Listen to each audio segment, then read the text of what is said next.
So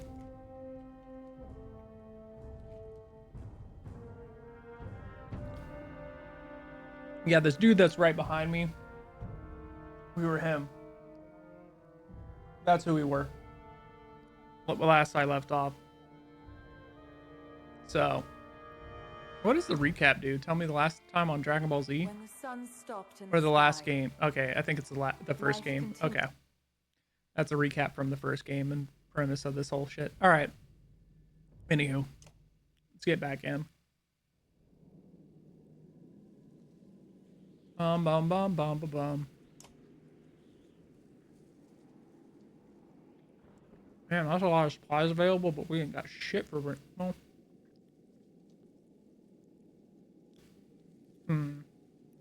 Yox knots, Wound's razor, not strength. Let's get the Yox nuts.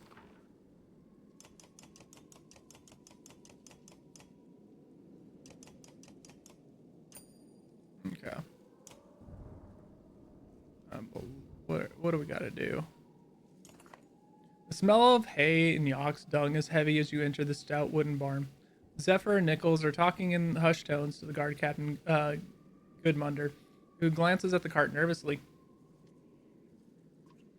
Not everyone knows why we're here, she says. I do not believe in coincidences, but I cannot begin to imagine what would draw an army of dredge to Bendel besides the contents of this cart.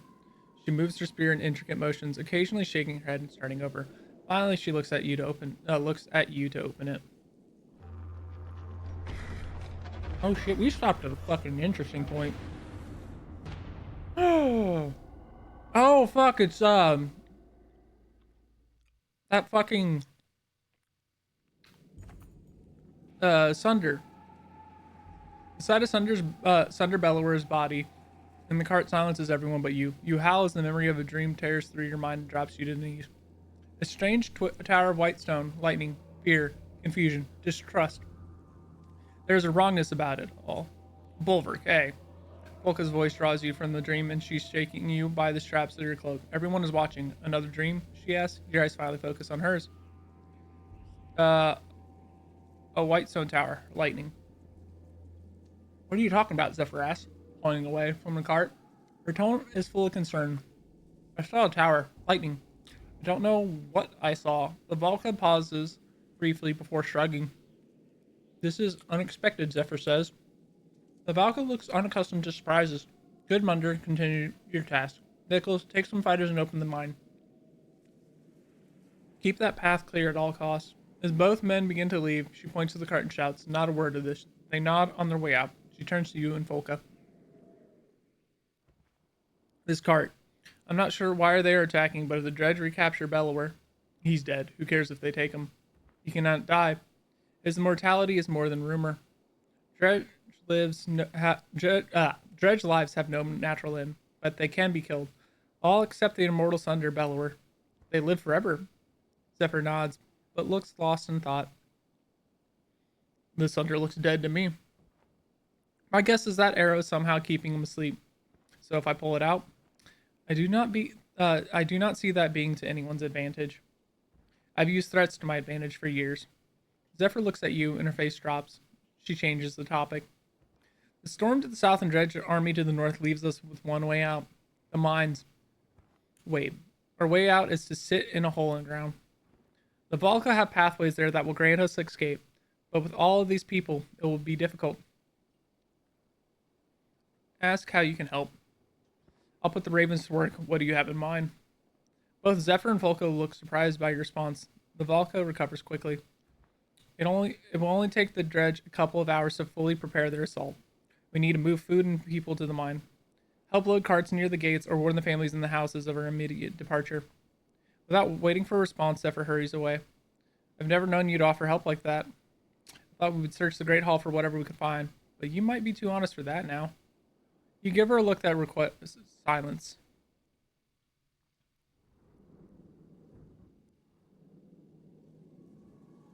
Alright, Great Hall.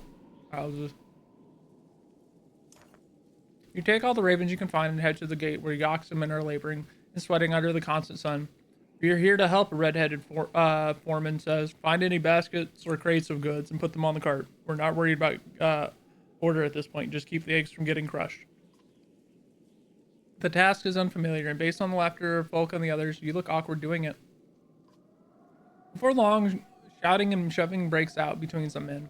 A few of your ravens are pulled in the middle of it, and soon weapons are drawn. Ori's men are back to taking things that aren't theirs, wiry man shouts, and now he's got the mercenaries helping him steal. A large man steps forward and says, don't need the mercenaries to cut out your lying tongues, yokel. What was stolen? Took a dagger that belonged to my father's father, says Jokel. Had it here, now it's gone, and only Ori's been around.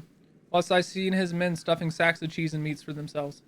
Ari crashes in the man without further warning. A dangerous brawl erupts that results in crushed food, broken carts, and a few dead bodies. The red-headed foreman stares at everyone. Why are we worried about Dredge when we're so willing to kill each other? He pulls a smashed crate from the cart and throws it to the ground. Let's get to the mine. At the mine entrance, Zephyr is shocked to hear of men killing each other. The lack of supplies only makes things worse. Fool, she shouts, her voice shaking. A loud slam against the gates signals the arrival of Dredge. Everyone inside.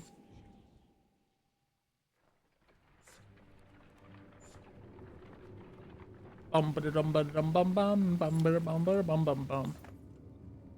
mine shaft is cramped, and more than once your broken horns knock against the rough ceiling or timber. You follow Volka's Zephyr at the head of the caravan. She is lighting one of the many bracketed torches along the way when shouts from the mouth of the mine reach you. Dredge. Gates in town did nothing to halt their advance. Goodmunder and his men will slow them, Zephyr says, but it may not be enough. They have orders to collapse the opening if they are overwhelmed. Will you keep them from being overwhelmed? All right, Raven's back to the top. Heading up the mine shaft like swimming against a current. Frightened villagers push forward and you barely have room to get past the oxen cart. Goodmunder, in his grim manner, looks pleased to see you. No real plan, he says, just kill as many as you can. The ravens around you smile at his words and begin to chant.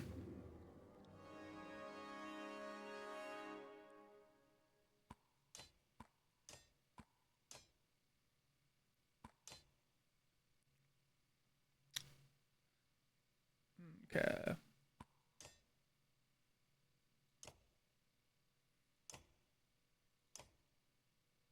Berserker whips him around. Self enrage. My only option. All right. Yeah.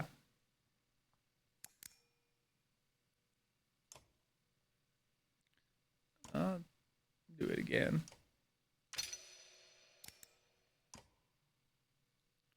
All right.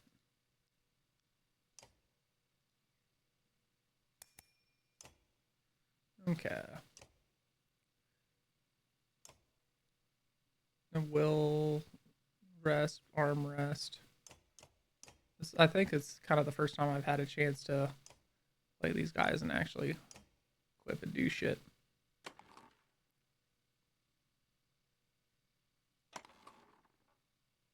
Okay. Ooh, Krumer. Let's level you up. Can't have you that low level.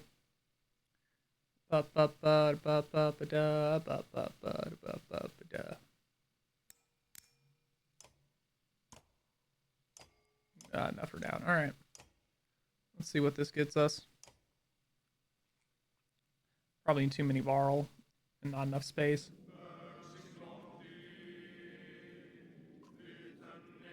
What is that gloomy thing standing to watch over those sling throwers?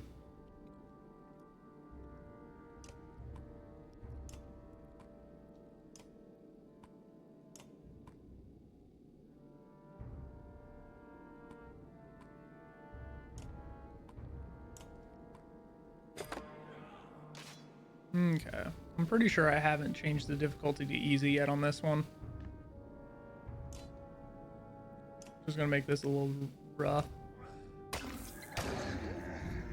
Oh, my hands are doing weird shit.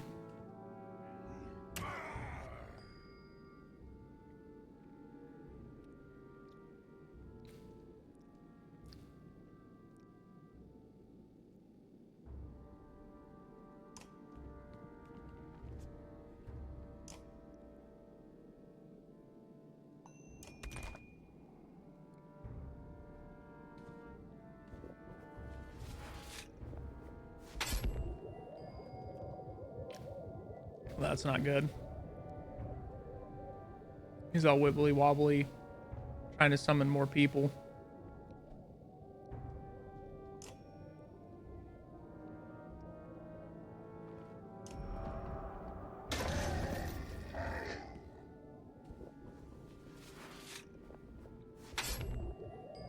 And he doing it too. Son of a bitch.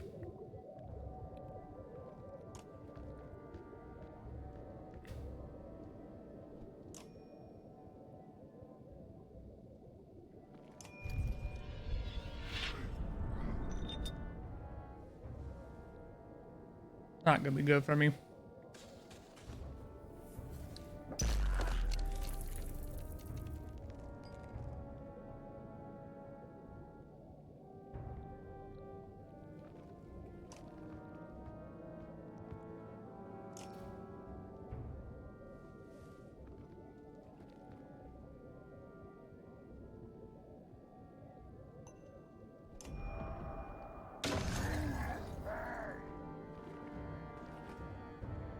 Okay.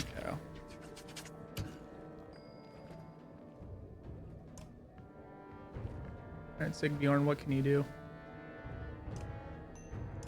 Not a whole lot. Okay, what is this bish? Runic Gale randomly creates runes of power in a 7-meter tile. Mend restores.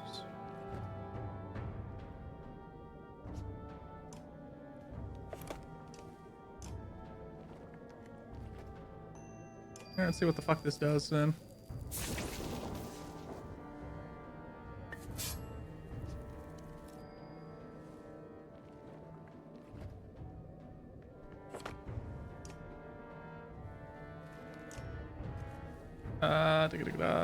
Counterattacks, lowers armor, causes fear in adjacent enemies. No.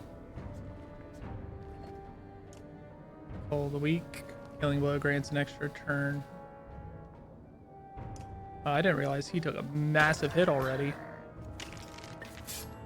Fuck. It's gonna be a fucking problem.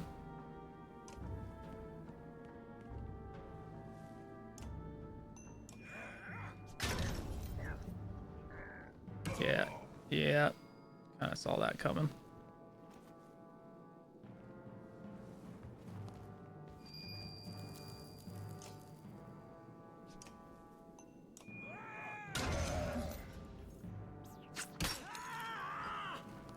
Already making some major tactical errors here.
This might be where I learned I just need to drop the difficulty.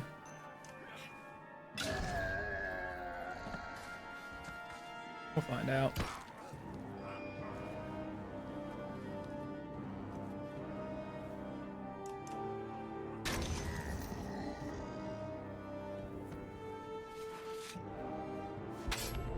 Nah, he's summon baiting over there.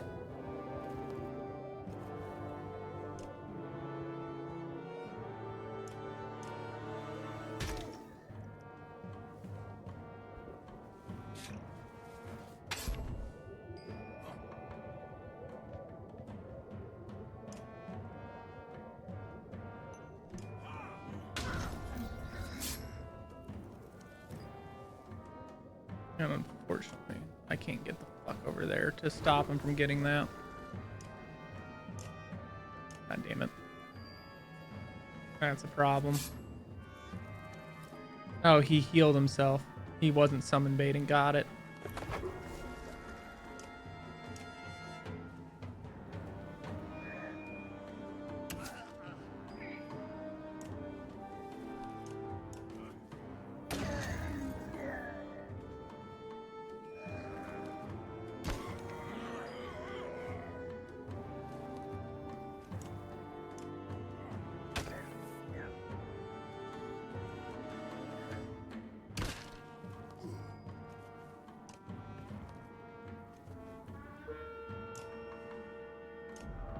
At least it's not summoning people. Oh, that's not good. Do I have an option of fighting or running? Because I would love to run. A foe lying dead at your feet would regret ever crossing paths with you. Oliver being injured is not great, but that's also on me for not realizing he was hurt when it...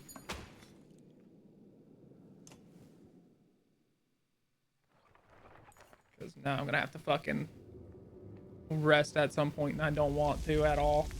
Fall back, Goodmunder, repeat. The opening is ready to come down. As everyone sprints into the mine, the guard captain tosses you a heavy hammer and points at a timber. You deserve the honor, he says. You turn and look at the gray sky, the snow, spindle, and the dredge walking toward you. With a hefty swing, the timber snaps and the rocks begin to fall. You drop the hammer and race down the shaft towards the light of torches.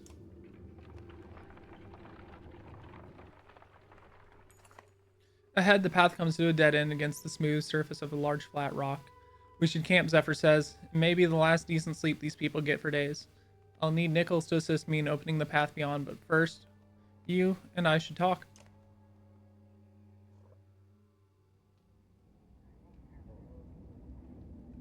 See if there's any training I can do.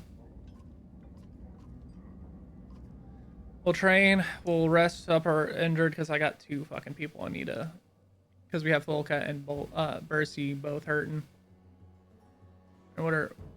Oh, it's 3... God damn it, it's this.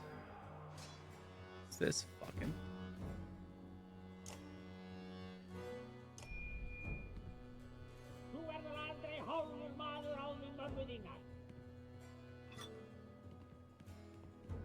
It's the 3 axe storm hits that are fucking pain in the ass to pull off on this.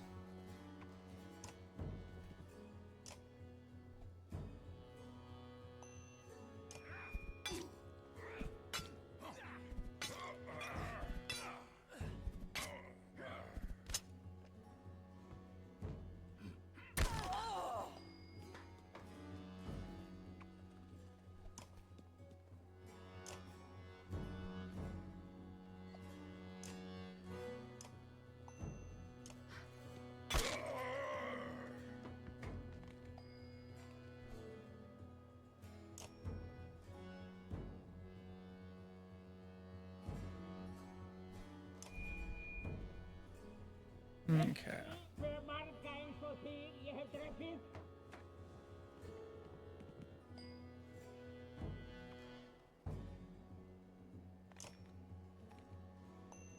I'm wondering if I just take him out or if I'm able to take him out.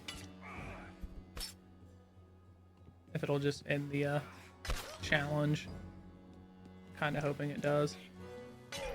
Hell yeah. All right, cool. I was like, because yeah, last time I tried that fucking challenge, I couldn't get it to fucking do more than 1 attack, and half the time it was still only doing fucking getting deflected on the first one, which was a pain in the ass. All right. See if he's got another challenge then.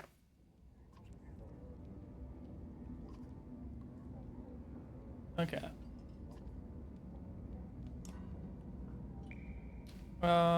Rest. Now we'll talk to her. I know it's wasting some supplies that I probably shouldn't waste, but I think we're better off hanging on to some, or at least we're getting rid of our injuries so we don't permadeath kill someone. Few small fires provide a sense of calm for the caravan. Though the villagers keep away from the ravens, there is enough light to see you are no longer in a man-made mine, but a natural cave of sorts. What are we doing down here? Staying alive and keeping Bellower from the dredge. I thought that was obvious. But we keep heading down like we're hunting dwarves. The Volca gives you a ghost of a smile. Until today, no one but a few on the council knew about these tunnels. Not even Menders. We didn't create them, but we've used them a great deal over the years to travel far distances quickly.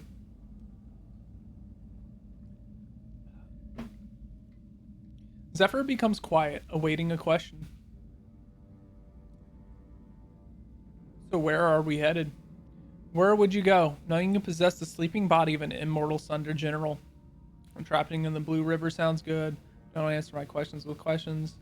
You want us to drag into bloody Manahar, don't you? Manahar is the safest place to secure Bellower's body. Whatever drew the dredge army towards us and Bendel, the council can find a way to stop it. And what about my ravens? So far, helping Volca pays less than a bloodshed coin. And that is why I'm taking you alone now. The corridor will lead us to Manahar in a week's time. See us there safely, and I'll give you a genuine Volca oath. You will be rewarded well enough to never work again.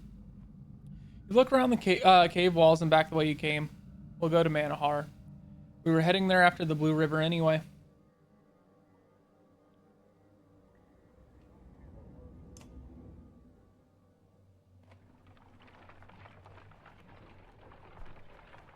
We're off and away we go. In the light of torches, everyone is covered in soot and dirt. They smell bad too. It comes as no surprise when the sound of running water excites the caravan. It has to be some underground river or something, a woman says, and all the villagers start moving that direction. Everyone stops. Scouts will check it out. Those around you stop, but others push onward. Soon you hear the small popping noises, then screams. All you see is bobbing torches until the villagers run back to the path. They killed them, a man yells. You grab them by the shoulders, some kind of plant. Leaves made the noise like water, but it had thorns and grabbed them. They died. This is terrible, Zephyr says, taking the deaths personally. We should stick to the paths as much as possible. Too much can go wrong down here. The faces of those passing you are frightened.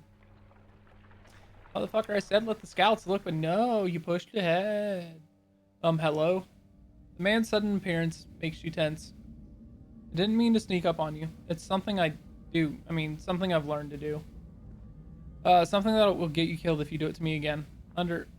Okay, yes, understood. But it does have its uses. It just allows me to fight alongside you, well, in a fight. You won't regret it. You scoff and turn away from the man only to see Goodmunder's approach. I see you met Ditch. Strange fellow to have next to you and fight, but he finds his way through many enemy defenses. Then you fight next to him. People near me tend to get hurt, but his injuries won't be an accident.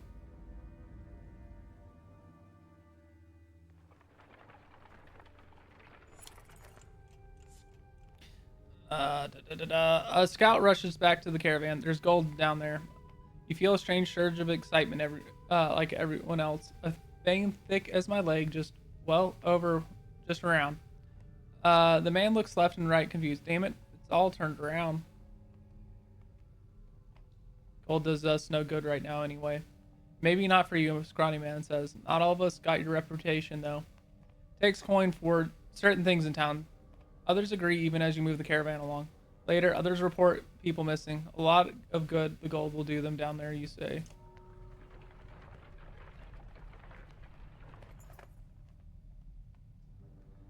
Though torches highlight the craggy black rocks and puddles along the path underfoot, they do little to keep everyone together.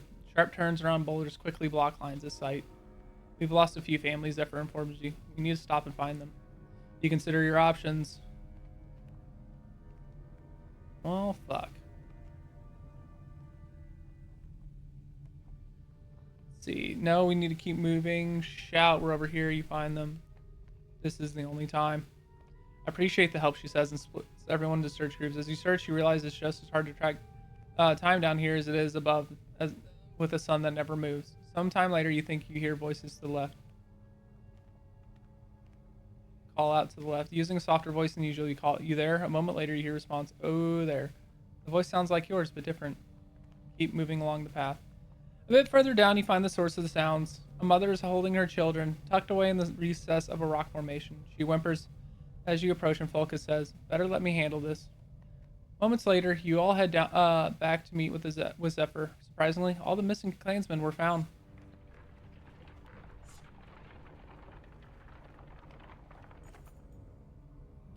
Water barrels are running low, Alfie, your quartermaster reports, and I'll be damned if I start licking these slimy rocks for drink. The shield maiden looks at you. If these people start getting desperate for water down here, you cut her off. I know, you say. Send out some scouts. We'll camp here until they return. Some of your ravens and other members of the caravan group up and grab torches.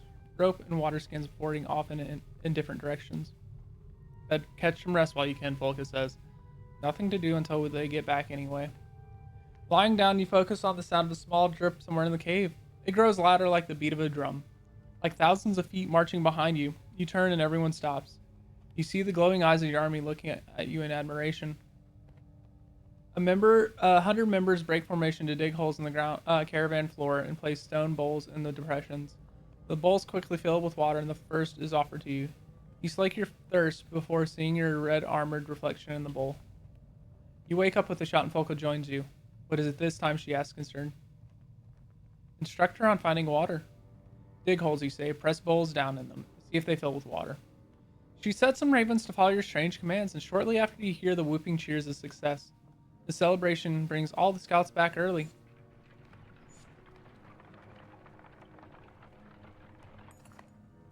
A rope bridge with wooden planks crosses an open span in the caravan formations. Look, Folka says, narrow and not meant for my carts. Get the menders to reinforce it. Both Zephyr and Nichols move through the crowd and begin tracing patterns in the air with their staffs. The only thing you see is a slight lift in the bridge, but they walk across first to calm any fears. The caravan crosses without incident.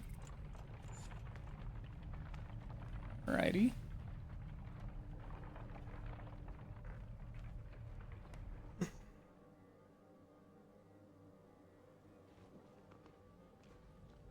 Very ominous, subtle music going.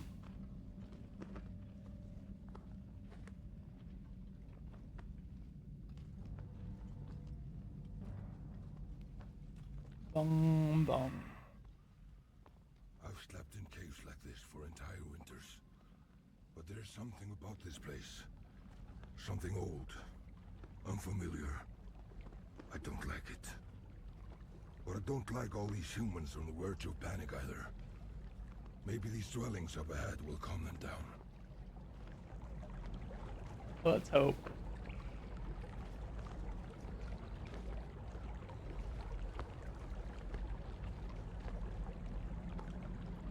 This is a very interesting and beautiful looking place.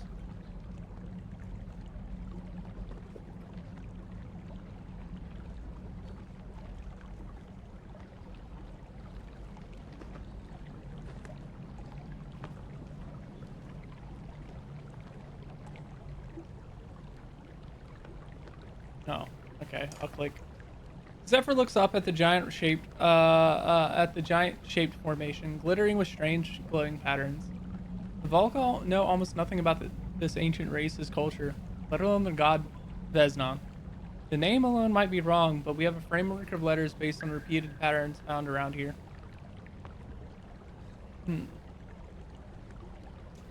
She wanders around the glowing pools of the Godstone. If we are correct, Vesnan was not their only god, but he became one of the most powerful at the cost of everything dear to him. She looks at you. Of course, if what you hold dear is something like control, maybe there is power in letting go. Gems of various size and shape are found embedded in the surrounding stones. Clansmen are soon hammering away in an attempt to pry a particularly large gem loose. The ring of hammers echoes through this deep. Say nothing and watch them work. The clansmen go about their work. You never knew that these men and women had the skills they did. Two leverage the ends of large picks while two men in the front guide the tips. These men are miners. It takes only minutes for them to skillfully pry the gem from its deep socket. Talented workers who should be learned from, not dominated. A man from behind claps you on the back, smiling. The miners walk forward and place the red gem in your hands with grateful smiles.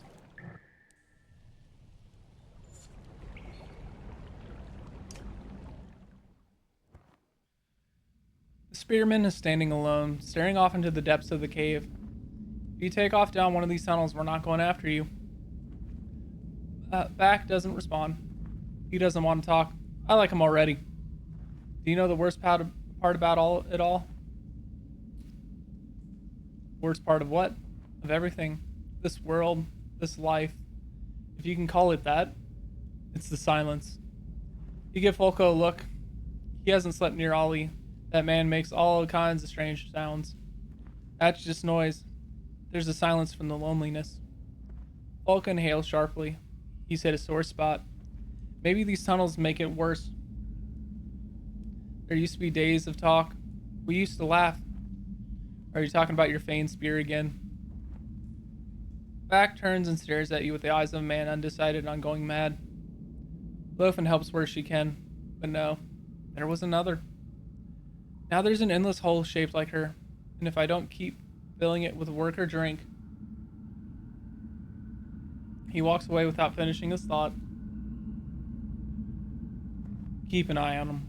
I'm the only one who keeps gets to lose their mind and start killing. He's not crazy. He's alone. Whoever she was, he still thinks she was the greatest. I'm jealous of her. Would be nice to have someone to feel that way about me. You shake your head, snort, and walk away. Vain humans. The young mender stands tall and proud as you approach. Warburg, I was thinking, while wondering, about what it takes to become a raven. I've never heard stories about a test or trials to join. Is there a test? Why do you care? Aren't you Zephyr's lackey?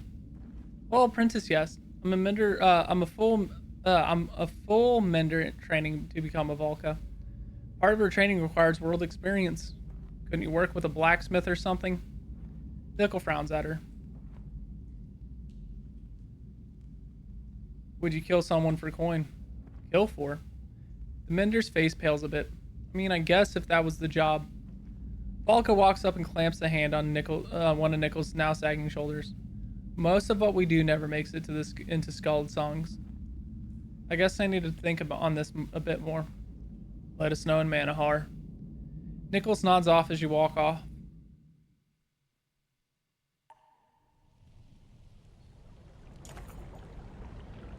This was a sacred sanctuary for those who built it, the Volca says. Walking around the perfectly round, rippling pools. At least from what we have uncovered, the top pool was for reflecting on one's deeds. The middle pool to ask for strength from the world, and the bottom pool for insight into one's future. She hesitates before saying, I've never done anything but study their inscriptions. Reflect on your past at the top pool. The quiet drips and soft glows in the caves lend themselves to natural reverence. You drop to one knee by the top pool, expecting to drink from it when you see your reflection in the surface. Your horns are back. You must be in your first century, not fully grown. You feel the cool wind from Earynx's wings above you and glance up to see Radimir slipping away from one cloud to the next, heading towards the mountains ahead of you. The few Varl around you laugh at your wonder, calling you a dreamer. You smile. When you open your eyes, you're back in the cave. Your cupped hand is still poised over the pool, but the water has gone dark. The other pools are the same. You were gone a while, Folka says. Almost missed the last from your fighters. She tossed a bag to you. We found some food, probably tucked away by the Volca.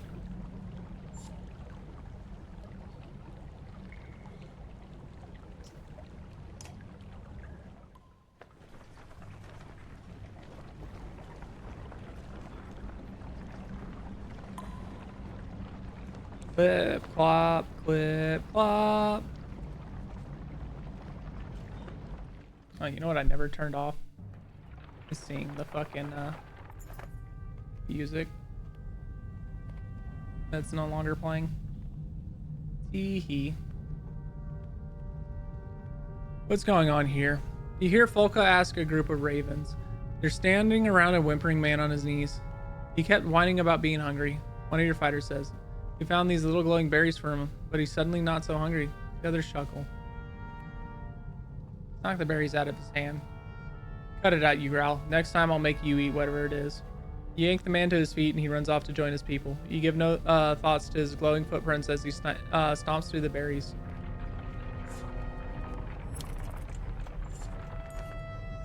You stop, turn your head, and open your jaw slightly to increase your hearing. What's that sound? You ask Volka. She only shrugs. It's quiet, you say, but like a beat or something. She listens for a moment and shrugs again. Maybe you're not just hearing us cooped up in that tunnel anymore, she says, watching the whole entire caravan move toward the incredible bones ahead. Can you imagine the beast that left these behind? She turns to find you down on your knees, once again grasping your head.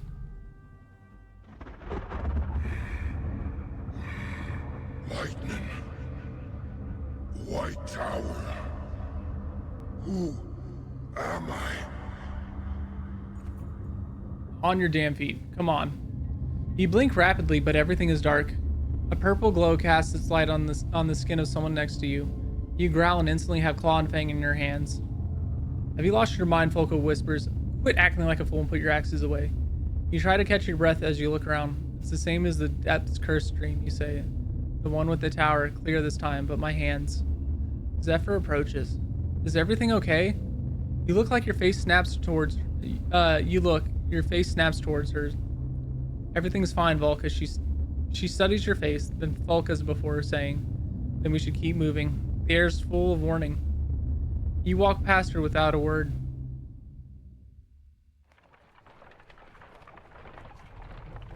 What are we looking at, Volka? Center of the world? For the other's sake, it's best we not discuss it.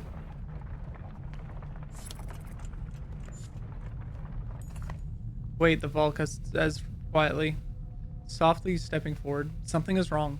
Listen.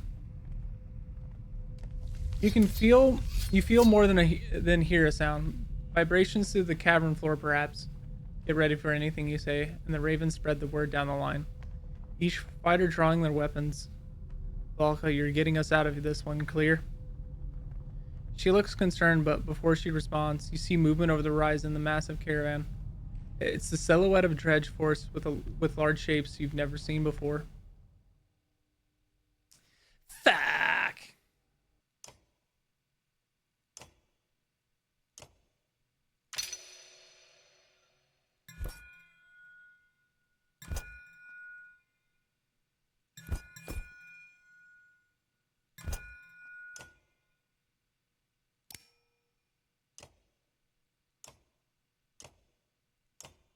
Three strength talent. Ooh, fucking -4 to will. 20% crit, dude. Alright. This is kind of an interesting item. Dun dun dun.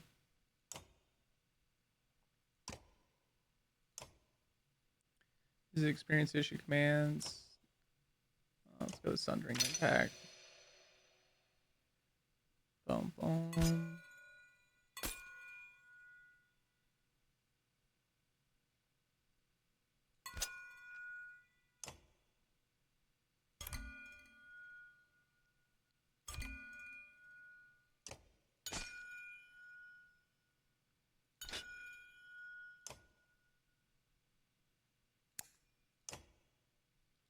Okay. Alright. Let's give her a go.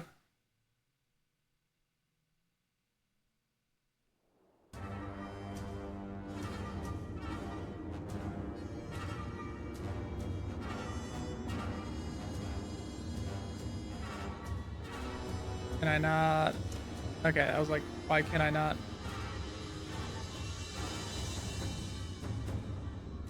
Why is it being weird about repositioning people? Can I not? I cannot. Alright.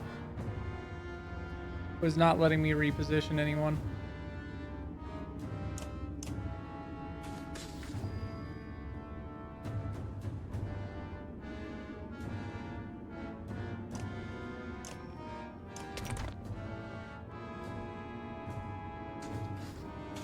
really puts me in the back fucking foot of this fight already.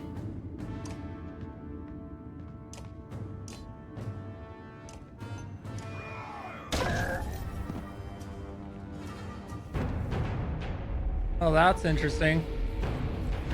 I get to fight, kill one person. Who the fuck is that? Who the fuck is that? Who's big boy over there? Hey, Mr. Big Boy, what we doing? What are we doing? He just revived him? What the fuck? Yeah, that monster indeed, homie. She is the Sunder Eyeless. She can raise the fallen. Destroy her. Well, that's fucked.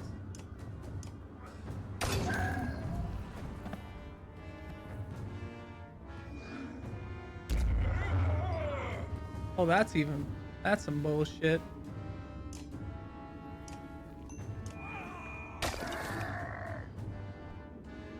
Fucking just the right turn to really fuck over Krumer.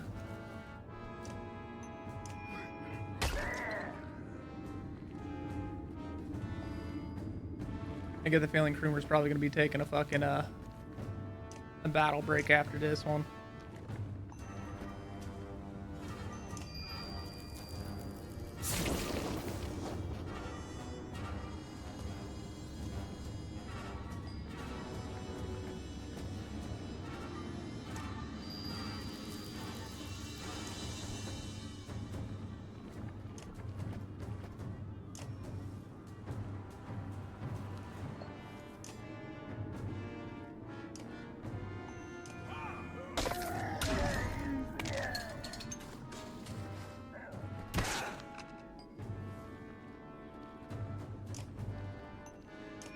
Continue your stonewalling, sir.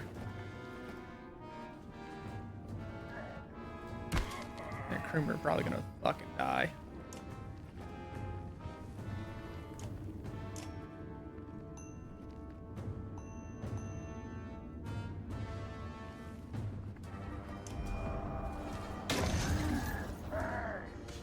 Do our damnedest to survive.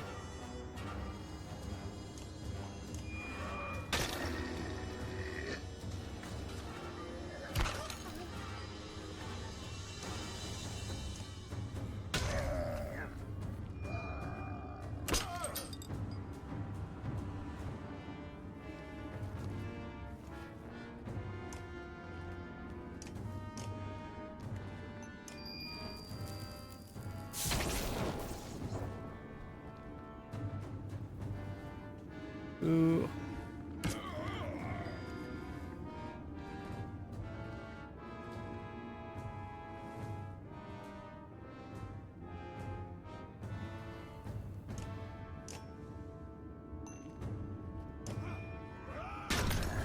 Damn it. Okay, misinterpreted how that would go.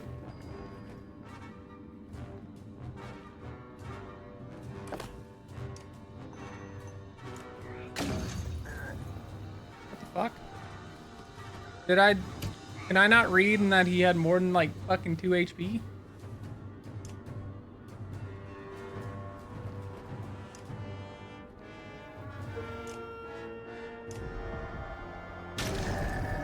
Is that gonna end the fight? Taking out Eyeless, bitch. What in the depths is happening?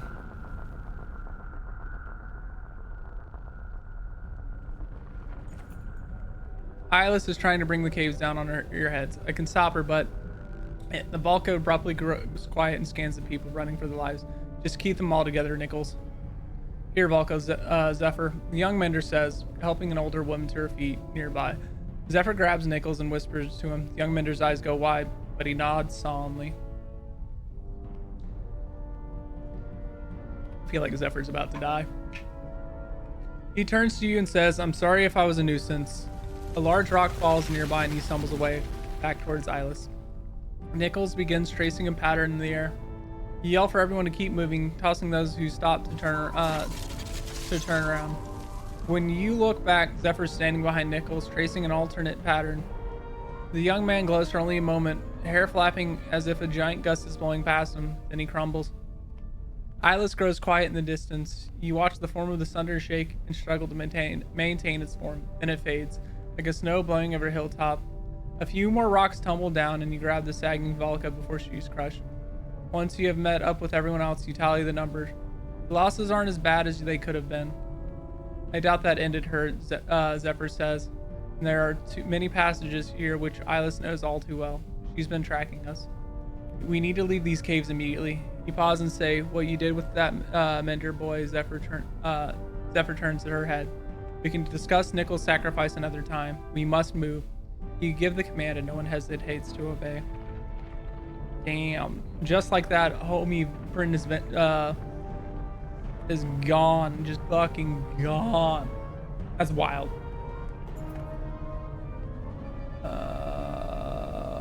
One sec.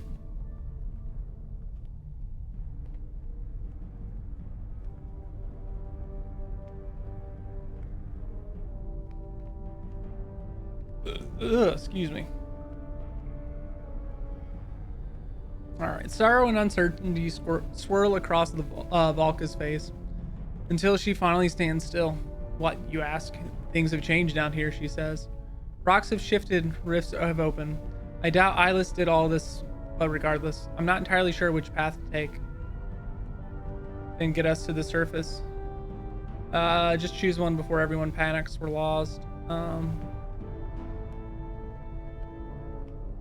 Send scouts ahead in several directions. Scouts, you say, and the ravens near you group up instantly.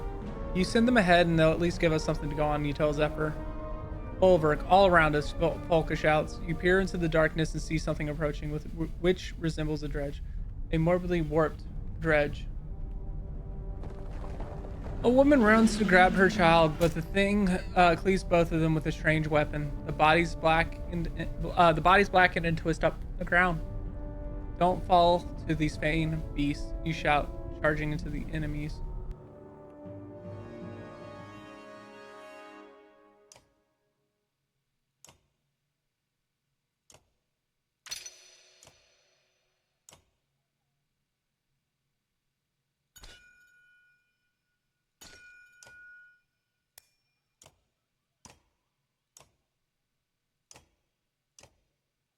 All right.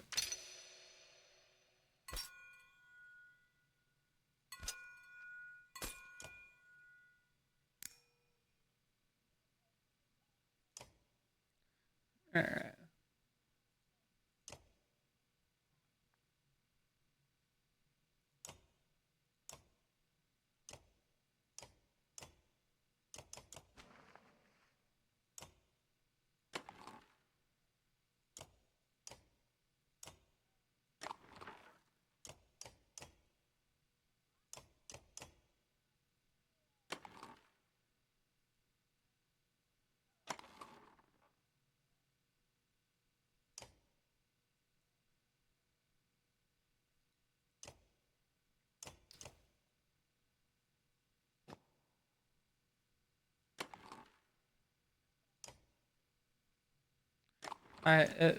Why does it? What's wrong? Why is my items all fucky? My items look all fucking glitched.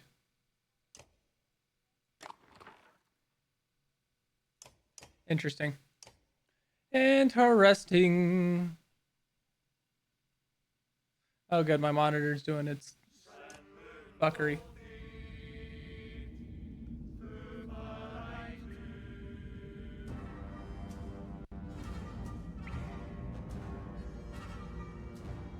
All right.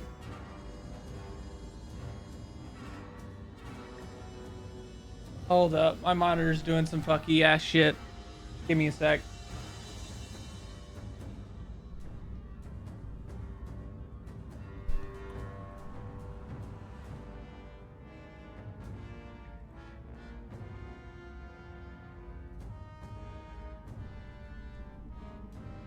All right.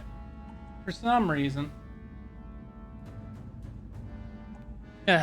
it decided to go crazy. And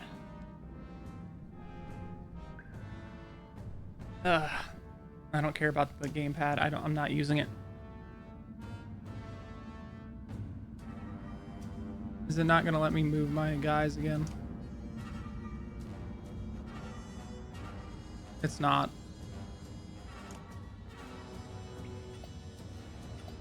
Interesting. I would like to know why. Oh my fucking god. You're shitting me. Oh, that's absolutely vile. That's absolutely vile, Mr. Game.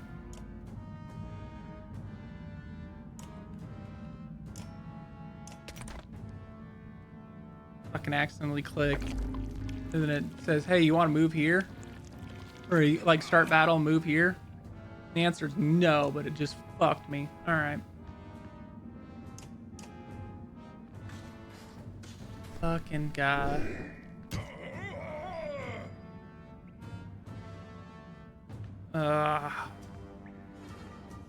If I lose this fight, I have to do it again. I'm calling horse shit.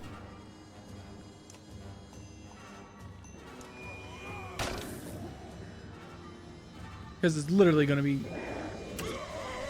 Yeah, holy fuck. Oh my god. Alright. Just reloading because I got fucked over by the way that started by accident click and shit. As well, like getting up from... Alright, pick the same options, yada yada yada, go back to combat.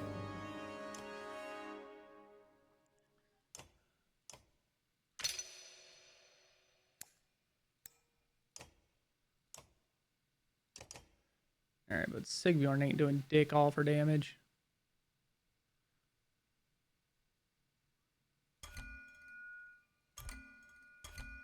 Oh, you have 4 points available? What the fuck?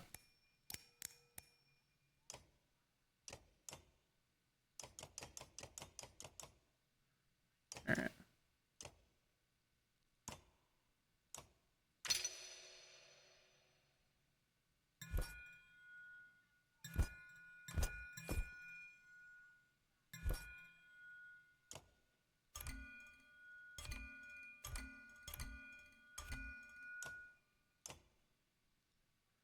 Alright.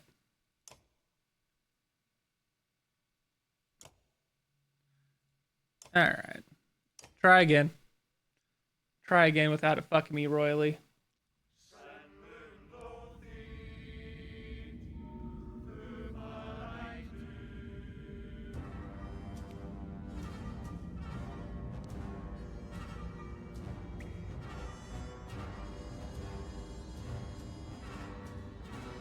Okay, let's see what the fuck happens.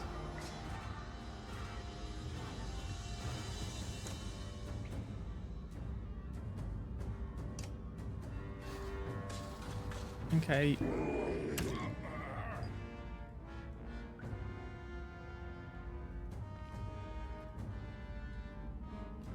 Alright. Try to bait them to attacking Gudmundur.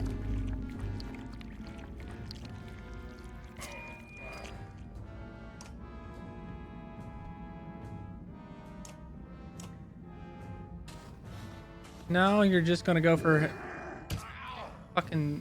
Oh my god. That shit annoys me. I think my problem right now is just I have too many fucking Varl on the field. And they can't get around.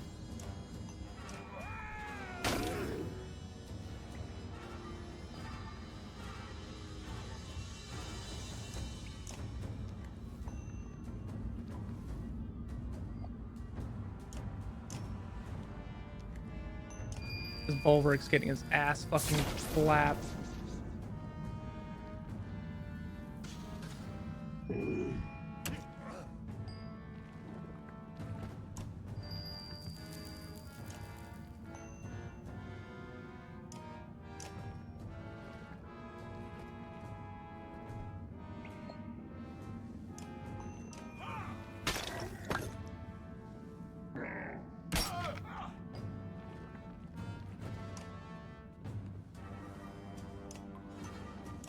Alright. This is not gonna go well in the fucking slightest. Okay, so if they pick up the runes, they get the bonus. God damn it. God fucking controls. Oh my fucking god. Alright.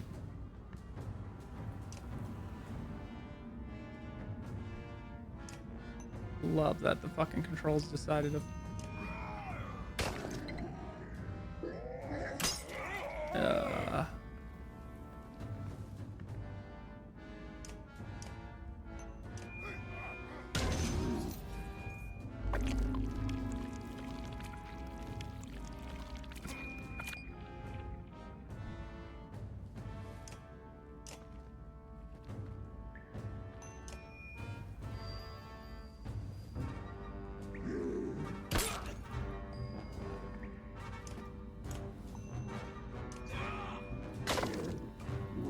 God.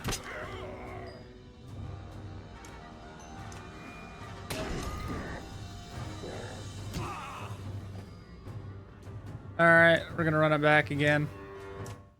I want to know why the fuck I can't reposition anyone. Is it story related because I'm technically getting ambushed?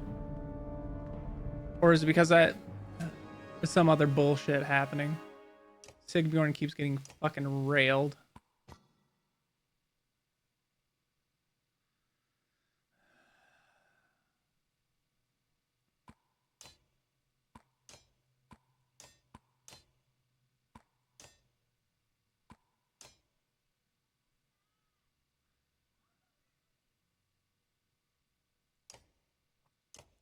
Gonna take a fucking minute to get through this fight, I feel.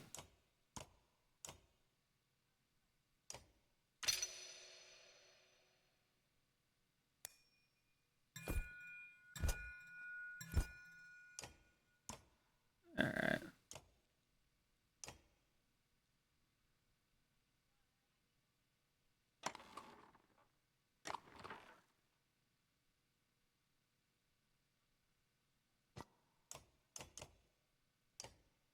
Alright. Alright, can I fucking move people, or are you gonna continue to be shitty?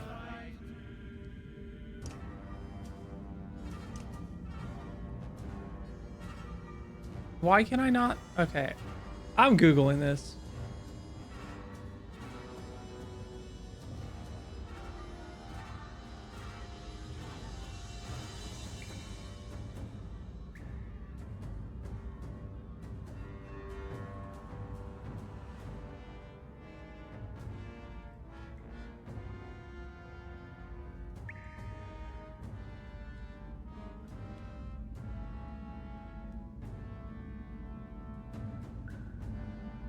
No, it's just a glitch. Okay, that's lovely. Fuck it. Let's deal with it. Fucking guess.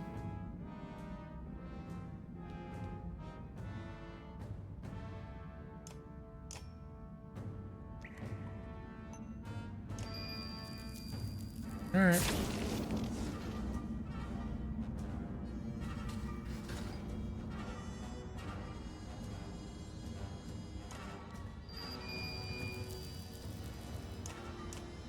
Okay.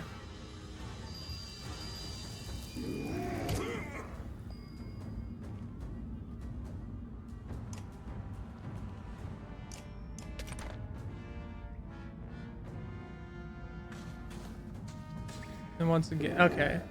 You're actually going for the guy that's blocking. Thank you.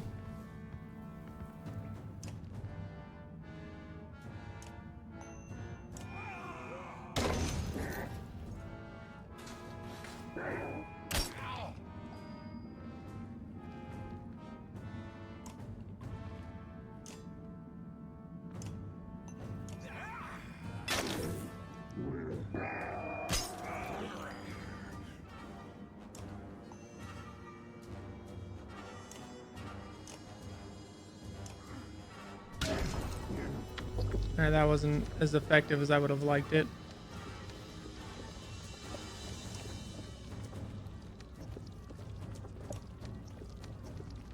Wasn't going to be lost to the warp dredge unless stunned, knocked back, or killed. Okay.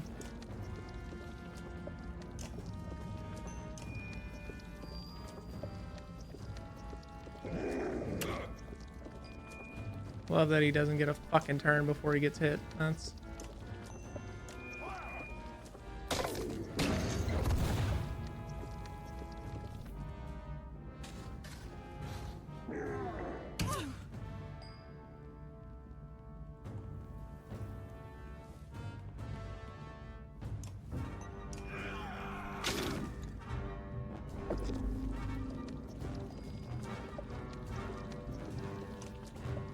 Well, Zephyr's going down.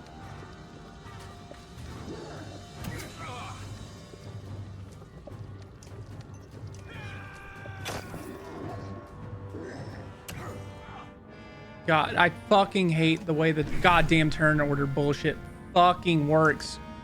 I really do. Oh my god, they just get to indiscriminately fucking keep hitting my guys.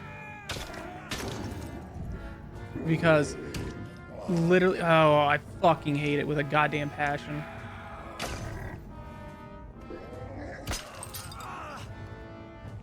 To me, that's where the art of, like, the difficulty of the game comes from. Is like the fact that they keep, like, when there's two of them, it just goes back and forth, and I can't adjust or move fucking anyone. And it fucking I hate it. I hate it so bad. It's the one thing about the fucking game, the way they decided to put the combat in this game.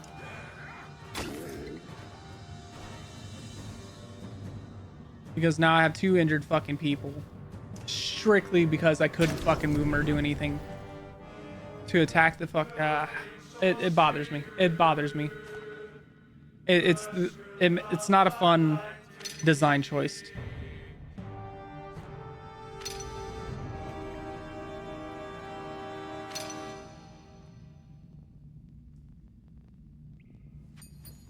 All right. And I'm trying my damnedest not to change the difficulty down. Moments pass while you calm yourself in the fight. What are the depths were those things, you ask, but no one answers. The Valka is using her spear to sift through the glowing remains. Her face strains to hide her fear. Look, she points to the edge of a torch's light. To the side of the path is a wounded dredged stone singer. You draw your axes, but Zephyr begins to hum. The stone singer responds. Those creatures were nothing like nothing I've seen before. They looked like some kind of dredge to me. So does this one. This one is a mender of sorts. You know of one of these slags? I know quite a few. Volka gasps and you find yourself growling, but Zephyr ignores the response. She makes a dull noise, almost a hum. The stone singer responds in kind. He says greetings and that he dreamed of you? All the clansmen and fighters back away and whisper, "She's talking to it. She's feigned talking to it." Ask it what those things were. The Volca again makes unfamiliar sounds like a skull trying to find the right tune, and the stone singer responds. He says they are a nightmare, and something about Mercenary. He says thank you. Their language is difficult for me, but I can learn more from him once he is healed. And where do you plan to heal him? In a cart on our way to Manahar. Volca turns to you and stares at you. I want to hear more. Let him take the cart. This is a mistake. This isn't like you. We killed those things, not invite them to camp. The shield maiden walks off instead of saying anything else. Zephyr looks at you. She'll get over it. Zephyr thanks you again as the stone singer is lifted into a cart. He hums something you cannot understand. Nah, if we can talk to one of these motherfuckers, I'm curious. Some of our heroes are injured and need rest in camp. The Valka stops weaving patterns with her spear. Moments later, she looks even more confused.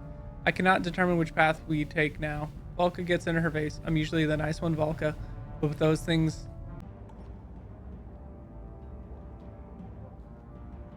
Well, boy howdy.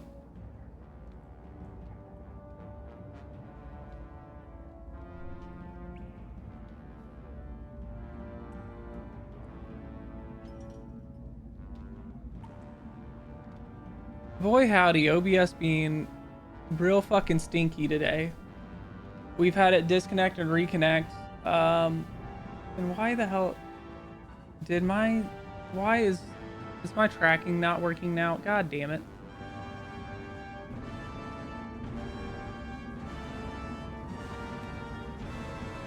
I might be a static little boy from here on out because The tracker ain't fucking working now. What the fuck? Ugh. A couple things actually broke at the same time. Boy. Hold, please.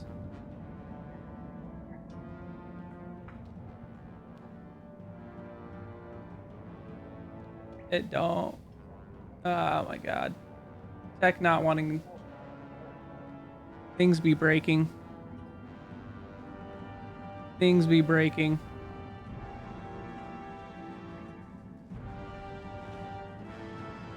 All right, hold up. Let me relaunch Warudo. Because it stopped doing its face and hand tracking stuff. And like OBS crashed and died and burned for like the third time today.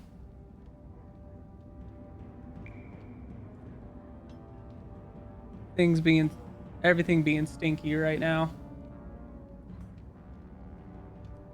The fucking tracker part isn't fucking working.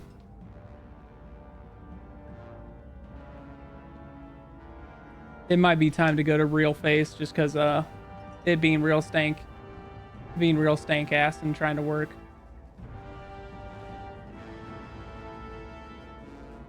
Oh, some kinks and things to figure out still, I guess. All right, one sec. I tried. Interesting experiment. Something to figure out. All right.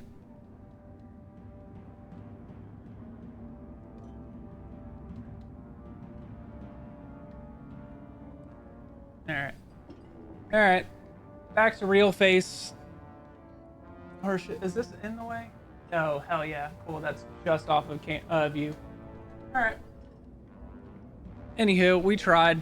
Things weren't working. OBS crashed. And it took probably like missed a minute of the game, but whatever. Get back to it.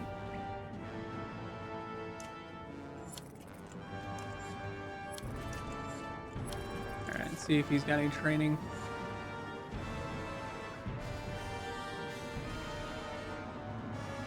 Cool. What do you got, homie?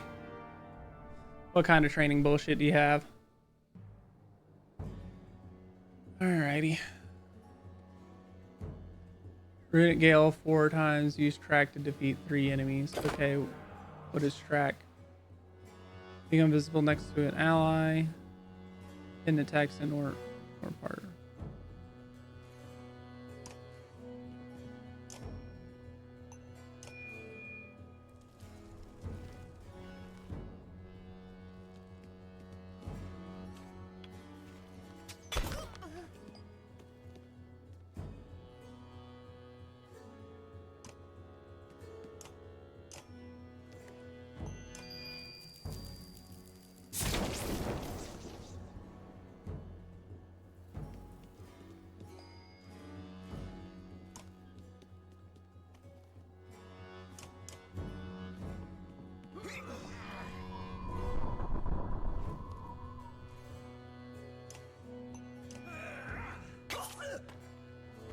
Oh, that's actually kind of cool.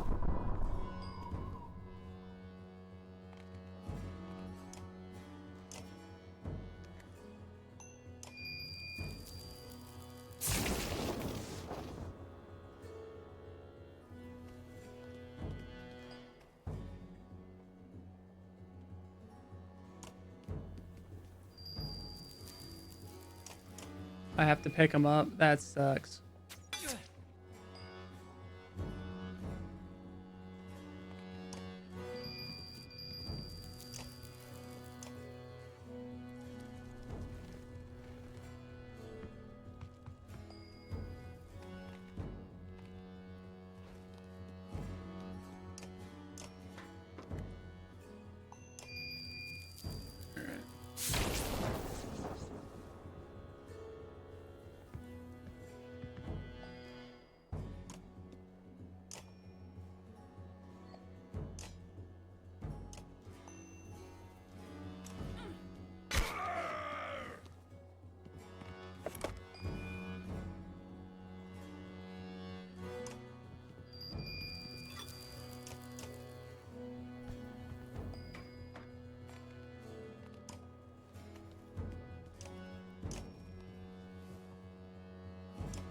Okay.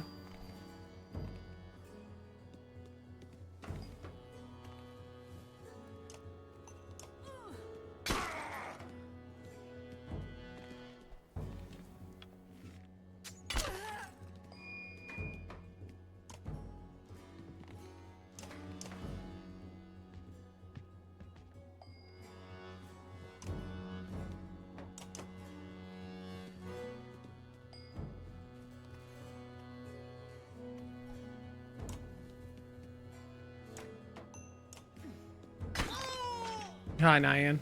Welcome in. How are we doing?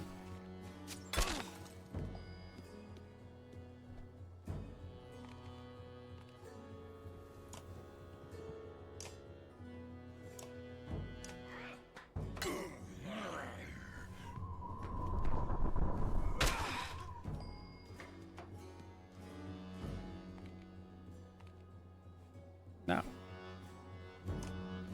Okay, this one, I just ain't comboing it well.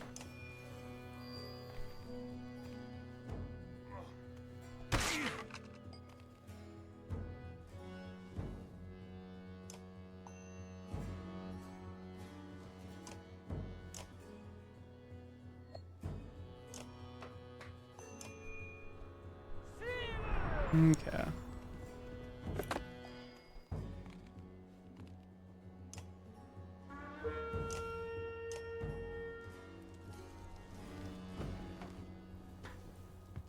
Yeah, I haven't quite figured out the right way to do this combo they're asking me to do.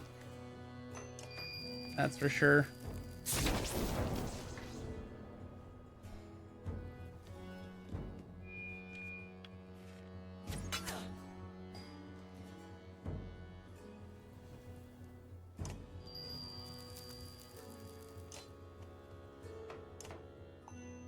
What are you doing?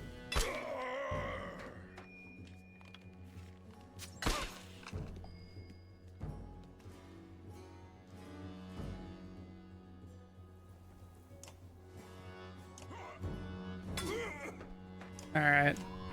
Fuck it. I can't figure out the combo. Slash I'm doing it wrong. Slash ditch ain't doing dick all for damage, so. I get it. I don't know if it's working in the sense that like after he activates it and is still like, you know, invisible looking, if it still does his like ignore armor thing, but like he also isn't doing enough fucking damage for me to give a fuck to keep trying or like run it back. The smell of fresh air alerts the entire caravan to the cave exit ahead. You went too far in bringing that thing with us, Bulwark, a raven shouts. We kill Dredge when we see them, not nurse them back to health. We're done with your bloody company. The good number of fighters and even clansmen from Vindel run for the exit without looking back. Volka says nothing, but her silence says everything. Everyone continues moving forward, the fear of the warped, twisted creatures fresh on their mind. You notice something strange about the light coming from the exit. It is not pure daylight. Keep going, the Vulcan says to everyone, then looks at you. Who knows what to expect north of the Wormskill Mountains now?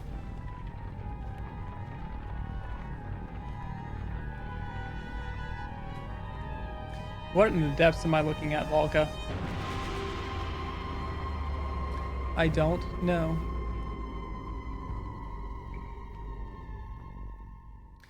Chapter 12, The Destined Day Shall Come.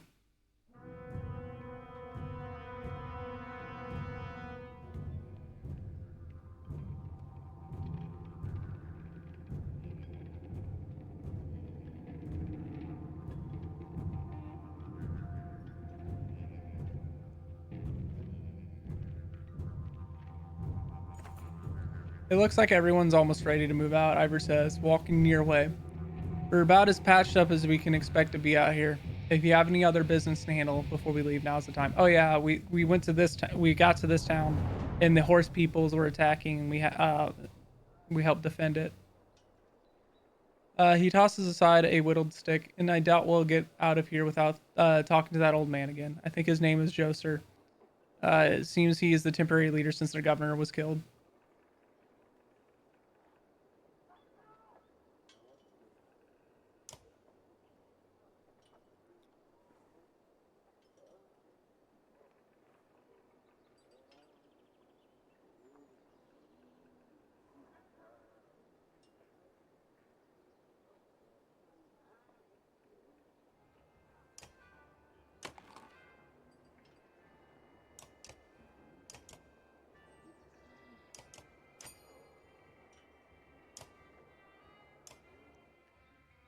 Okay. Roek looks nervously as you approach. You choose your words carefully, remembering to talk slowly. Why did you attack the horseman? If you're joining us, you'll have to follow us. I want to know about you and Deirdre. Deirdre? He whips his tail and stands taller, prouder.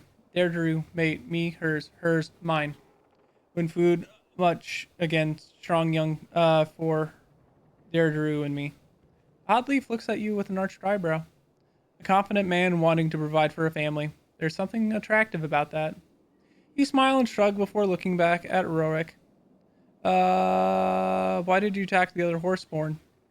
His eyes dart around and he repeats your words silently, slowly before preparing his response. Other like me, wrong. Friend, no. You look at Leaf to see if she understands, but she only shakes her head a bit. Fight, friend, no. Other, wrong.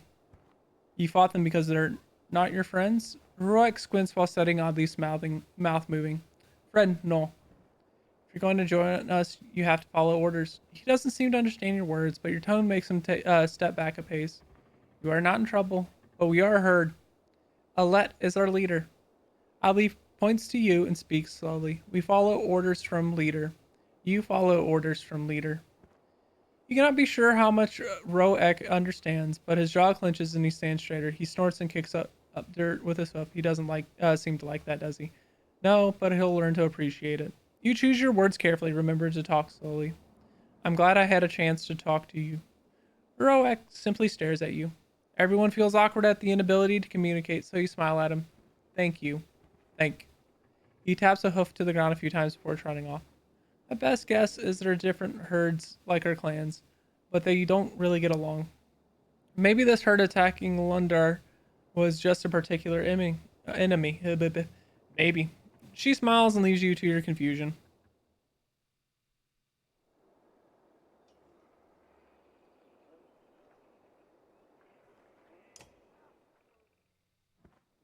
So that's it. You're just going to leave us to fend for ourselves?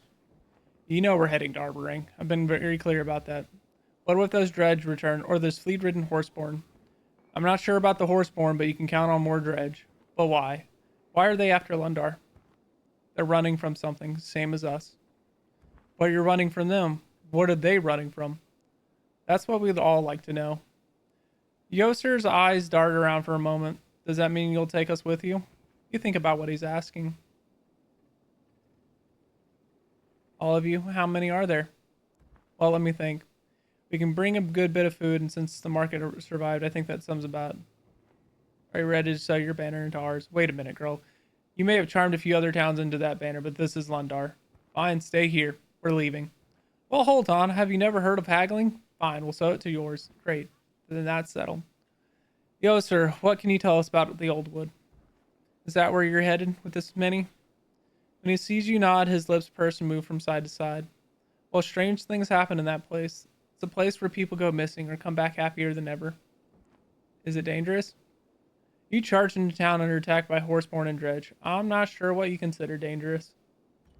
I guess what that means we'll find out. You agree and call for everyone to move out.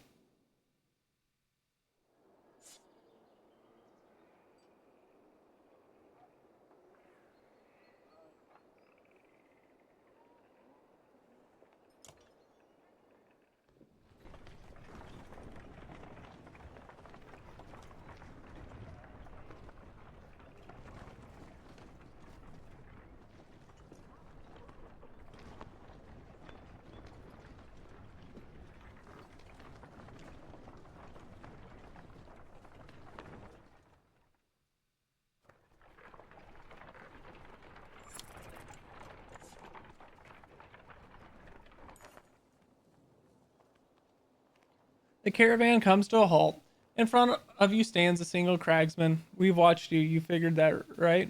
He says, every clansman is wide-eyed and looking around for an attack. Well done, the cragsman says. You listen to your scouts and know how to defend yourself. He claps a few times. A good number of fighters are with me. We'd like to join you, right? Wherever you're going, better than returning home for us. And if I say no, don't do that, he says plainly.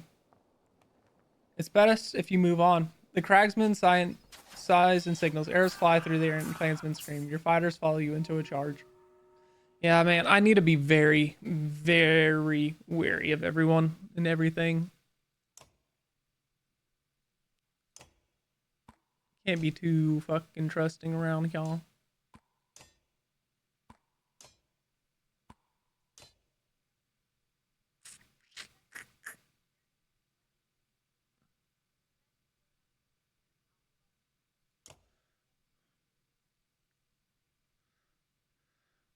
What is your skill, bird of prey? Range up.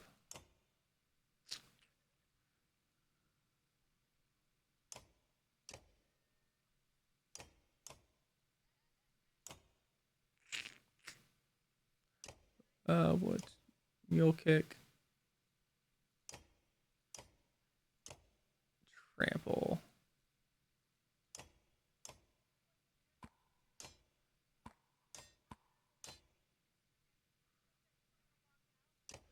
All right. Let's get it on.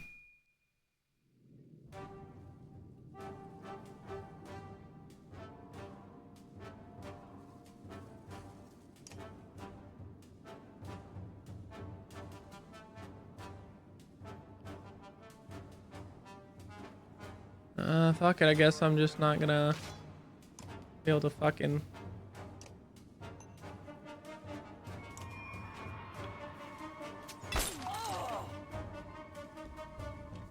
move people around.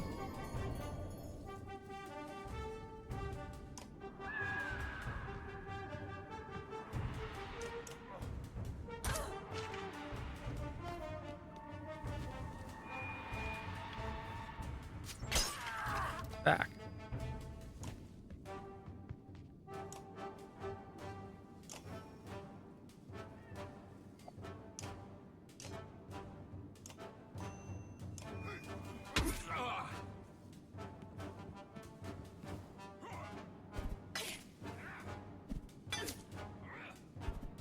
All right, is he just gonna get like 20,000 fucking axe throws? Jesus fucking, that's bullshit.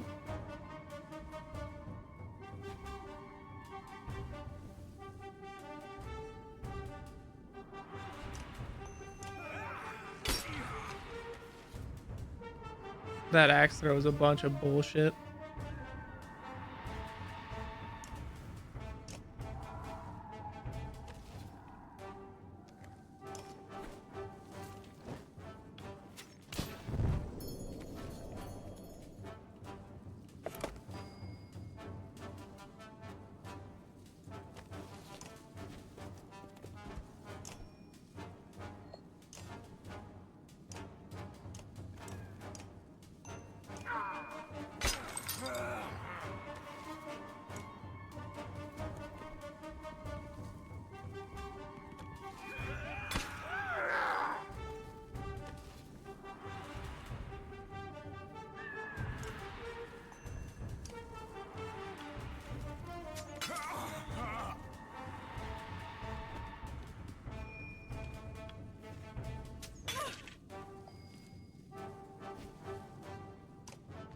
Not the ideal fucking person to be taking damage right now.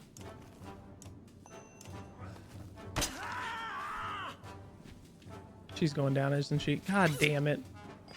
Run it back. Oh my god, dude. These fights are gonna be a fucking nightmare. Ugh. Run it back. I think my issue is 100% right now that I can't fucking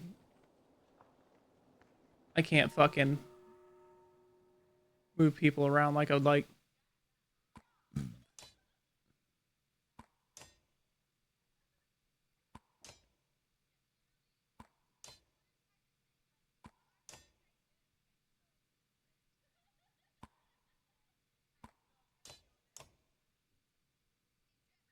Okay. But no, it is a major fucking issue that I can't move my fucking team around.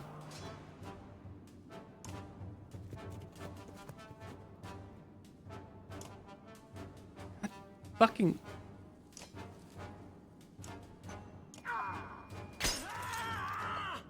and the fucking interface sometimes is fucking obstacle.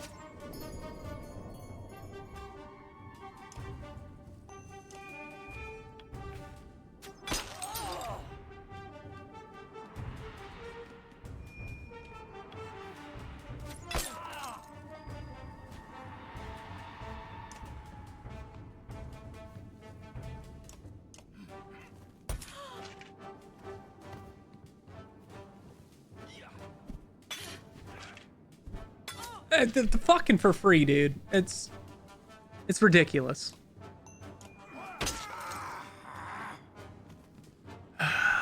Jesus.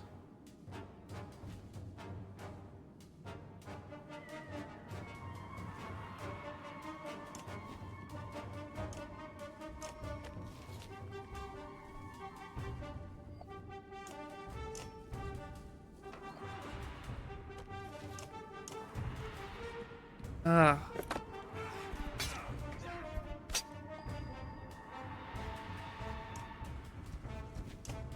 No, why is it? Oh, God, the interface can eat a dick. I feel like it shouldn't be next to the unit you're trying to click because you can accidentally click things like I've done a million fucking times.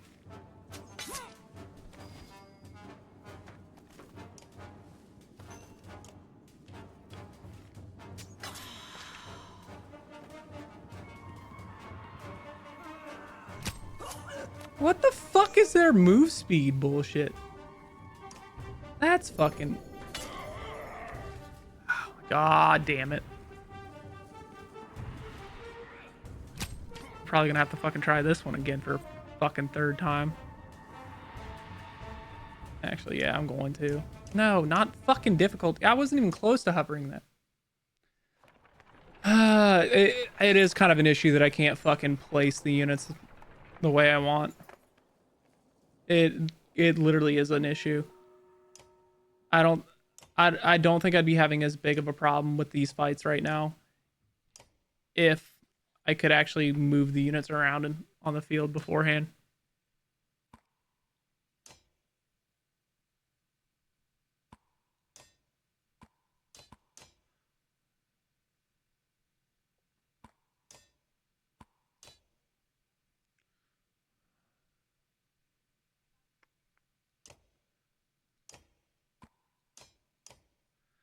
But yeah, not being able to tactically place anyone and putting where you want because of a glitch is a little fucked. And I don't feel like backing out and like uninstalling and reinstalling the game right now, or even verifying files, which is like the suggestion online. And I'm like, I'll just bear with it and probably fucking struggle. And now why is it fucking... Now the load screen's taking fucking forever. Cool. Why? All right. I see. I see.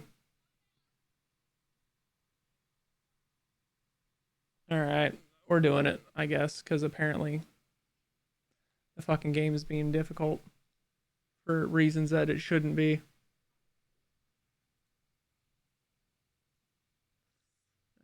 Yeah. Today's not. Today should cooperate. I wish today would cooperate. Clap, clap. Come on. All files successfully validated. I call horse shit. I bet it's still gonna do it. I bet it still does it. All right.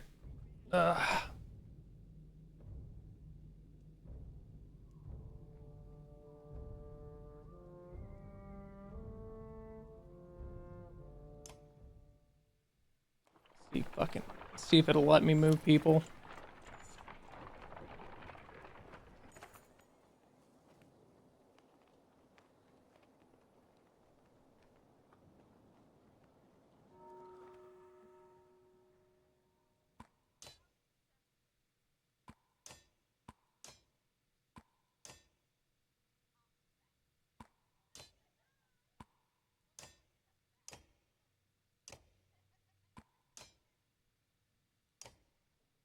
All right. Are you gonna be cooperative and let me? Yeah. What the fuck?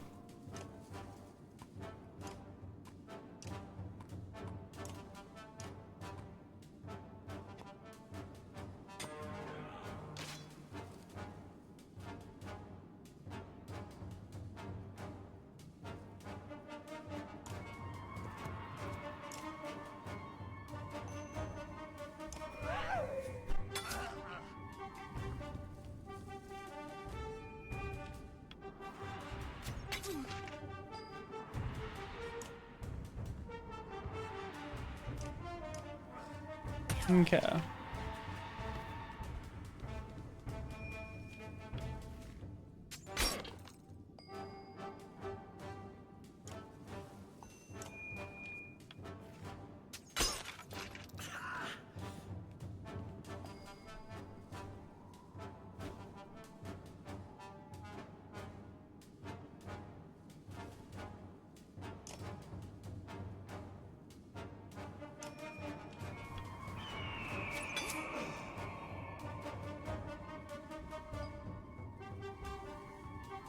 Tell me you have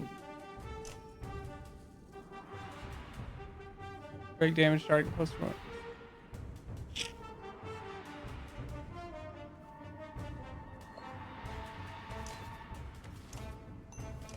Alright.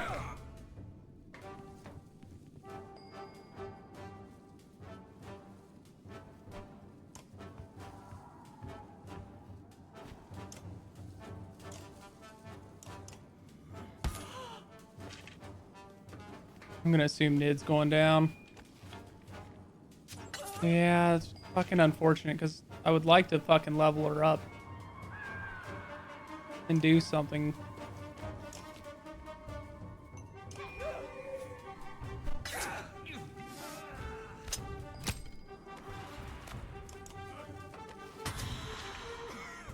I just need to have Nid a higher level before I really bring her into combat, I guess.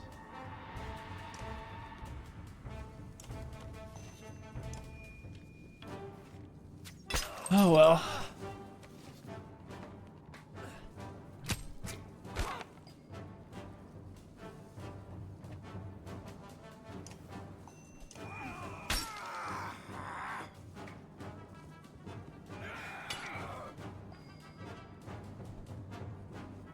But I will say this went a lot better than the last couple fucking tries where I couldn't fucking move anyone.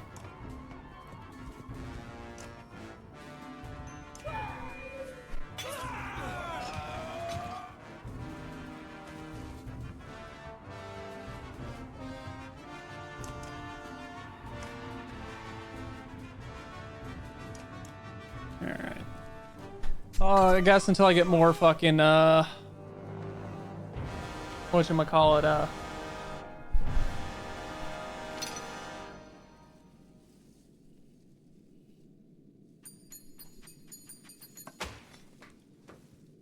I get a little bit of renown to actually level up Nid.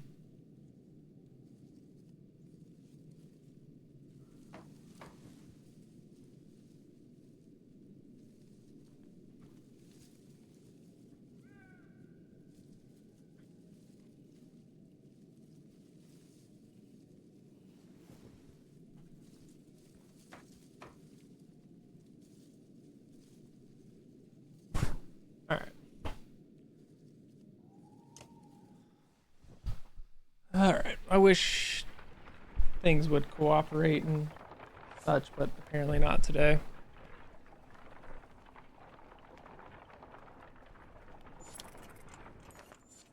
Whispers from the clansmen grow in volume with every step towards the colorfully daunting old wood. Nothing but game trails into this place, Ivor says. For this many people, I don't like it. He looks agitated, nervous. Glancing around you, you notice the other Varl and even the Horseborn acting similarly. God damn it, I can't say that word apparently. Tight places like this don't sit well with us, he says. Watching you, no room to stand or swing. Just another place I don't belong. Ivor's growing concern with feeling useless is somewhat puzzling. But you keep it to yourself. For all its majesty and storied past filled with legendary hunts, the dense foliage and spore-filled air of the old woods feels eerie.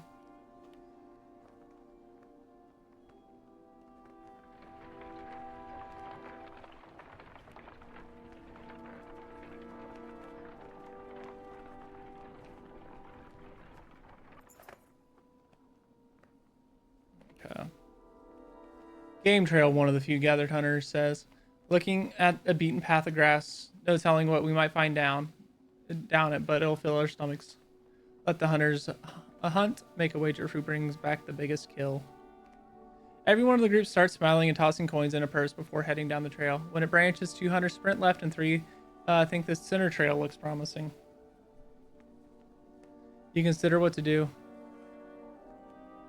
Take off to the right on your own. You choose to hunt alone and move down the path quietly. Sure enough, a couple of hares bolt over for cover before you can sight them. But it's not you they're afraid of. The scent hits you as a bear crashes through the nearby brush nearby. You instinctively aim and fire, scoring a shot no one else will ever believe. You shot 537 pounds of meat. However, you're only able to carry a hunter back to the caravan. One hunter was wounded, but it will heal. The 2 others brought back a large boar, but you are clearly the victor. You give everyone back their coin and drinks are shared, with the injured man's leg is mended. Later, the entire caravan shares the story of the hunt while feasting.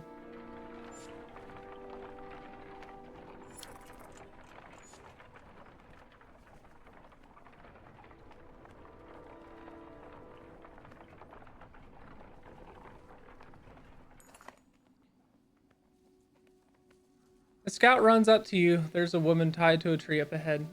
Got 4 guards watching her. The strange news draws a good deal of attention from the caravan. The bound woman is ranting and spitting at the 4 guards when you arrive and ask, "What is going on here?" "This here's a witch," one guard says, "plaguing our clan, making everyone really sick. But we caught her and brought her out here." The other nods. "She's been tied here for 5 days without food or water, then cut loose. Been 3 days so far. But she'll die on her own after that long with nothing to eat or drink. That's not on us," the guards respond. "But if you want to free her, we'd be bigger fools than you to get in your way." "How do you know she's a witch?" Everyone looks at the woman, who is a grinning, toothless grin. "She scratches at the tree bark and calls out the dead gods one by one. If that's not enough," the guard says, "then she was seen squeezing mistletoe berries into water troughs. Think I heard that makes you sick," the other guards bob their heads in agreement. "Ursa, any thoughts?" Ursa smiles and saunters towards the woman. She says a few quiet words. The prisoner looks over before returning. "My suggestion?" She says, "Burn her in the tree to the ground. Let her go and everyone go their way. I don't like it, but this isn't our concern." "We don't like it either," the guard says, "but thanks for leaving us to it." The caravan rolls by. The woman screams curses and hexes, leaving most feeling sorry for her or scared. Yeah, I can't, like, there's a lot of things I don't feel like risking this time around. A sudden rumble underfoot is strong enough to make you grab the side of the cart for balance. After it ends, you notice a young girl crying with her brother when her brother puts an arm around her. That's just the way it is around here," he says. "Nothing to cry about." Oddleaf looks concerned. "I'm not sure if that's the right attitude or not," she says. "It keeps them from worrying all the time, but it keeps them from being too curious. What's the point in caution?" Ivor says. "Look around. If it is that massive serpent causing these quakes, I could look at reading is hard apparently. It could be an arrow's range away, and we never know for all these trees." His words do little to quash the acrid dread in your gut.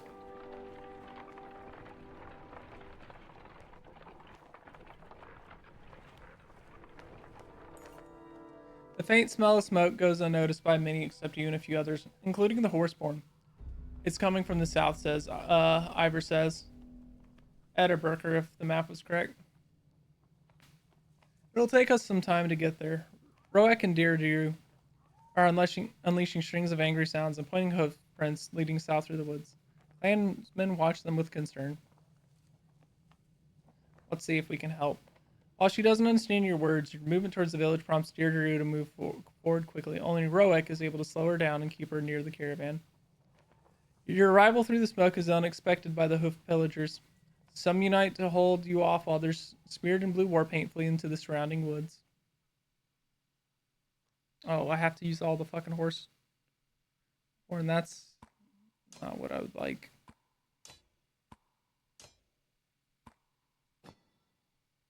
I'm not removing him.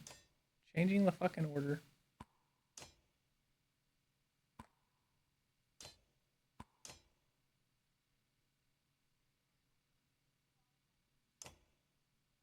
Okay.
Okay.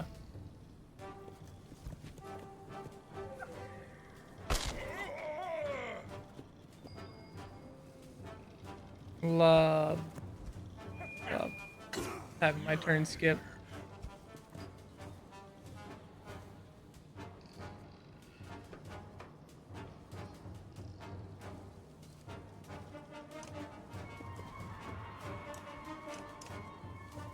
God damn it. That's an error.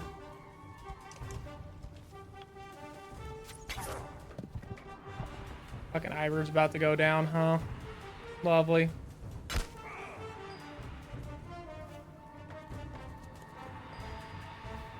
Fucking hate these stupid ass skip turns, dude.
This is rough.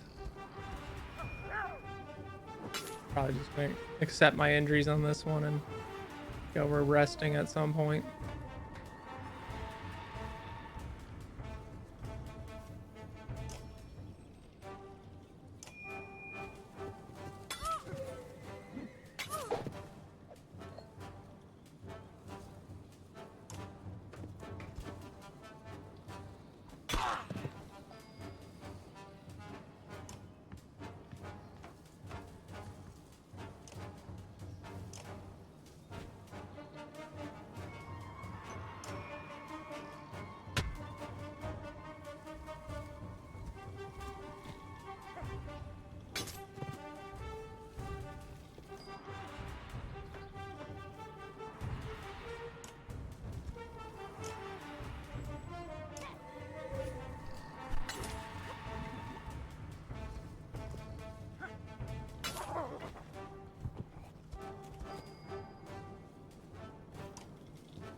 This fight is going fucking horrendous.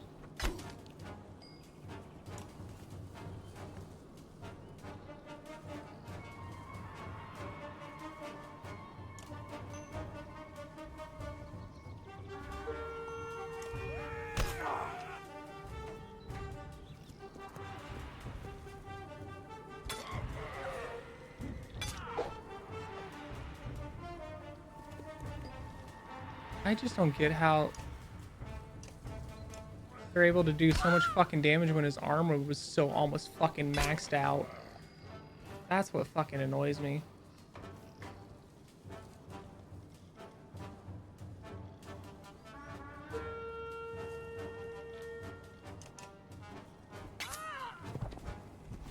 And there's more. Jesus.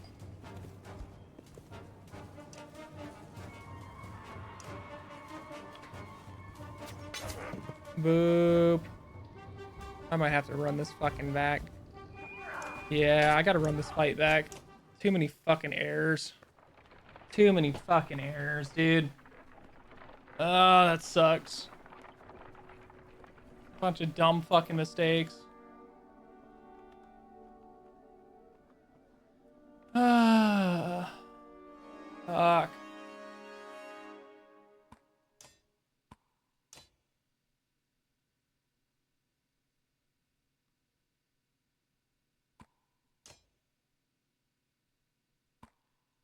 Fucking horseborn suck.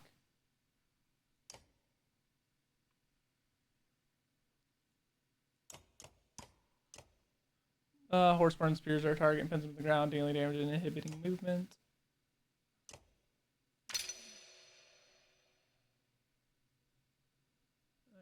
Alright.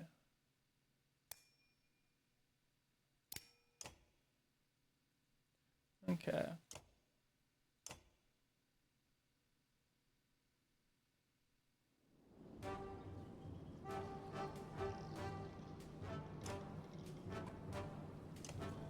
Alright. Now, stay the fuck over there.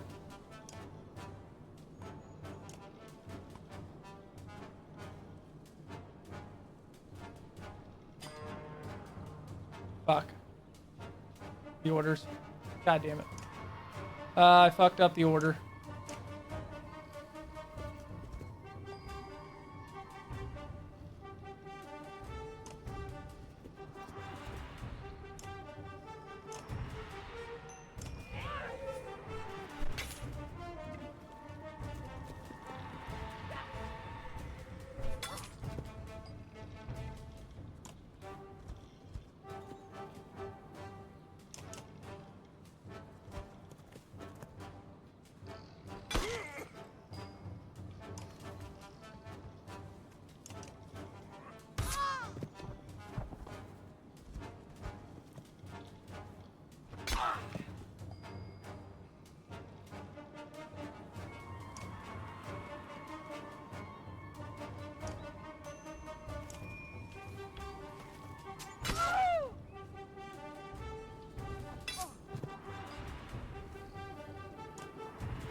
God damn.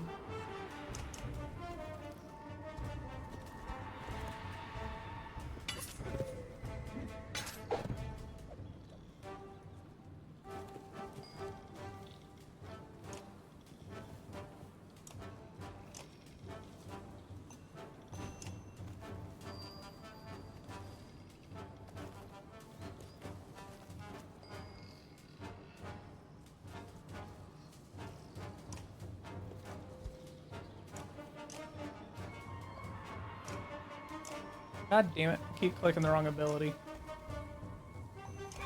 So now I'm trying to force myself to stick to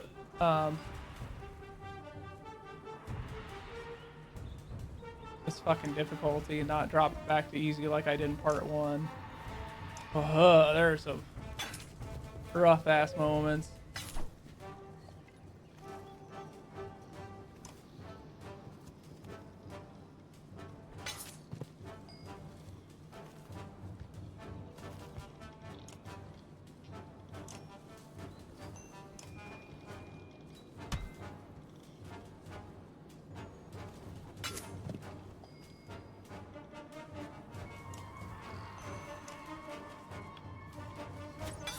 The struggle be real.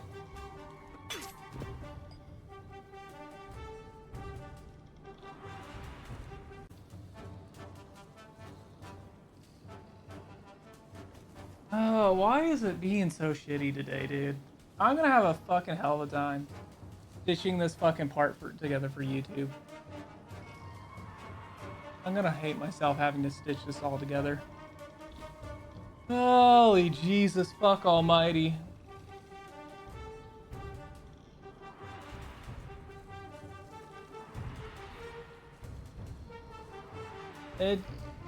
That is the 5th fucking time today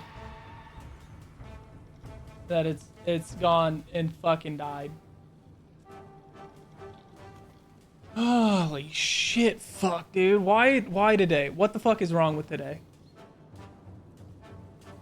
Is the stream PC finally about to shit its fucking last legs? Because it sure as shit looks like it.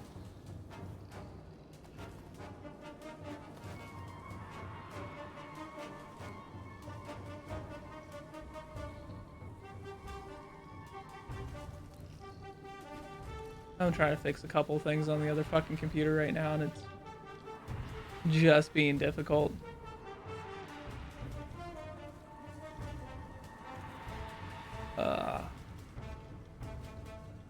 Tech just be fucking uncooperative as a motherfucker today. Alright. Get back into this fucking thing.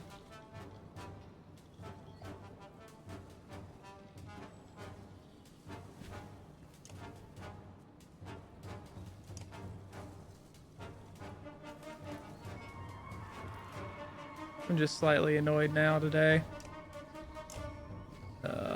By slightly, I mean a lot bit.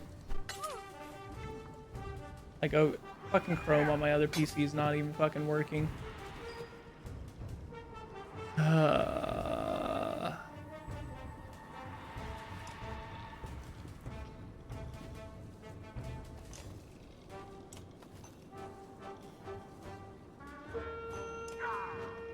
Hi. Yeah, tech.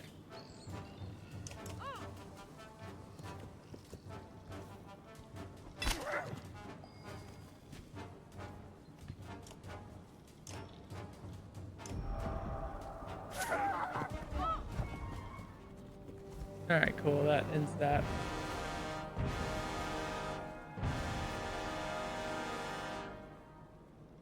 Did I manage to do that without anyone dropping? Yeah, cool.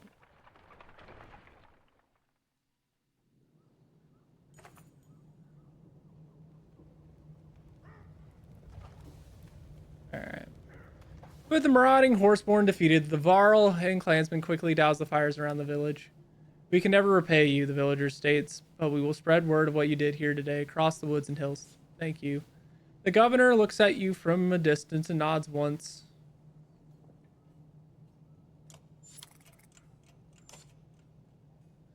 An easily hidden but stout blade for quickly softening an opponent.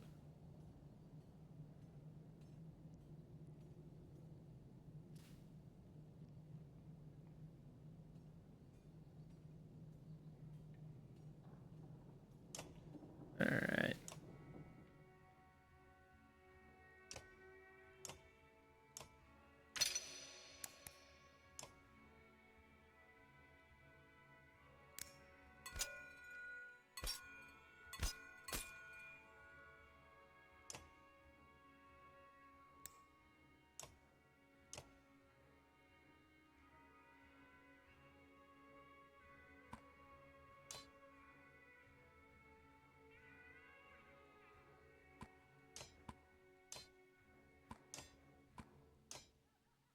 Okay.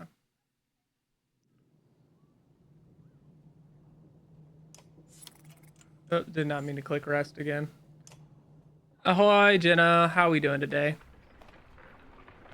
I've had some tech issues today with OBS, more specifically, and it crashing I think 4 or 5 times now, and like disconnecting once or twice. And then I was digital me this to start until Warudo. T-minus 5 hours still theoretically in the sky. Ooh, we're on our way home soon. Yay. But then Warudo decided to have its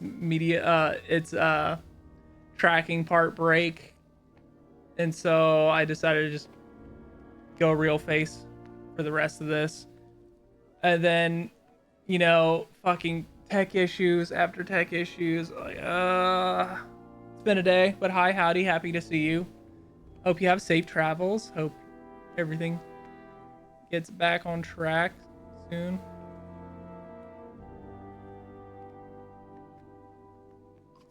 Ursa, have you seen anything like this? The archer's eyes are wide and they dart around to various branches in the tree. Maybe, she says, best to move along. Call everyone back. No telling who or what's out there.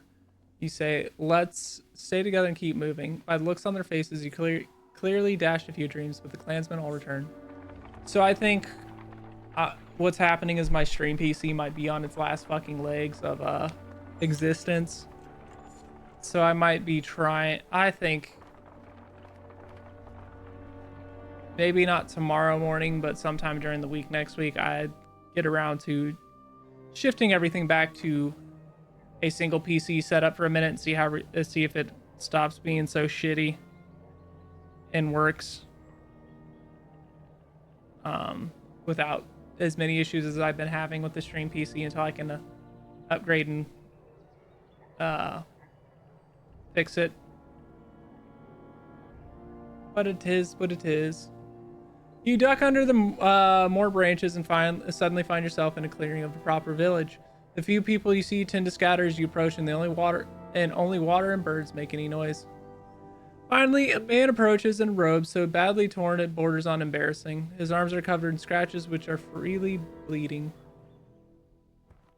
Welcome, friends. We don't get many visitors here, but welcome. Is everything all right here? Yes, everything is fine. An awkward silence hangs in the air.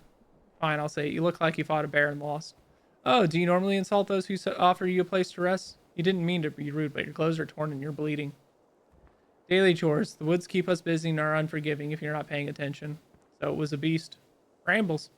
Ivor gives you a skeptical look but says nothing. Please, make yourselves at home. We have good food and strong drink, enough for everyone. The man begins to walk away. Wait, what's your name? He smiles again. We have no names here. We simply are. With that, he shuffles away around a building. Oh, sketchy as fuck.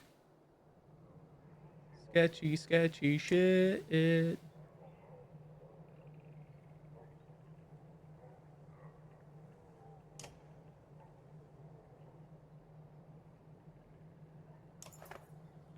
Try as you might, you cannot sleep. Is it the sounds of the old wood? You sit up and find another woman peering in through the window of your room. She begins cawing loudly like a crow before disappearing.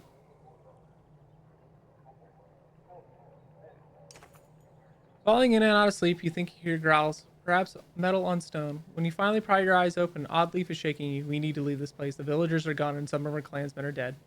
Outside, you see the body of the dead positioned in a circle and hear the weeping of a few families. Everyone is on guard as the dead are properly burned and immediately returned to Earth. Well, fuck. I should have listened to my gut and just left.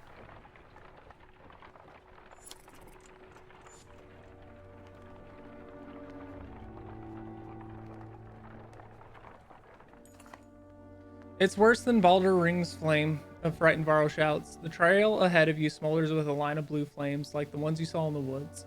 The fire is moving toward you and down the center of the trail. You wipe your eyes, not sure what to make of what you're seeing. A Khan curses the old woods in fire and looks to you, panic in his normally calm eyes. The blue flame is creeping towards the caravan quickly, dividing the path. Which way do we go? You know what? Fuck it. You step to the front and reach out to touch the flame. It does not burn you. See, you say. Others relax as the flame crawls down the line. Those on the right of the flame start laughing while a few of the ones on the left begin shrieking in terror. Confused, you see the flames finally go out and everyone gets quiet. The ones previously screaming run away in various directions, disappearing into the old wood for good. The others don't seem bothered by the loss.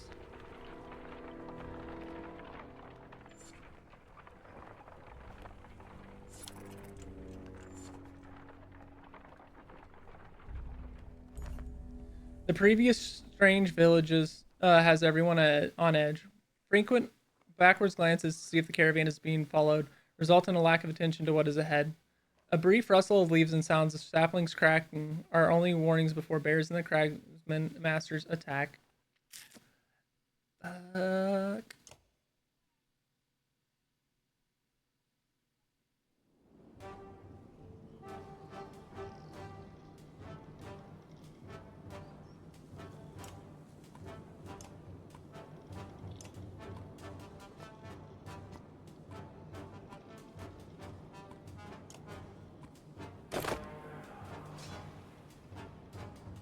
Normal caravan morale does not affect your heroes' will and battle power. It maintains sufficient supplies and rest in camp. Yeah. Fuck off.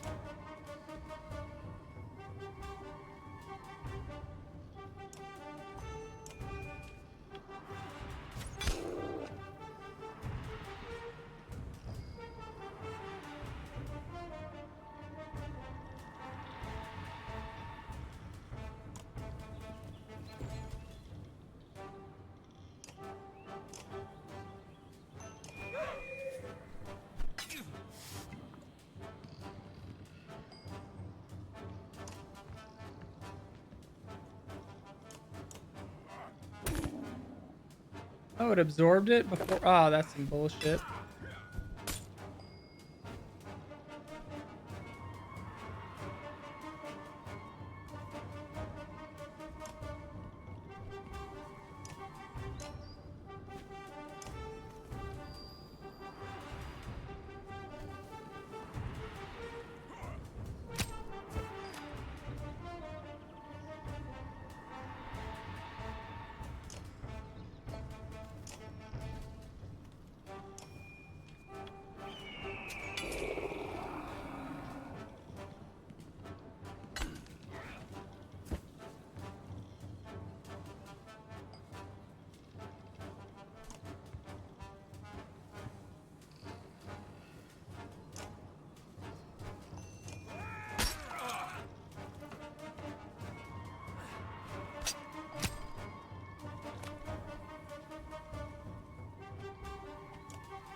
All right.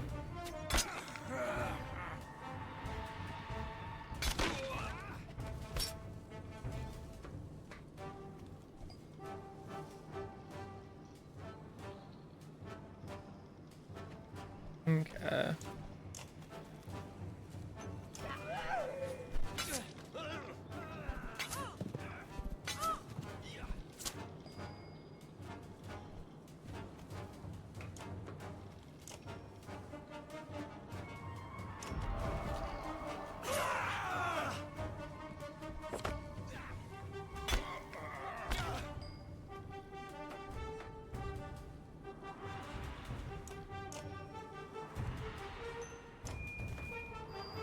All right.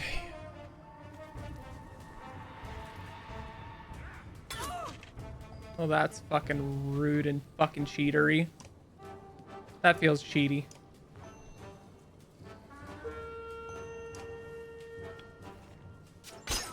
Like, oh, hey, their turn is next. Fucking metagaming bullshit.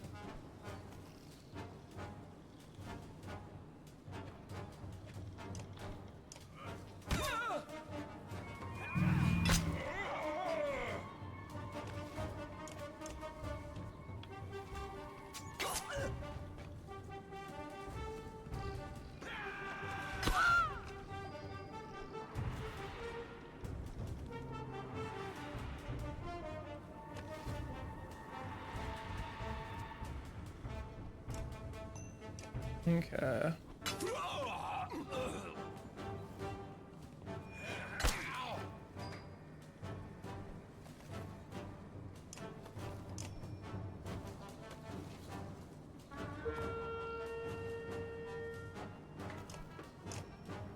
You're not upgraded for it. God damn it.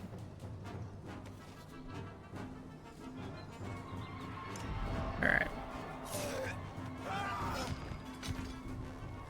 And is this how I get out of it without taking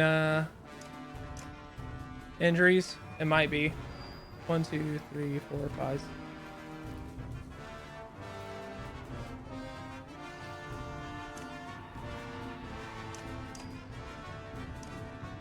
It's looking like we get out of this with 0 injuries unless I can't count my units. 1, 2, 3, 6. Yeah. Huzzah. Alright. That was a good one. A little hairy, but we got through. A wounded cragsman pushes himself back against the base of the tree, looking like a cornered beast as you approach. We were just trying to feed ourselves, he said. Logs are all cracked and drained. Man can't find a new place to live without. He lunges for you with a crude blade, but oddly pierces him with an arrow, and Ivor finishes with a quick swing of his axe. You thank them, and everyone moves on. Geirraður's Godstone is in the shadows ahead. His guidance would be a welcome gift. Yes, guidance.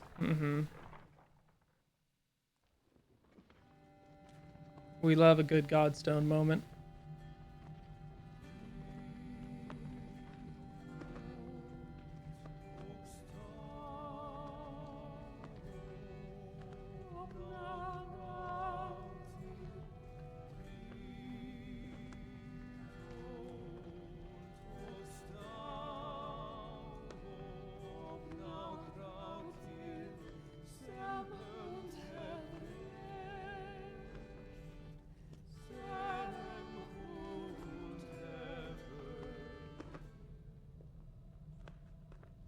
All right, now we can click the Godstone. The site of Gerador's Godstone is the center of the old woods. In the center of the old woods surprises almost everyone. The Eastway Road surely minimized this Godstone's visitors, allowing lichens and ivies to encase it. Still, the surrounding area appears accommodating, except for the rather new and impassable rift in the ground just beyond the stone. And already your clansmen are sloughing off their packs. Clear some ivy and inspect the stone. Known as the god of the wise counsel and direction, Gerador is accredited with all types of discoveries and good decisions. As you pull away large strands of ivy, Elio reads aloud the tale inscribed. A young man came here 8 times in 8 days, seeking counsel on the matter of a young woman who had pricked his heart. On the 8th of these days, when the young man's voice had become hard with the weight of unanswered prayers, Gerador cried aloud, saying to him, "She is not at my stone, fool boy. She lives where you live, sleeps where you sleep. She cannot love a man who is not there." As you think about the story, you discover a small nook in the stone, inside a lock of red hair tied with stone cloth.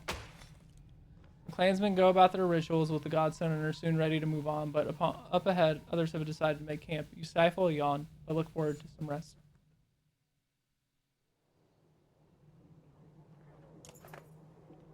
Alright, what can you show me? Alright, what do you got to show me in terms of challenges, homie?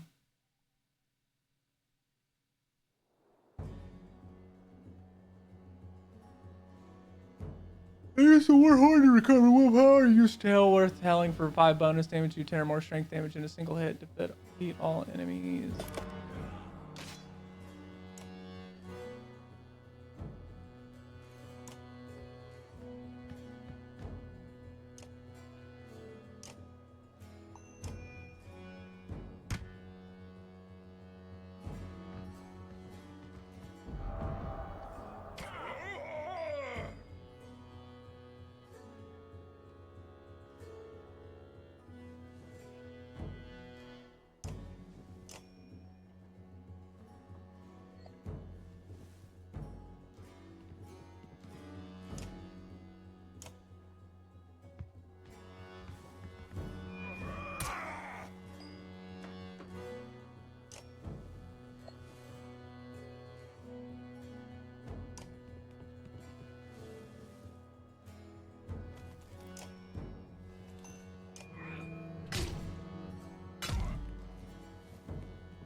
Every 2 strength enemy has over ally gives 2 strength to damage.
Probably need to run this one back.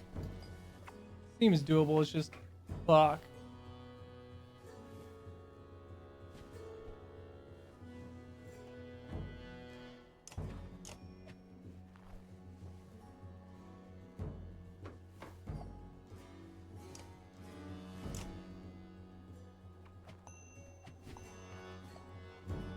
Man, I really don't understand how the fuck the lightning ability fucking, god damn it, fucking actually works in terms of it considering something diagonal, and it only seems to fucking work diagonally in one fucking direction, which annoys the shit out of me.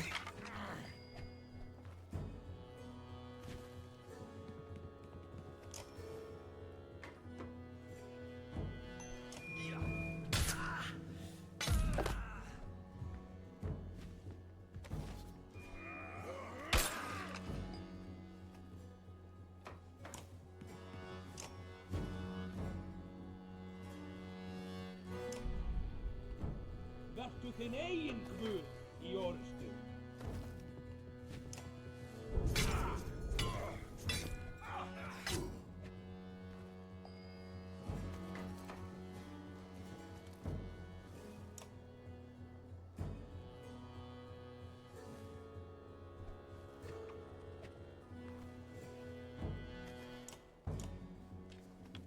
Okay.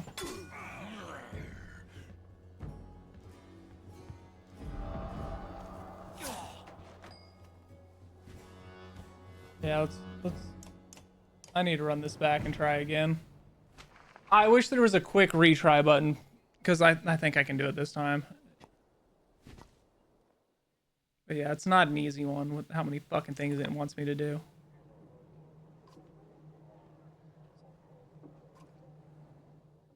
I mostly want it for the extra renown, so I can actually level up people.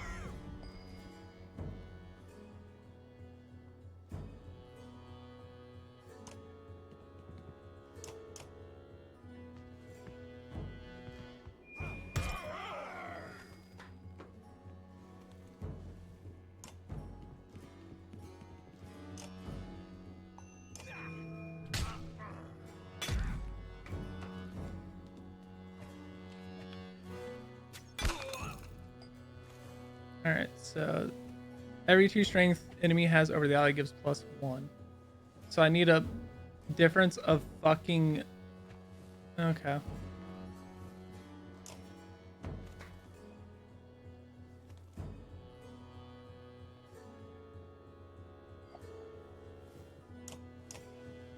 Okay.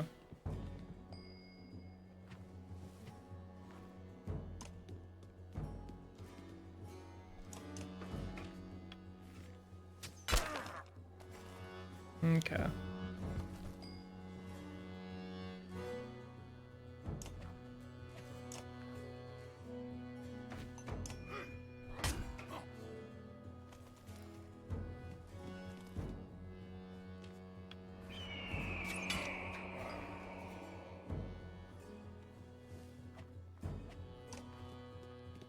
So how am I gonna do this? If they gotta have a difference of 10 HP.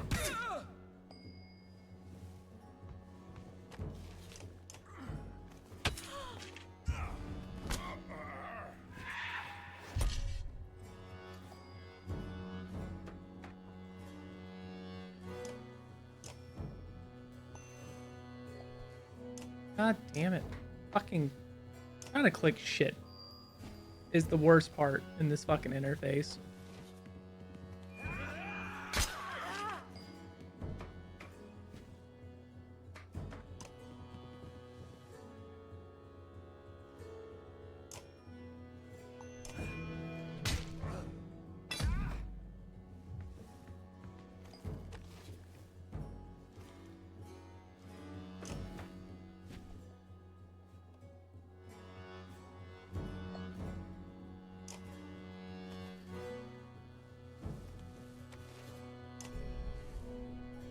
Óttist ekkert nema hugleysið.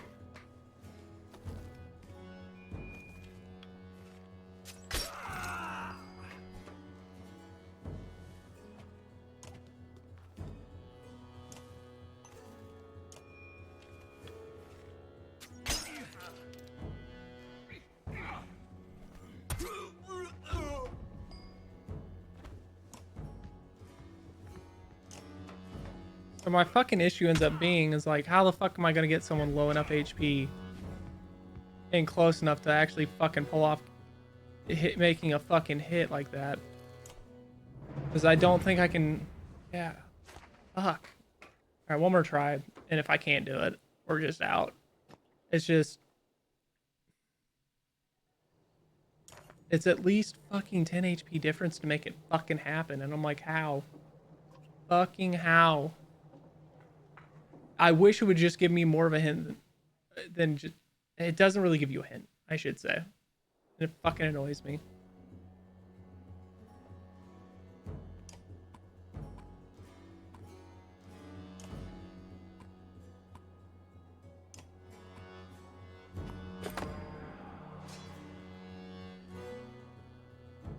Also, they keep giving different enemies, huh?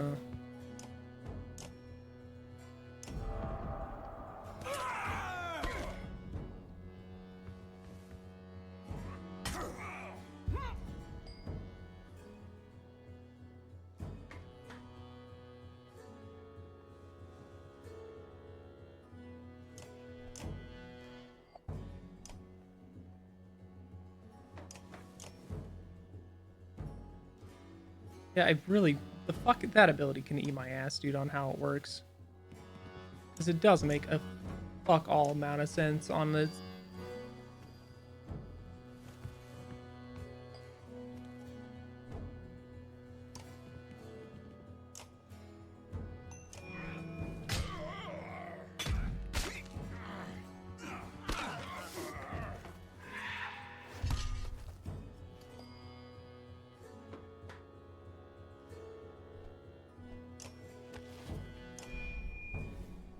Vertu þinn eigin guð í orustu.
Óttist ekkert nema hugleysið. Okay.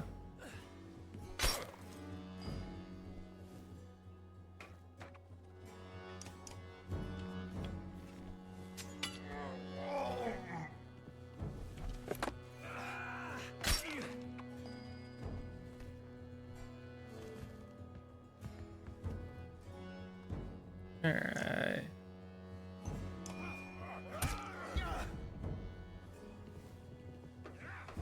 I'm surprised they haven't taken down Ivor, if I'm being honest.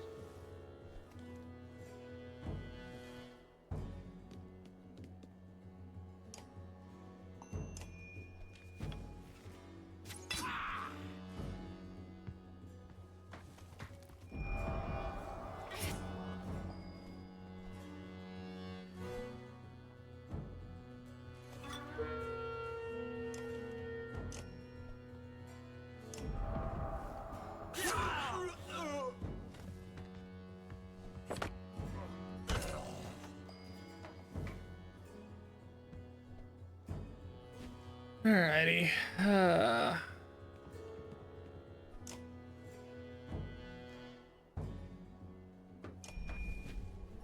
Dálmor hér mun saumuð í vor fána.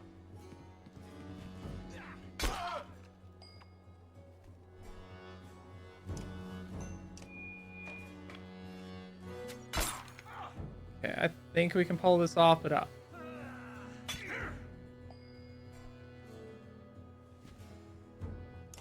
the big fucking issue right now is other guys have high fucking armor left.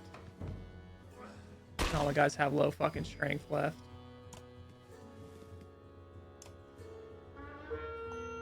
God damn.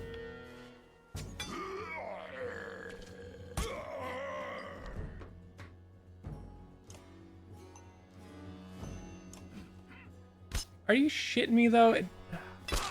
I get that it deflected, but it also turned off my fucking...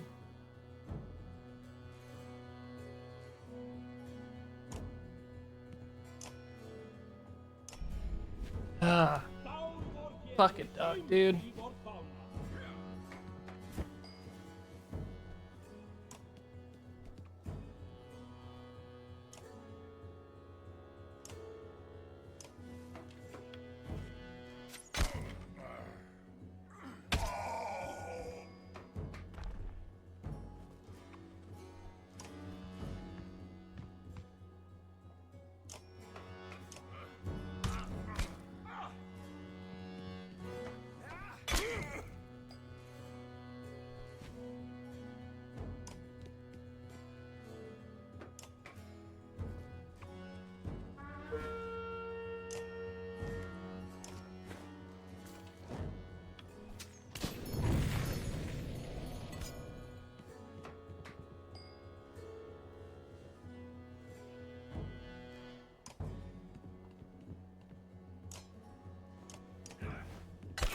God, he doesn't even have much fucking ability to break armor. Fucking duck.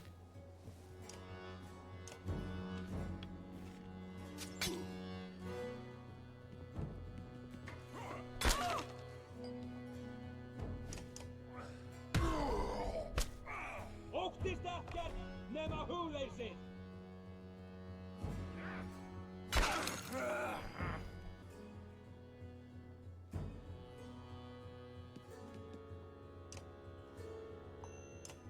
Hug. Reasons you.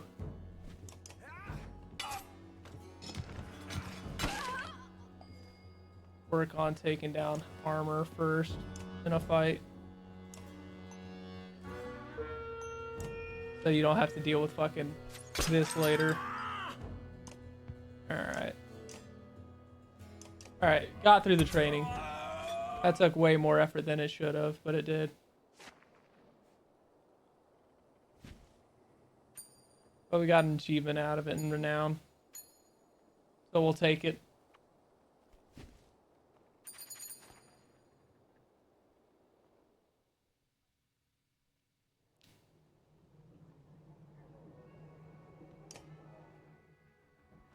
Before you settle down to rest, Ivan beckons to you. Have you memorized the basic threads of mending yet? I think so. It's hard to find time to practice, though. Feels like someone's always needing something. Are you going to show me more? Part of weaving is knowing what pattern you're looking to create before you ever begin. Alright, so I want to mend a wound like you did with Ivor's arm. The mender smiles. And I want to use your bow to fire an arrow through the line of enemies. Yeah, but that took me years to... Oh, I get it. We'll start small. I'll show you a pattern so tiny it feels like you're doing nothing. But it's the foundation of many great woven spells. Ivan's instructions are easy to follow, but tough to repeat accurately more than twice in a row. You're getting it. You just need to relax, and a violent rumble in the ground silences him. His face grows concerned. Juno. He bolts through the shaking woods faster than you imagine he can move. Oh.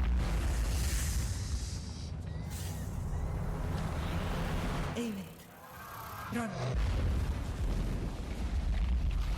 That's a big ass worm.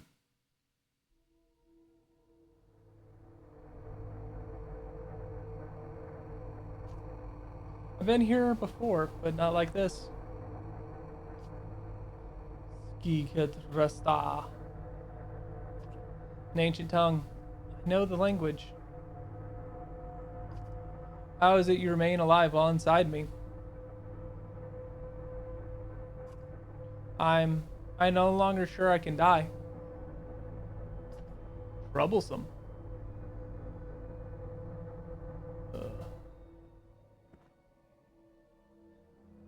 You've been hunting me. Such arrogance. I consume what parts of the world I can, but your use of power that is rightfully mine is no longer tolerable. You should not be here, so nothing is yours. I haven't used any power. Each breath of yours is mine. Your every step is fueled by power created for me. Everything shakes violently. Have I become so pathetic I cannot even consume you? Perhaps we want the same thing. Your schemes are insignificant. Would you humor a gnat's requests? Besides, if you truly desire the same as me, you release your grip on that which currently sustains you, and allow you to destroy all that lives. To what end? To the end. Just as this world started, so must it cease. All things have an end. And so must you. The others with me will find a way to stop you. The space shudders again. The others, could they be your end as well? But you can control them all. You blink and the serpent catches your hesitation. So there is one you cannot control. He would be my salvation, but... Another shudder. I feel it too. We are both dying. No satisfaction in mutual destruction. Impatience has undone me. Frustrating to learn a solution too late. The space shakes horribly one last time. Vanek dims Chokol. The serpent hisses just before a flashing light. The terrible pain rips through you both. The two of you shriek simultaneously, and your vision dims.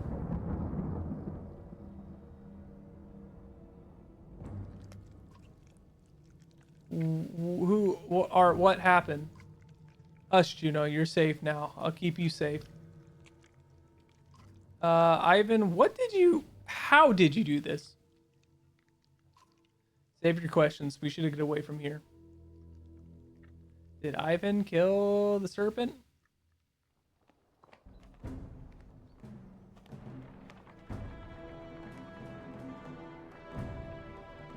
Sure shit looked like it.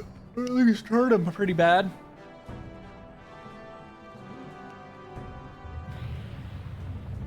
Oh, no, just a wound. Oh, boy. Run! Fucking run! He coming for us now! Several humans and a few Varl wander out of the old wood to rejoin.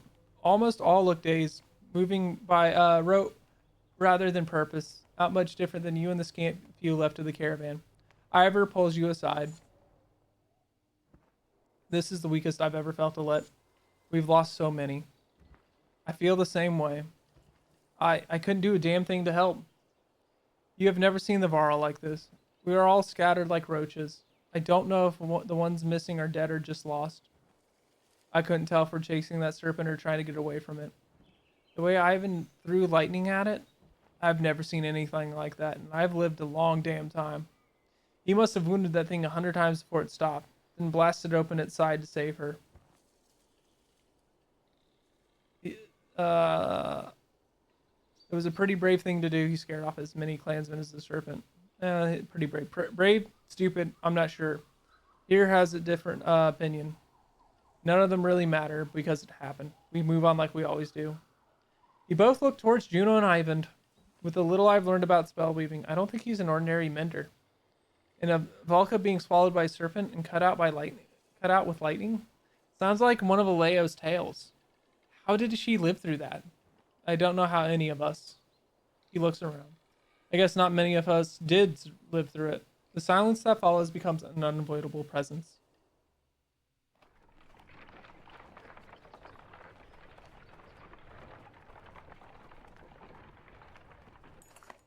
When Juno stands from the cart carrying her, clansmen recall old players or pull their children behind them. She takes in their frightened stares with grace, but beckons Ivan to join her away from the caravan. The two menders are given privacy, but out of fear more than respect. Ivor shakes his horned head. I'm not sure where all this is leading, but these clansmen, what's left of them, aren't doing good. They'll be fine, we all will. I'll speak to the bigger families and try to calm them. Train more fighters, they should keep them distracted. Let's talk to them. While you're doing that, Ivor says I'll see to what I can find out from the menders. You find out the few family leaders and do your best to assure them that things will calm down. Waterfalls, smashed hounds, horseborn, and a giant snake. And giant snakes, one father says. You've got no clue what's coming. Others shout their agreement, but he calls them to be quiet. Neither do any of us. That's the truth. So we stick to your banner. The others lose the fight in their eyes and nod. Yeah, I mean, shit. The world's fucked. At least we're trying something. Fiskovic? There are signs of recent fighting all around Fiskevik. But it might provide a meeting ground for all who scattered when the serpent struck.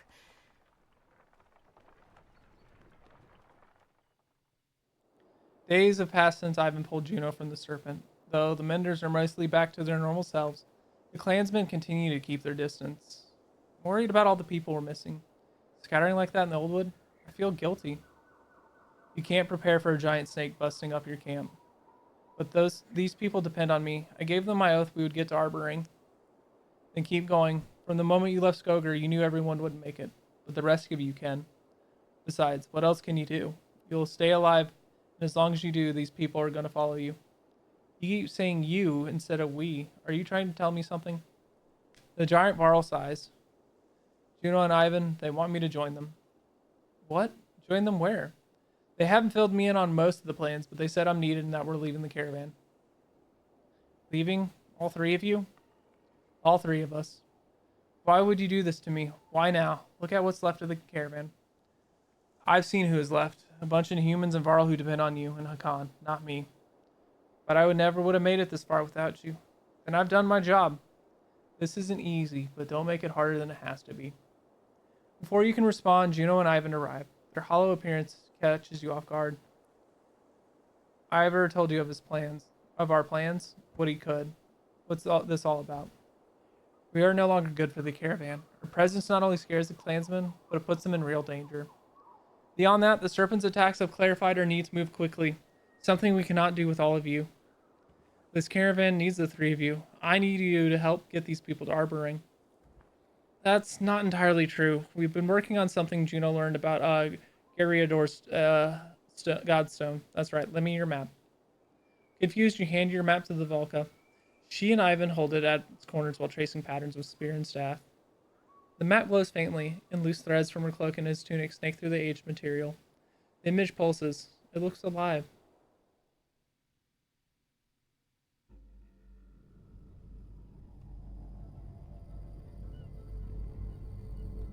Whoa.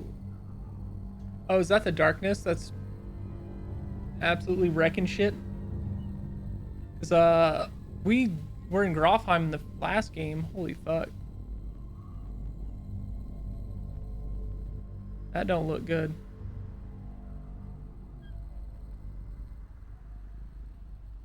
The gods may be dead, but a few other secrets remain. I've spoken about a darkness enshrouding the land, now you bear witness to it on your map. The sky will soon reflect the truth shown here. Even the chasms opening across the lands are displayed, but your path to Arboring is clear. Speed will be your ally now. With so few, you should be able to outpace whatever comes your way.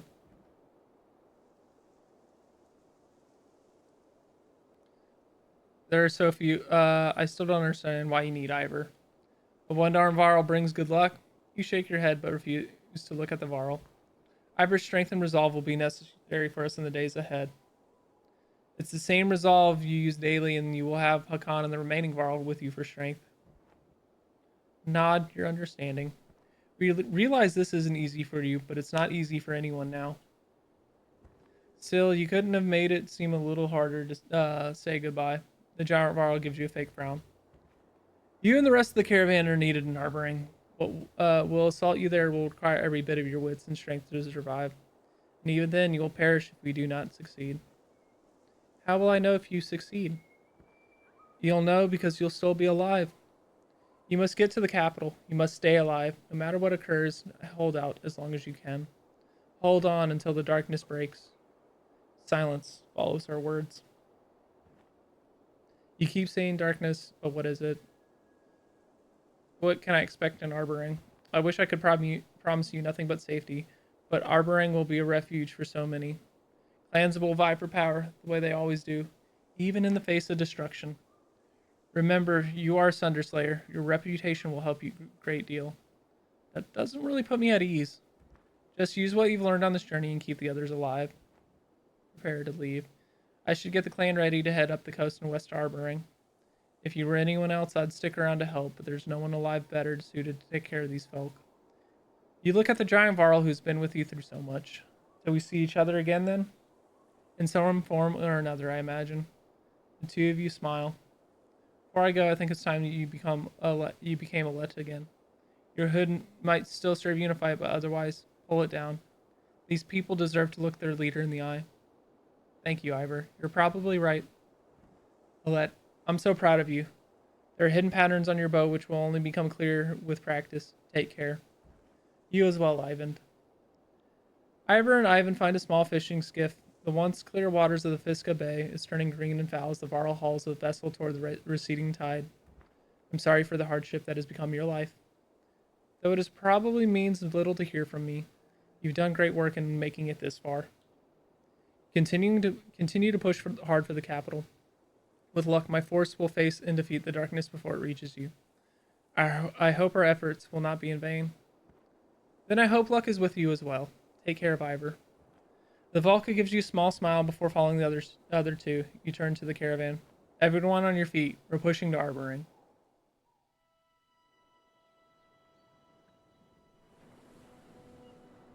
So are we going to be these three?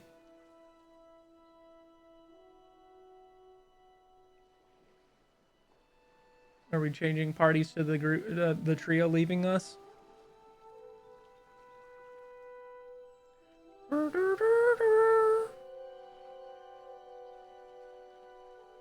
Chapter 13. The fetters will burst.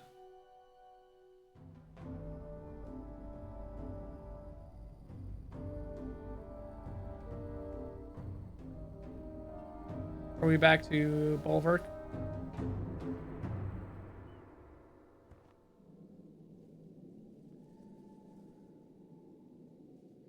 A ways from the woodcutter camp where you found rest for the ravens, Volka joins you as you stare into the woods. Don't tell me you're fine when you're not. You're still having those damn dreams.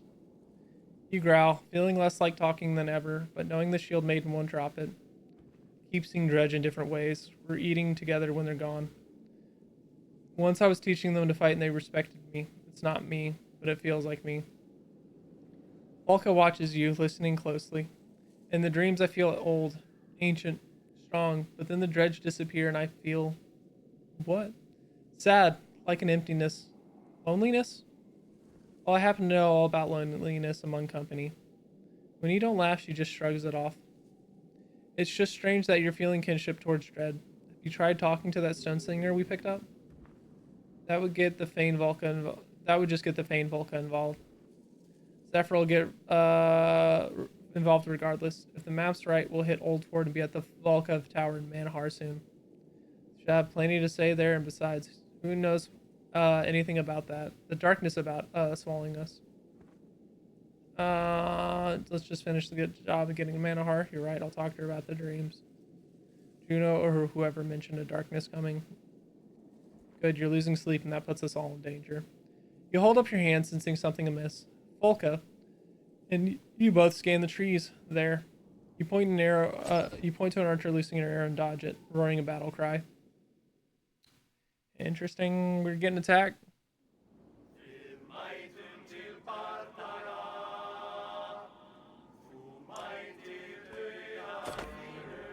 Give us your food and your weapons. You're trying to rob us. They won't live to learn their mistake.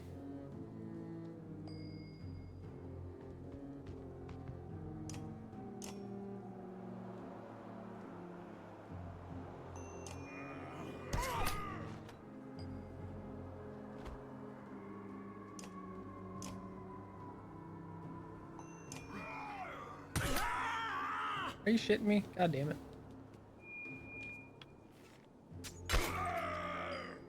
Goofed. I done goofed on the strat.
Oh.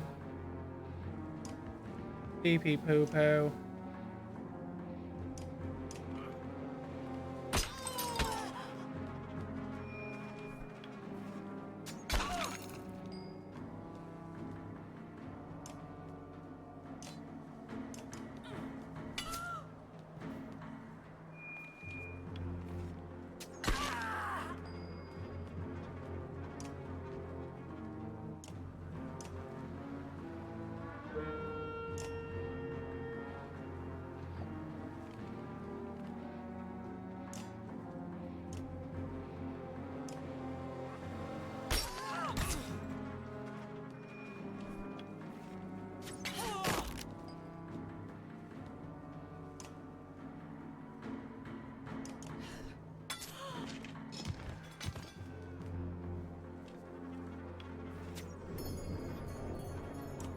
Yeah, figured that was gonna happen.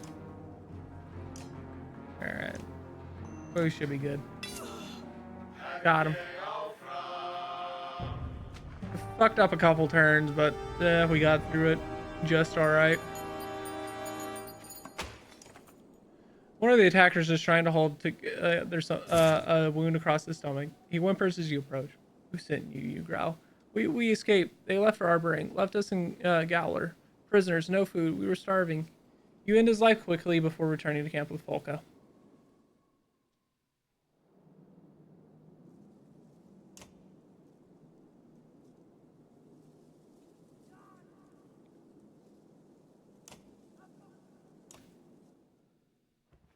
You find the Varl near an empty barrel, staring at the darkness. He would be drunk if there was more mead for him. What is it we're doing, Blood Axe? I mean, honestly, what's the plan rattling around in that head of yours? I'm trying to keep us all alive. And you don't find that strange? A Varl berserk playing den mother to a bunch of humans. You get in Sigbjorn's face with a deep growl. Maybe you've outlived your welcome here. Save your show strength for one of your pups who who might actually be intimidated. You grab the Warhawk by a horn and punch him in the gut. He doubles over, coughing. The red-headed Varl grunts, rearing up with a punch that catches you in the chin. While you recover, the ravens gather around, some cheering, daring to cheer. Volka watches with interest. Hurl barrel at his head. The barrel's a good weight in your hand and moves quickly through the air, shattering against Sigbjorn's face and spilling salted fish on the ground. Before you recover, you lay into him with heavy hits, punching him in the face and stomach until he falls. The fallen giant spits out a tooth. Whatever point you were trying to make, you made it. You walk away from the cheering ravens feeling good. You talk shit, get hit. Valka Zephyr is speaking quietly to Volka when you arrive. Not forbidden. Only rare for Valka to have children. So Nichols was like a son. He was not my child by birth. Some other killing your cub to save your own fur. What did you do to him back in the cave? I did the only thing I could. The thing we never want to do. The Valka's eyes fill with tears. I forced a skip in the pattern, which won't mean much to you. Suffice to say that menders usually repair skips or makes mistakes. In the woven fabric of our world, they cover powerful exposed threads until all is right and the pattern is whole. I did just the opposite. You stare at her blankly.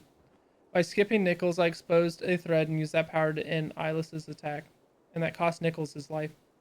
Yes, but it is a sacrifice every mender is prepared to make, should it be necessary. How do I know you won't try to skip me when we get to Manahar? Because I can't. It is a conscious choice to a mender's taught to how to make. Silence spans a few moments. Brave kid, then.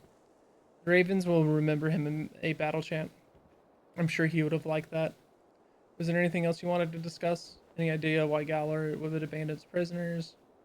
What do you know about that darkness? The Valka stares into the distant sky.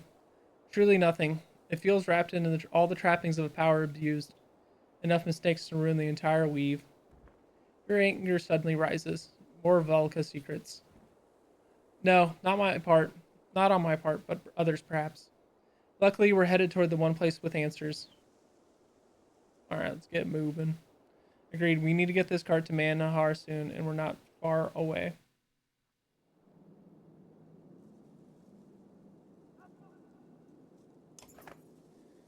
These woodcutters were no slouches in a fight with those prisoners, Spar says, coughing. I think I've seen weaker men in Warden.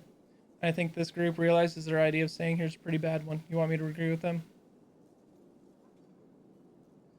I bet we'll need all the fighters we can. I've got a suspicion you'll actually like humans more than any other Varl alive, Spar says, chuckling, until he starts coughing and wheezing for air. I like how with Bulwark, I'm being a lot more lenient and learning and accepting of people into the fold and our group of shit. But with Alette, I'm like, nope. Our survival means like we got to be a little bit more careful about who we let in, who we work with, and whatnot. The fighters at the front of the company begin hacking away at a dense underbrush. We'll be here all day if the rest of you don't grab your axes and start chopping. And one of them growls before wincing at a pain in his hand.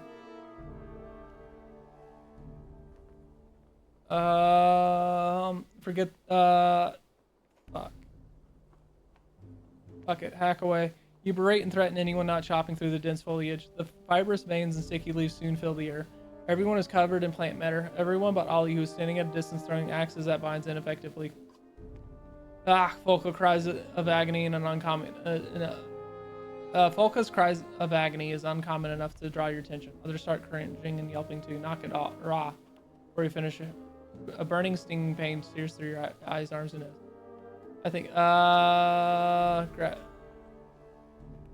the plane is poison, Ollie says before taking another drink.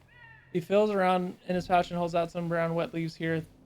These are no counts. These counters. Fuck it. You shove the leaves in your mouth, swallowing quickly. How long does it take to work, you ask? I don't know, because you just rubbed them on your skin. He hands out leaves to everyone else. A little does a lot. You hear them say, and soon the pain passes, but the entire caravan needs rest. Fucking poor choice made.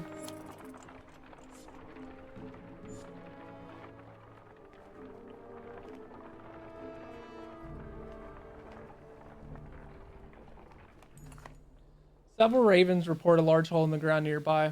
There are strange marks all around us, one says. Some look fresh, others, well, look at like they've been there as long as the mountains. Spar looks up. This hole have smooth sides about as deep as a barrel? Yes, the men nod and Spar grunts. Stay away from anything that leads back into the ground. The others all cheer at your words. The memory of the cave still fresh in their mind.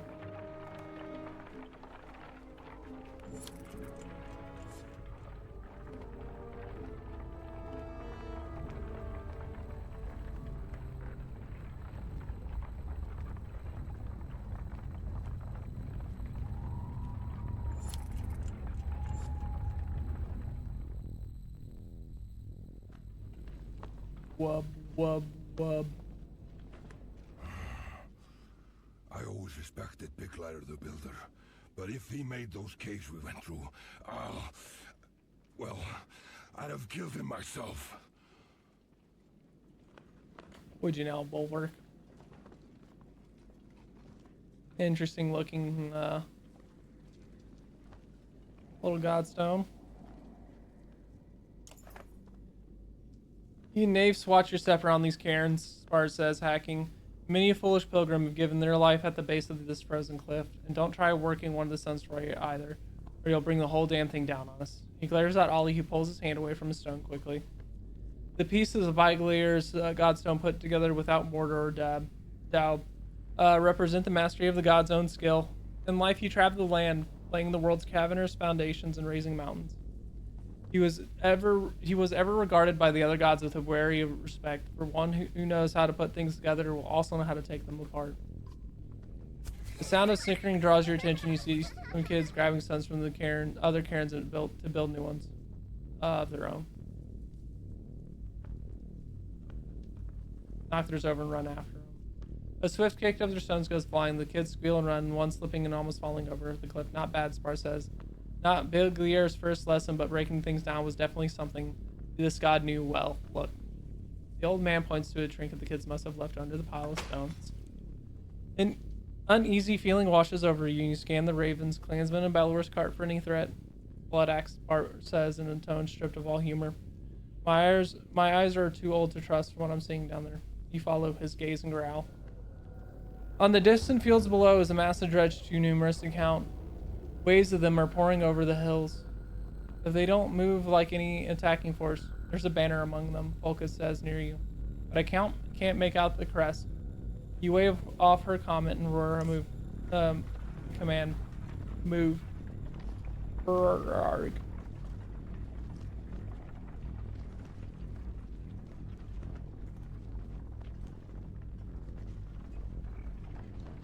Ugh. I might need to take a break to get something to eat. I know, like, this, I've only been back up for like an hour, but like streaming since like 11:30, 11-ish. Been up and down for fucking so many times because of OBS crashing, but I might need some food. A large group of clansmen from Bindle have stopped and Gaston whispers among them. What's the problem now, you ask, breaking into their circle and finding a couple protectively holding a bundled baby. It's a curse, an omen, an old man says. The child's been replaced. Change. Never seen anything like it. You wouldn't know a thing about this, Varl, but they do. He points at the couple and others nod. A few women holding the children tighter. Maybe the darkness did it. Maybe they have dark secrets. It's a sad, hard thing to accept. Either the baby dies or we all suffer fiercely. Show me the kid. The father hesitates before pulling the swaddling open. Your experience with human children is minimal, but this looks just like any other baby. Look at the head, someone shouts. You lean down and see feathers over the ears. Small tufts of pale down feathers, the kind you remember seeing on the neck and under the wings of Eryx. If it's an omen, it's a good one. No one harms the child. The mother starts weeping and thanking you. Little Horoker, you mumble, and the father smiles. That's what I'll call him. He says, maybe the gods aren't. You walk off before you can finish.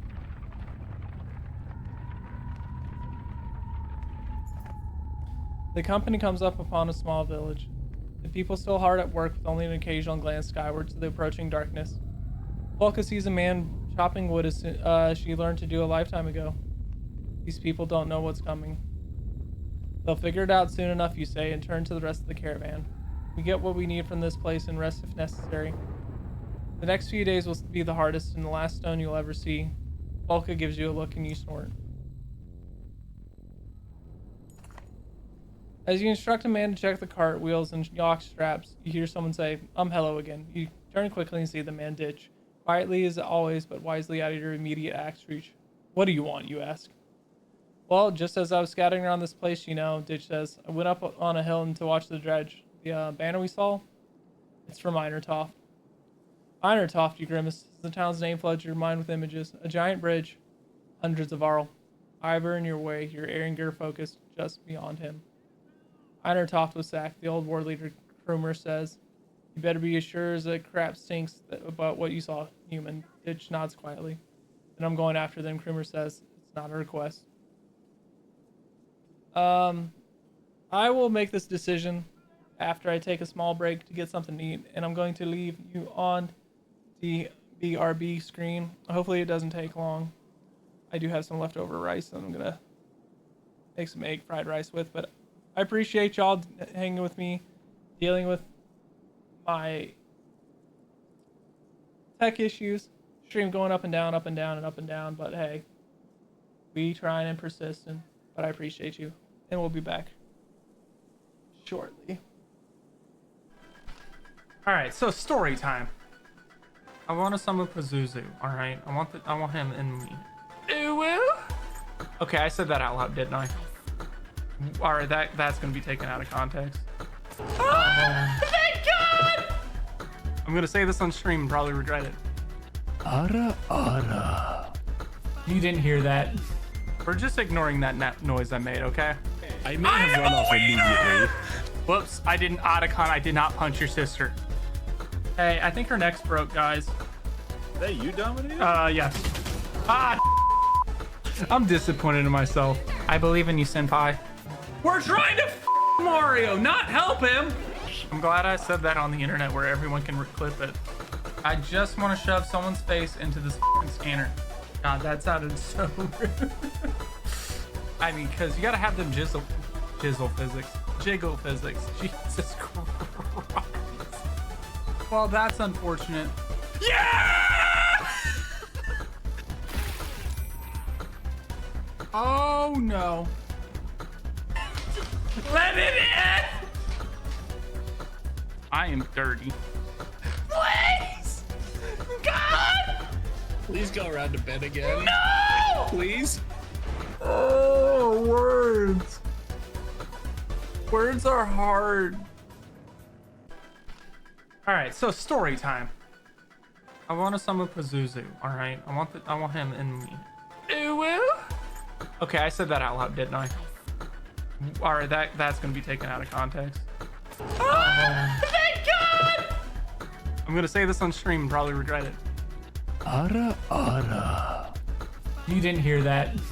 We're just ignoring that noise I made, okay? I may have run off immediately.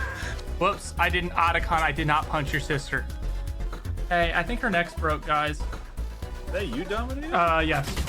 Ah, I'm disappointed in myself. I believe in you, senpai. We're trying to Mario, not help him.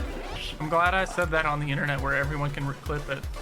I just want to shove someone's face into this scanner. God, that sounded so rude.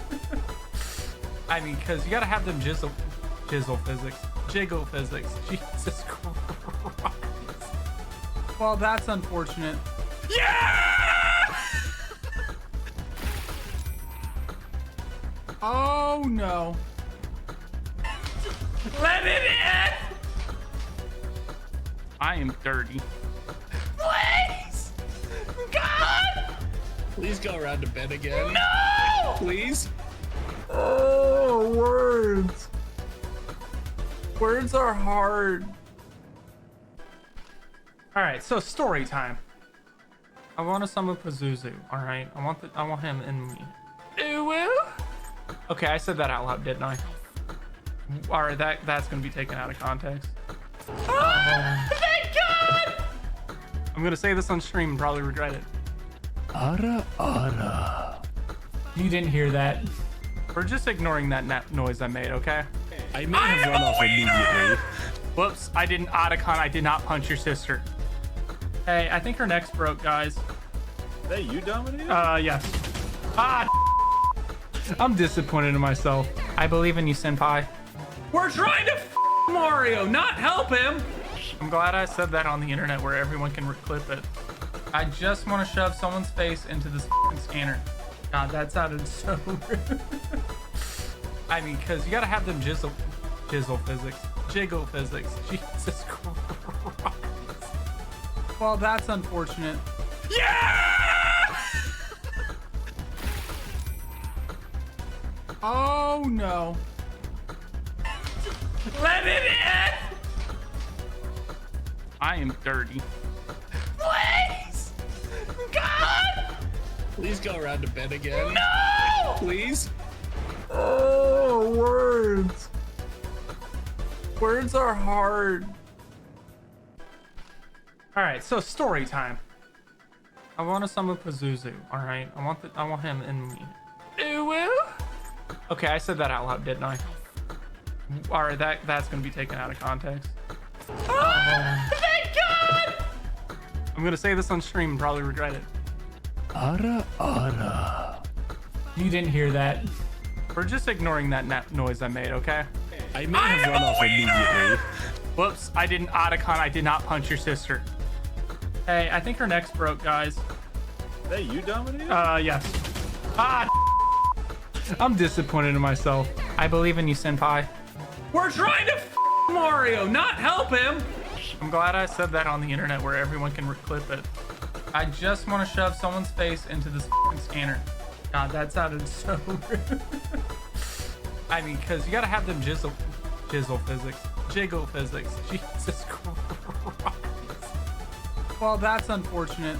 Yeah! Oh, no. Let it in! I am dirty. Please!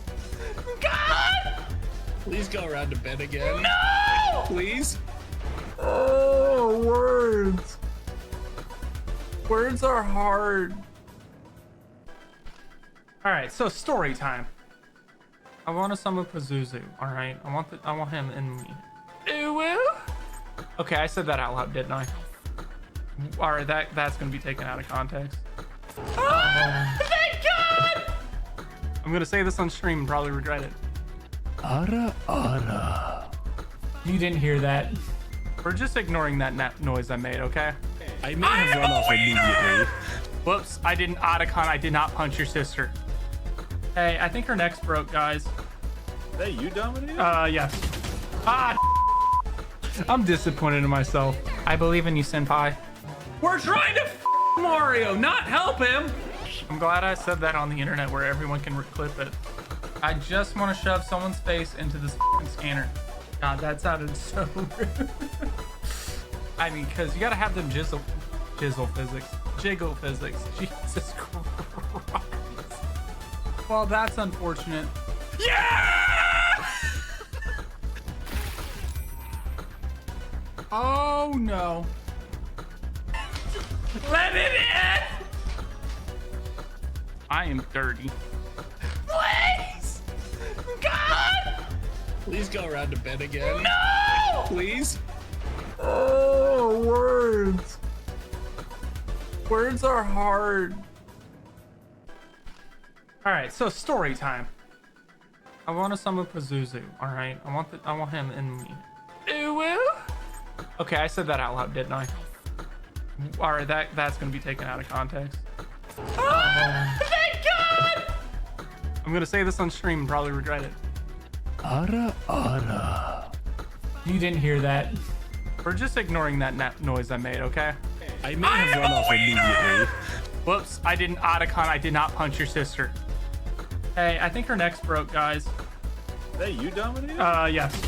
Ah, I'm disappointed in myself. I believe in you, senpai. We're trying to Mario, not help him. I'm glad I said that on the internet where everyone can clip it. I just want to shove someone's face into this scanner. God, that sounded so rude. I mean, because you got to have them jiggle physics. Jesus Christ. Well, that's unfortunate. Yeah! Oh, no. Let it in! I am dirty. Please! God! Please go around to bed again. No! Please? Oh, words. Words are hard. All right, so story time. I want to summon Pazuzu. All right, I want him in me. Ooh. Okay, I said that out loud, didn't I? All right, that's gonna be taken out of context. Thank God! I'm gonna say this on stream and probably regret it.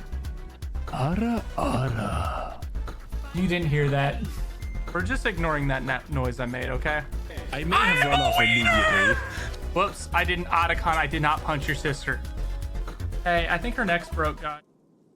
Alrighty. Food acquired. Let us get back to our Saga. Join the old Laurel, though it could be suicide. Stick with him, you growl to the few fighters you allow to join. If he's lucky as he claims, he will grab others, get back in one piece.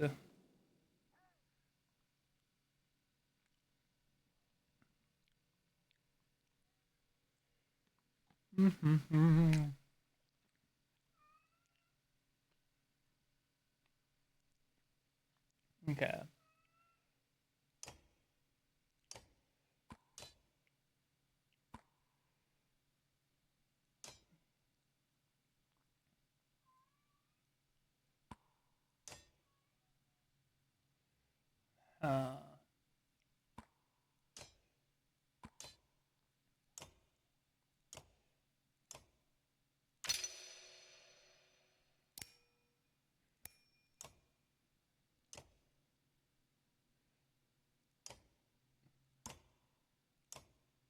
Okay.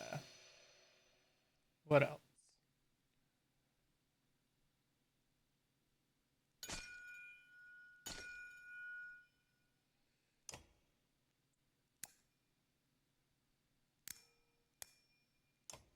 Okay.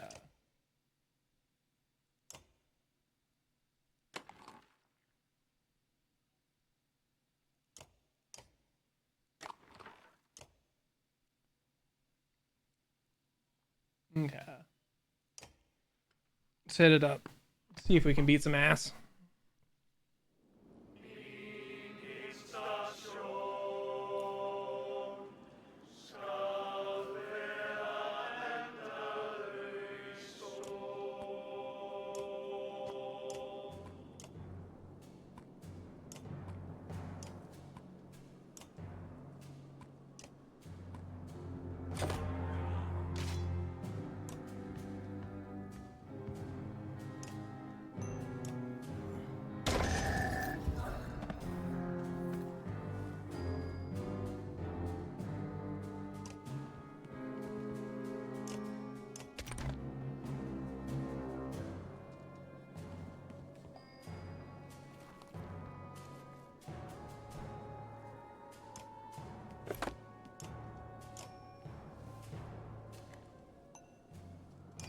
Alright, let's see if those runes help us.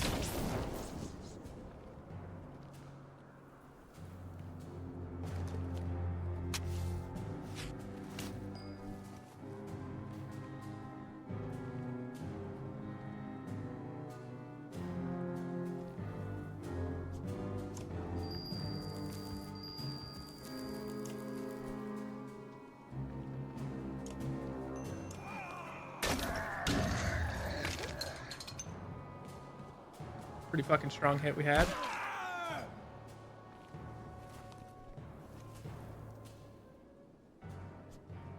Oh shit, skulker eggs.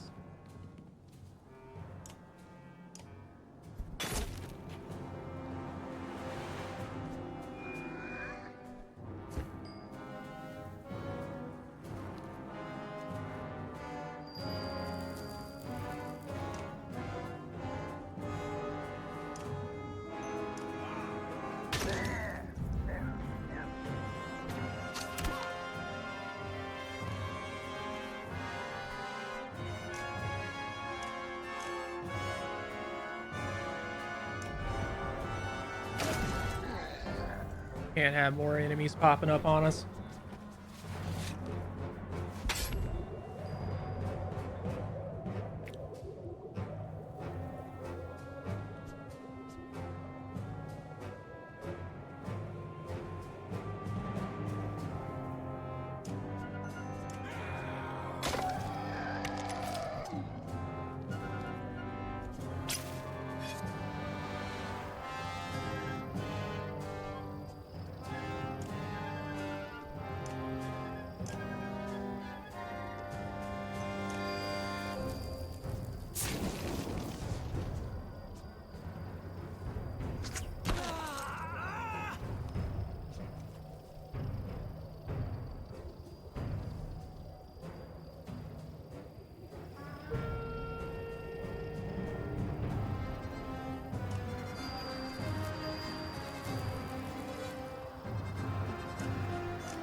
Alrighty.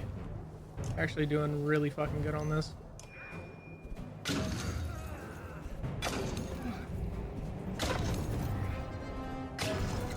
Alright.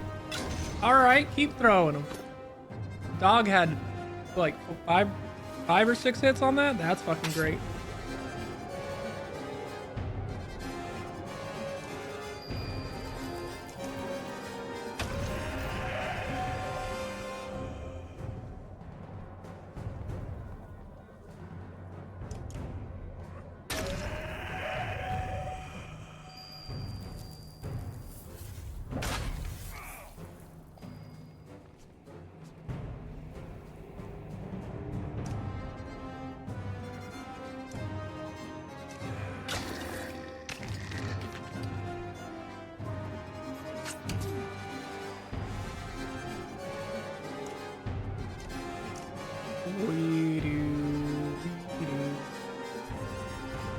I'm still mad that Krumer went with Bulwark and didn't stay with the Let's party because Krumer's really fucking good.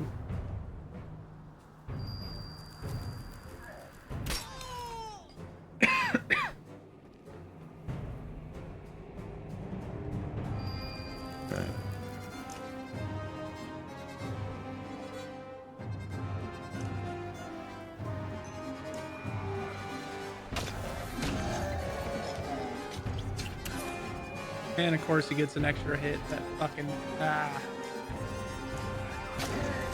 pig shit. Zephyr getting injured is not going to be ideal.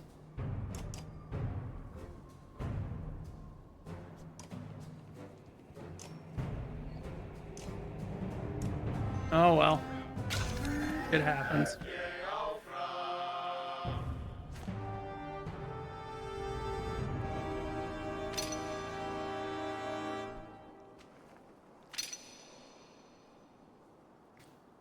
We'll try to rest as soon as we can. Because those runic gale fucking things are pretty fucking nice to have.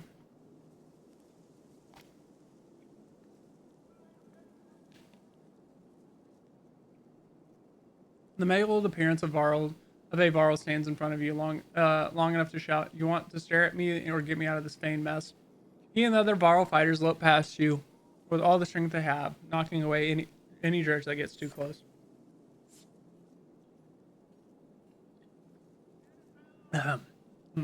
Once back in the village, the deep tones of the scarred Varl utter curses you've never heard before. Then he sees you. You, the famed leader of these pathetic humans, the Shieldbringer asks you. These humans are the Ravens, you say, and I'm Bulwark. Who are you, and why do you look like you were spit out by a cold bear? Varl smiles at you, then cracks what might be a smile beneath all the facial wounds. Vassal, former commander of what was left of Einertoft, he says. You might recognize this one beside me. We glance at the Varl who one with barely any horns or beard. Kavig? You ask, and what in the depths, Kavig is the youngest Varl, the last one made. We're all that's left of those who fled Grofheim and stood against Bellower at Einertoft, Fasalt says. Kavig, run and get us some damn drinks and some meat. Bulwark, I need to talk. Kavig. I always figured the Ravens were a myth. A Varl who always being around so many humans doesn't make any sense. I need fighters, and there's a lot more humans to choose from these days.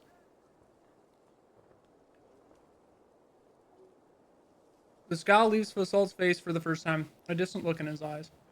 I'm lucky to be alone. I'm alive by luck alone. Jesus Christ, did I not read that sentence correctly? No skill with a weapon or desire to kill could have sent me through that. Einertoft was a massacre. Salt grows quiet.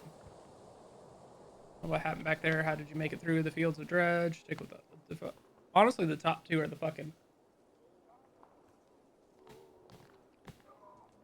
two questions I really have. How did you make it through the field? The stuff behind us ain't easy. Those aren't all dredge warriors. They might all be armed, but they're mostly families. Most won't bother if you leave them alone. Since when have dredge ever left us alone? I'll still kill you if you stick your ass on the ground for too long, but I'm telling you, what I've seen. Most of those stone bastards seem to be running scared. Most. Seems to be a number of them hunting something or someone, though. Assault grows quiet. What happened back there?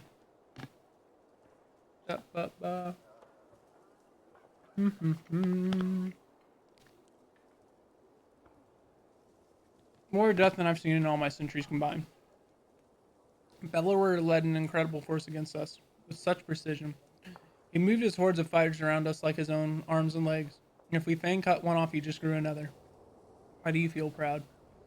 Why didn't more of you flee? Yorander, he decided to make a stand. I was left for dead. Woke up to actual ravens pecking my face. Damn near got my eyes. Salt grows quiet.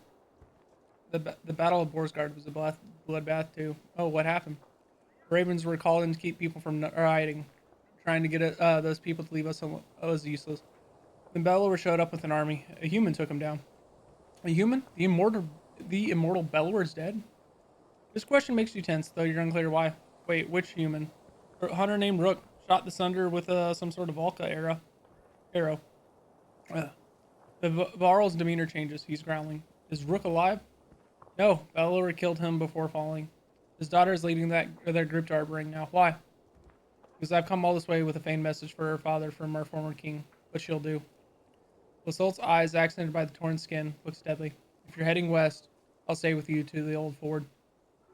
You have more questions, but decide to leave the Varl to his breeding thoughts. Interesting, a message directly for Rook from the king. The fuck could that be?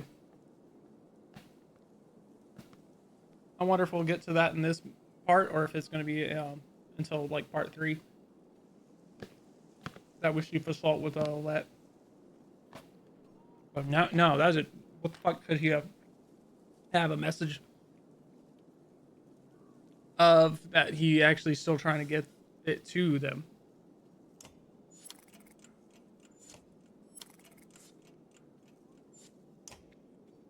All right.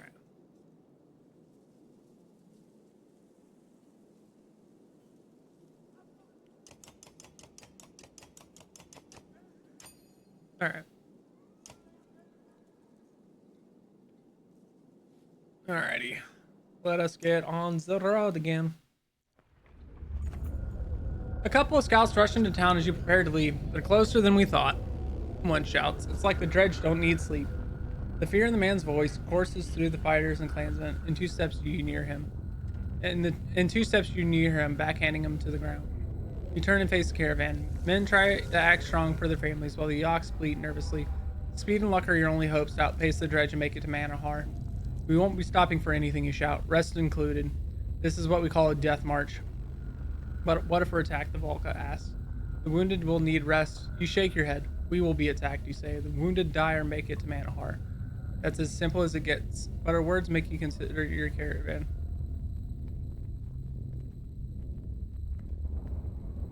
Move out and leave the fighting to those who know how. The caravan responds to command without complaint. You even see a few smiling at you as if you've done something good by just getting them moving. Stupid humans.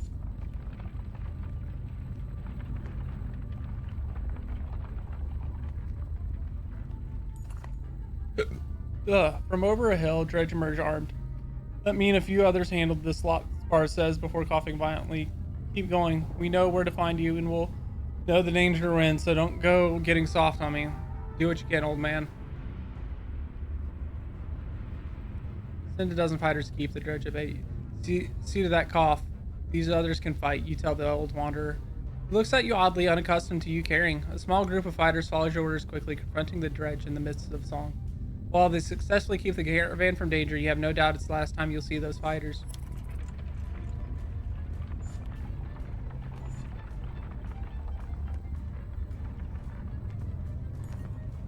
There are too many of them, Bulwark, Volka yells, and too far to go. You gotta stop for a rest. She's doubled over. Your sides burn as you gulp her. The rest of the caravan is no better. A deep vibration feels there, unsettling you. It's coming from within your ranks. The stone singer Volka shouts, shut him up. He might be helping. What's wrong with you? Volka screams. You see that questions. Ravens are watching. With each blink of your eyes, they look like ravens. Now dredge. Now ravens again. The humming vibration continues. Stop him or I will. Shieldman yells. He'll bring them all down. Honestly?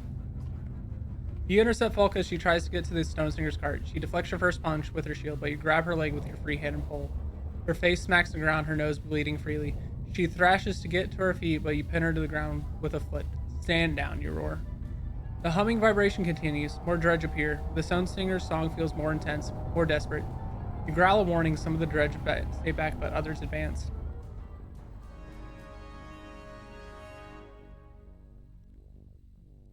I'm pretty sure Volka's gonna be pissed with us.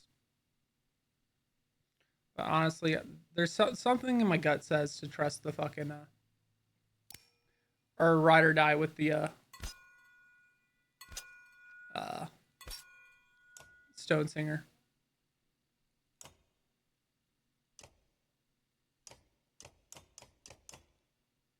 Don't know why. Probably gonna get me fucking killed, but we're trying.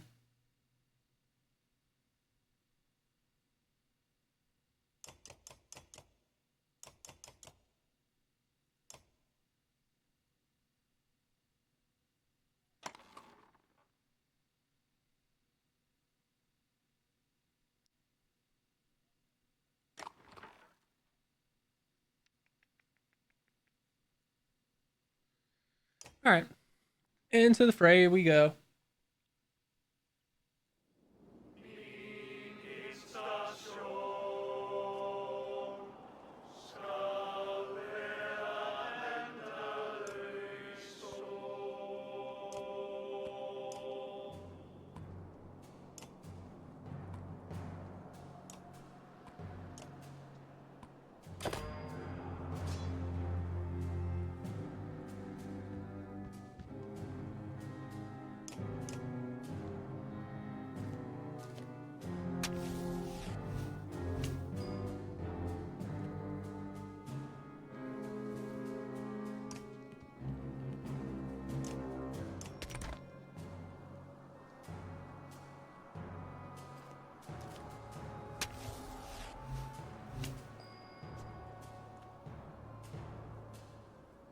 Oh, that's what they were doing. They were throwing fucking goddamn eggs on the ground. That's a fucking problem.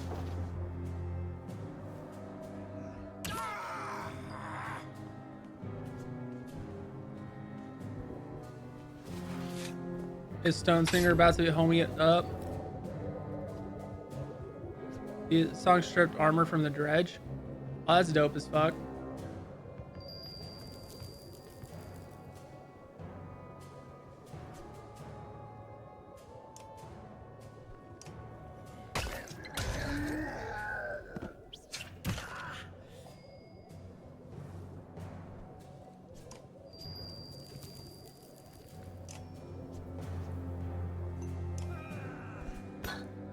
Are you shitting me? The first one is blocked? That's a load of horse shit. I call horse shit.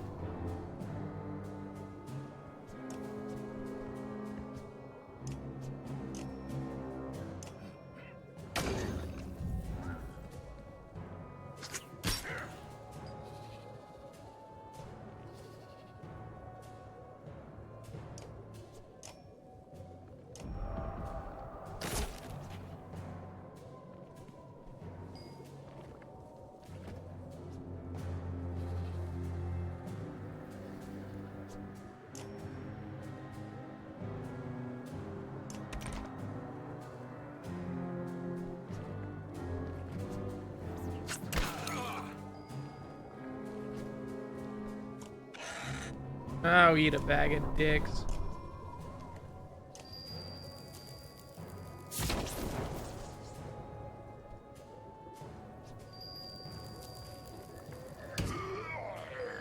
All right, that's a do-over. Holy fuck.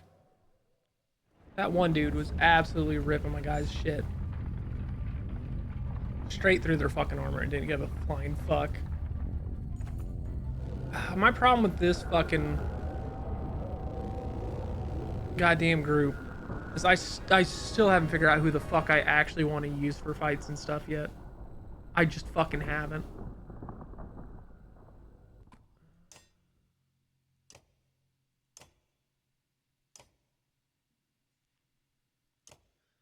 All right.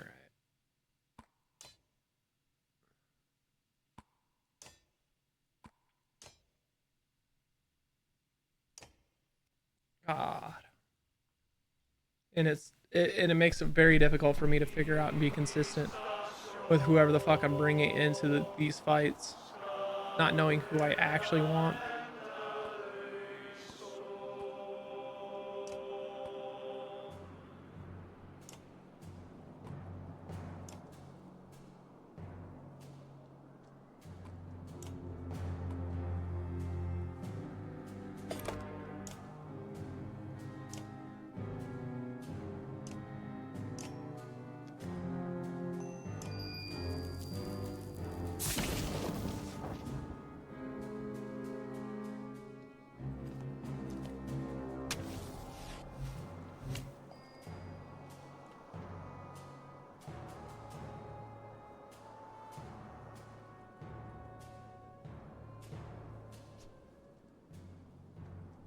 I might be bannering.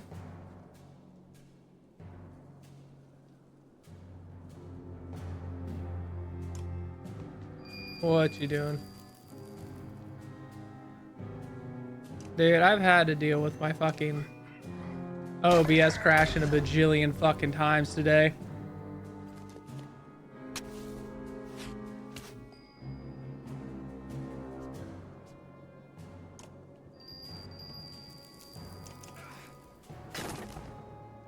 And then the fucking whatchamacallit, Boruto, which I was using for the VTube, and decided to stop doing face tracking. Like, it just fucking glitched and just wouldn't reload the tracker part of it. So something to look into and figure out. But oh my god, this motherfucking big dude is doing so much fucking damage right off the fucking rip. I'm gonna have to probably reload a fucking again.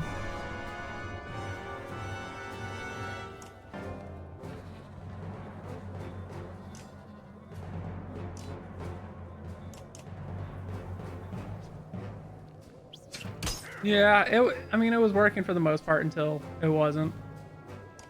But I think a lot of it too was I think my stream PC really just either needs to just be put down and I fix it. And so I think what I should do for a hot sec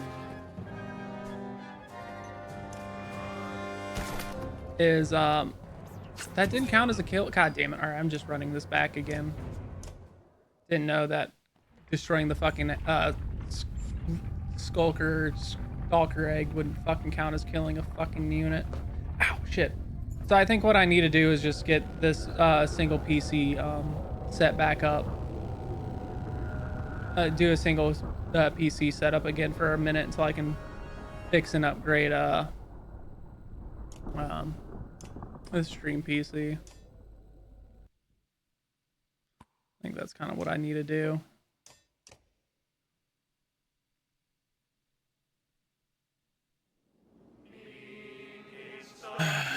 Do I just need to have a fucking sacrificial lamb? Because I cannot fucking...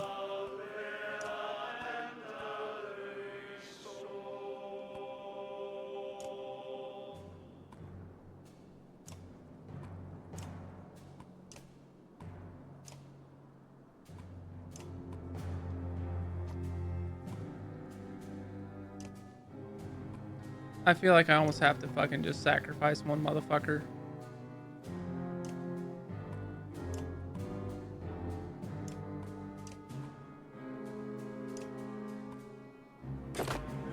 Make it through this fucking fight.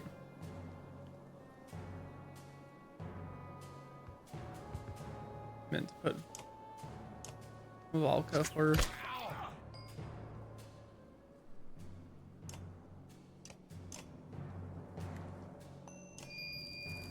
Man, why can't you fucking just sit still?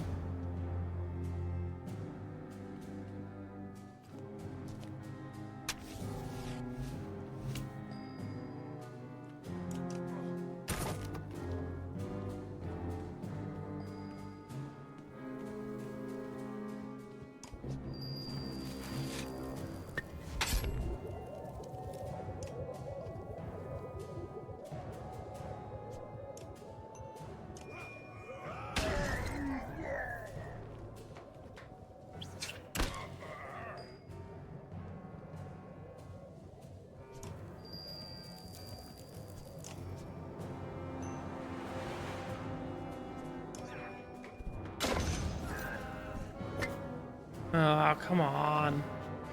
Fucking axe throw. Be less shit.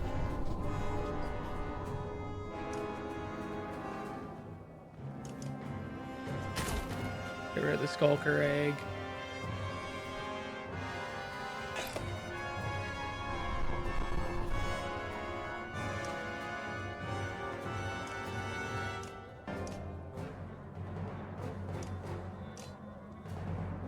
Fucking stupid. I see it's there and I can't fucking attack. That's mildly infuriating.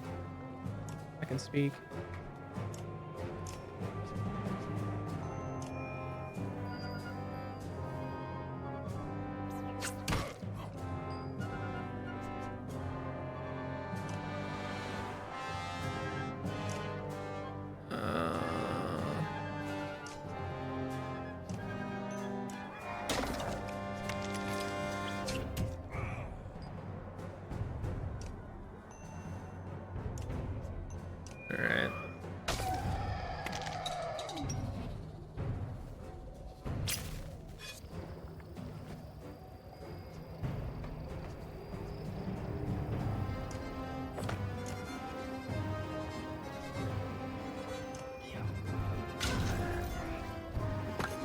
Oh, come the fuck on.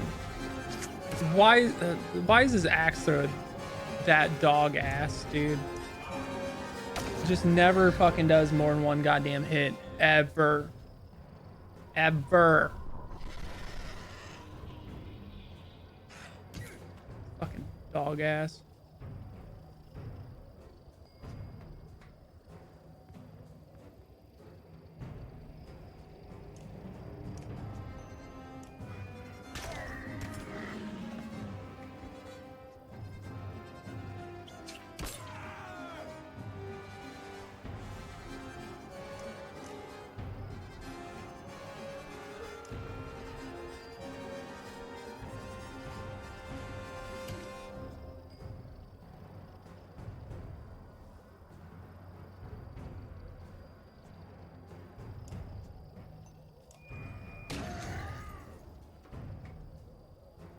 Oh, that's just the auto move kind of just cock blocked me from getting to him.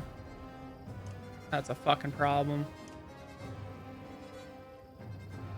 Oh, that's an actual fucking problem. Okay, it's just one.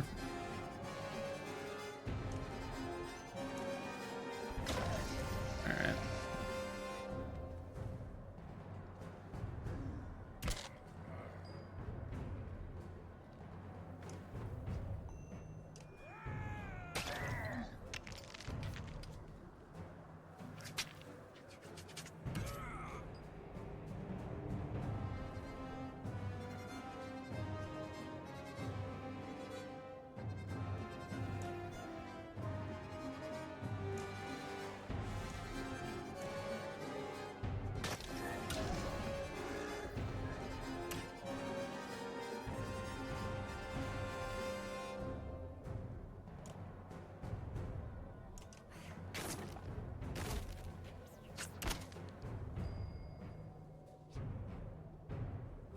God damn it. Click the fucking ground. Thank you.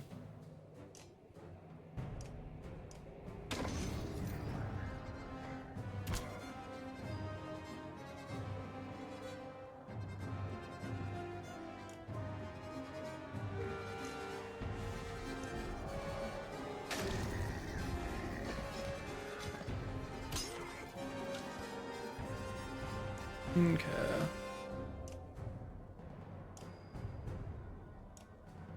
Huzzah. There we go. Third time's the charm on that fight. There we go. Got out of that clean that time.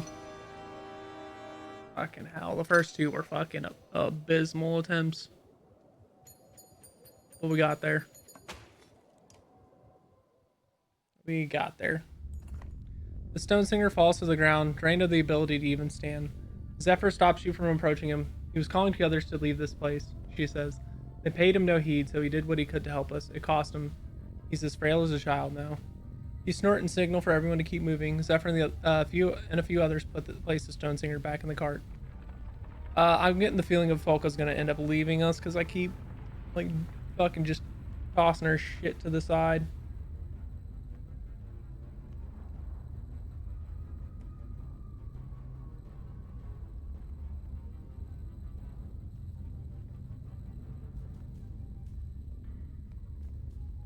Alright.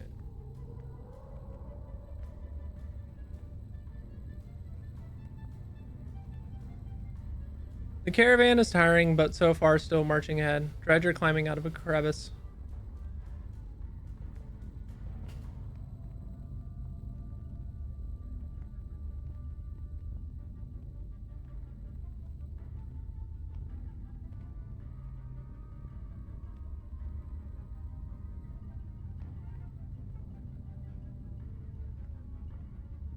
Alright, I can make them regret coming out of that hole. Ollie slurs, belching loudly while hefting his favorite throwing axe. No, stay with us, we'll be fine. Ollie shrugs, takes a pull from a water skin, which smells distinctly like mead, and stays close by. You veer the caravan away from the dredge and soon outpace steer the caravan away and soon outpace the dredge.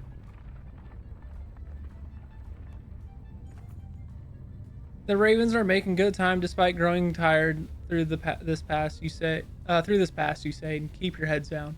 Suddenly, snow and rock roar down on a hill in front of you. That is no coincidence. You say, and find the dredge, pressing in. Man, we're gonna have to keep fighting, and fighting, and fighting.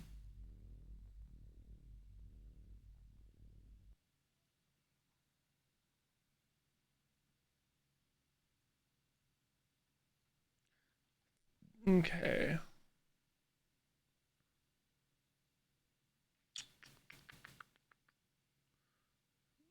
Who should I level?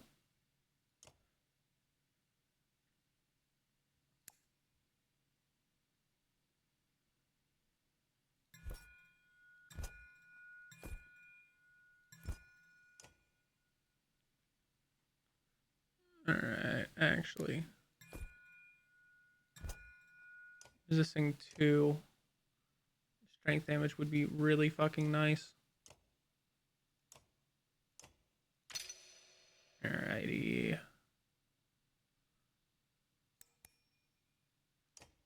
Okay. It's a battle.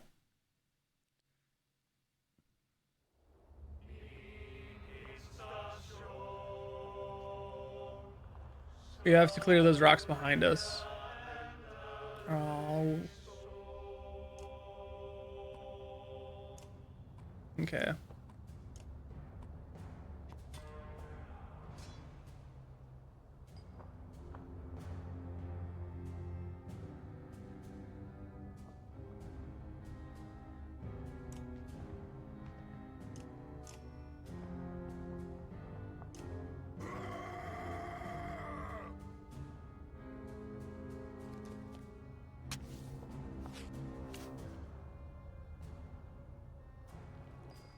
All right.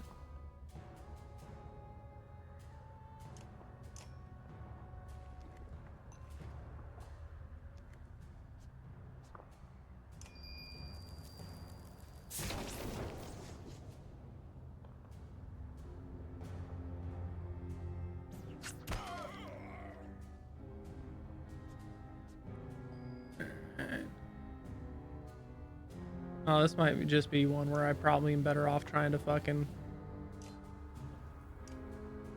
just get the fuck out of Dodge.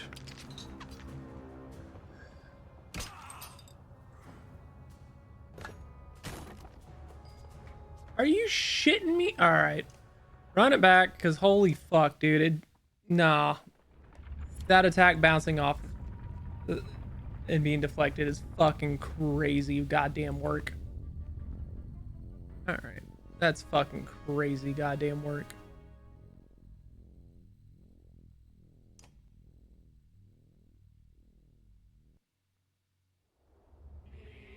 Okay.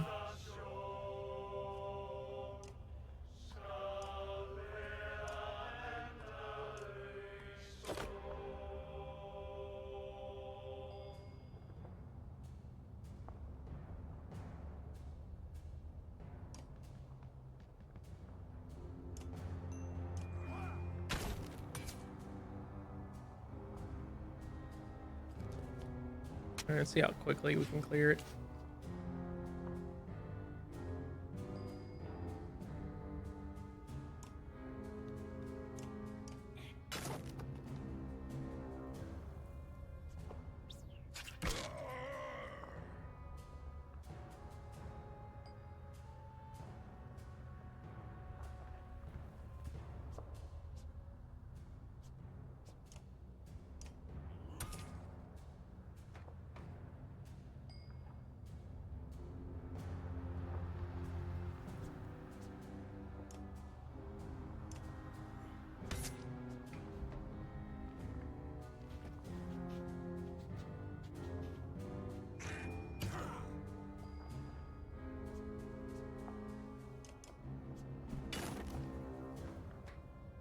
All right, how much fucking more snow do I gotta?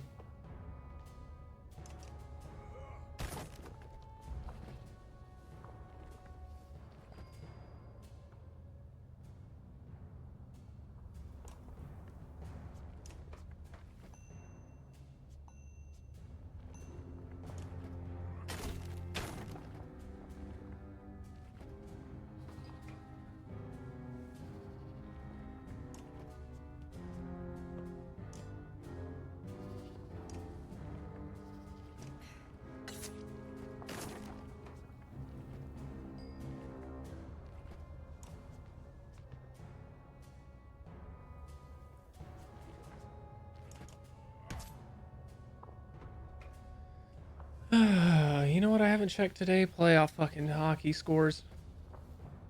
How's that looking today?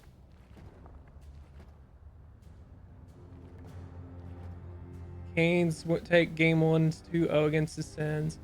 Wild's up 4-0 on the Dallas Stars after 1.5. God damn. Some at scores already.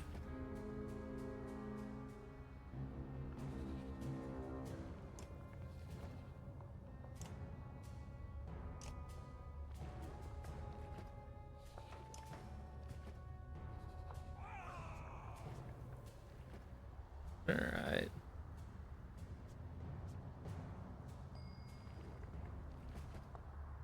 I wish.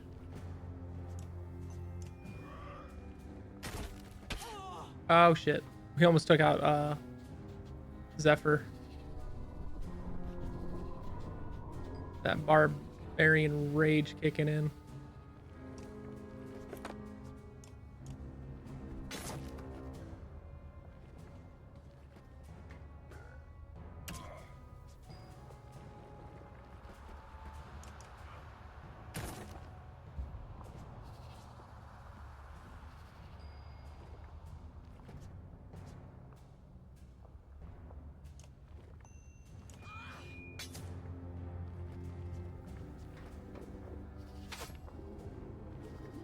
The hell are you doing over there, homie? I don't like it.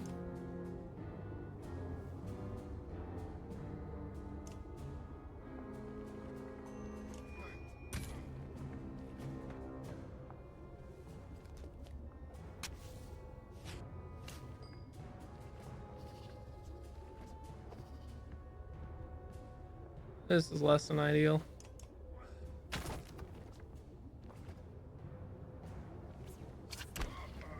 Oh, God damn it.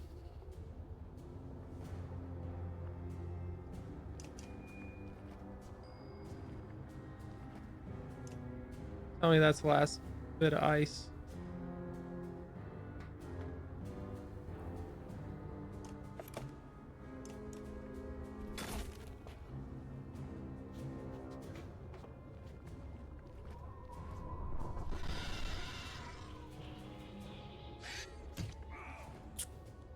Come on. Come on. Let me get out of this with no injuries. Be the last bit of ice.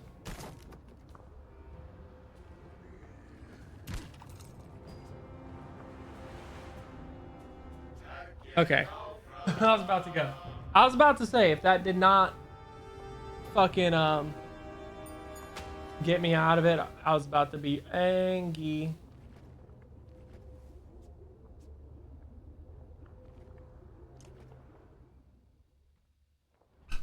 All right.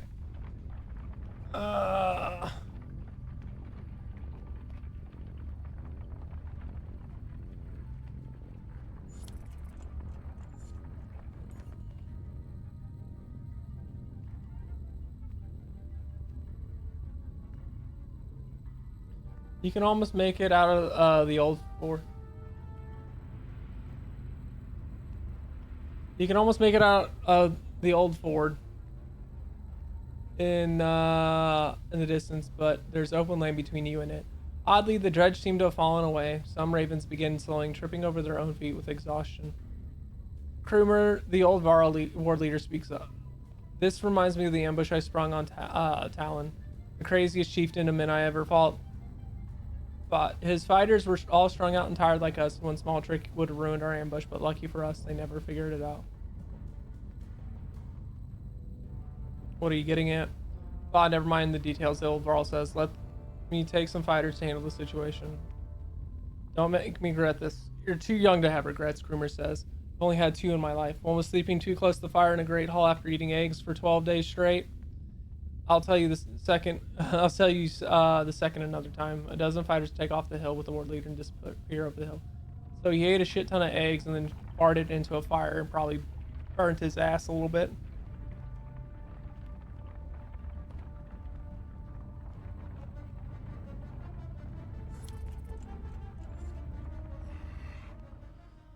I hope I don't lose Krumer. Of all places, He's one of my better fighters. I bring us to the old fort. A human bridge that should have crumbled 100 years ago.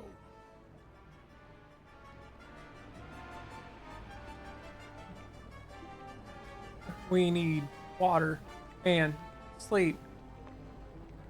We're almost there. You fucking.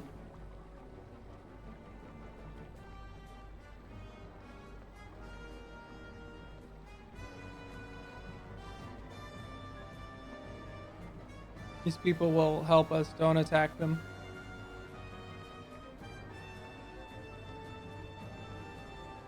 Will they now?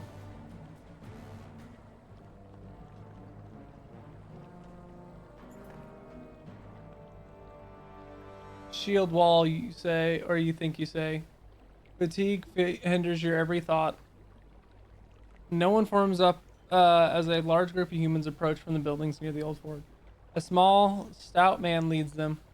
Mercenaries, huh? You don't look worth a damn, let alone coin. You reach for your axes, but a few spearmen make it clear you shouldn't. Easy. The last thing we need is to spill each other's blood before that dark wall or the dredge get their chance, eh?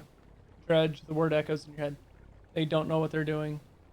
The man makes a face, and even Falca lifts her head enough to squint at you. Well, we're charged with keeping this route open for the clans that went to Arboring, the man says, so we know we're going to be killing as many of those dredge as we can. Threats and commands come to mind, but never make it out of your mouth. The march, the fighting, the lack of sleep all catch up with you, and you fall to a knee. You try to catch yourself, but graciously, your head hits the snow.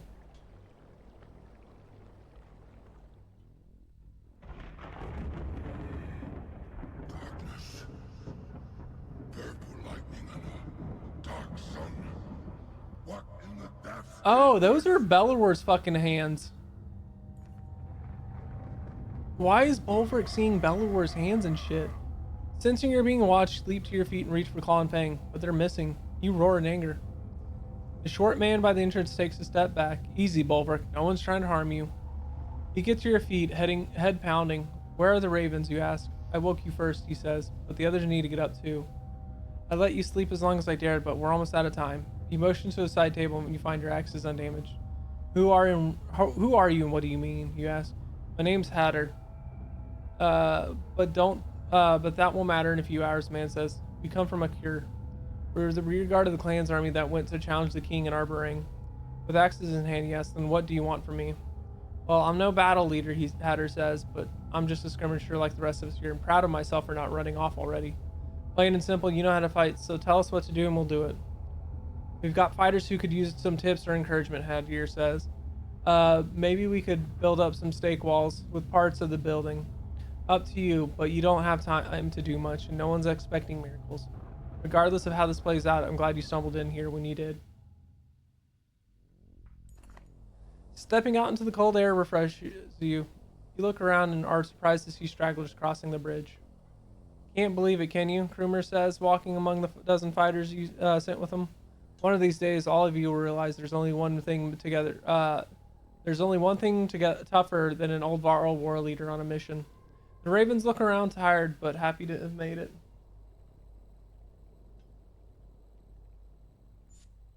You grab a handful of snows and squeeze it in your fist until a trickle of water falls to the ground. A silent tribute to your ravens who didn't make it. Reach Old Ford with at least 20 Varl alive. Damn. Alright.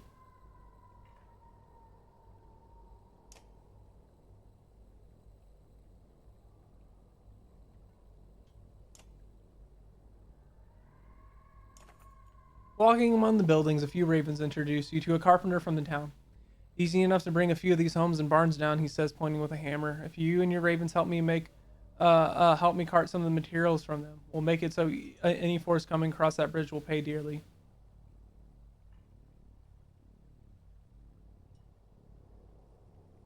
We don't have any archers to take advantage of that.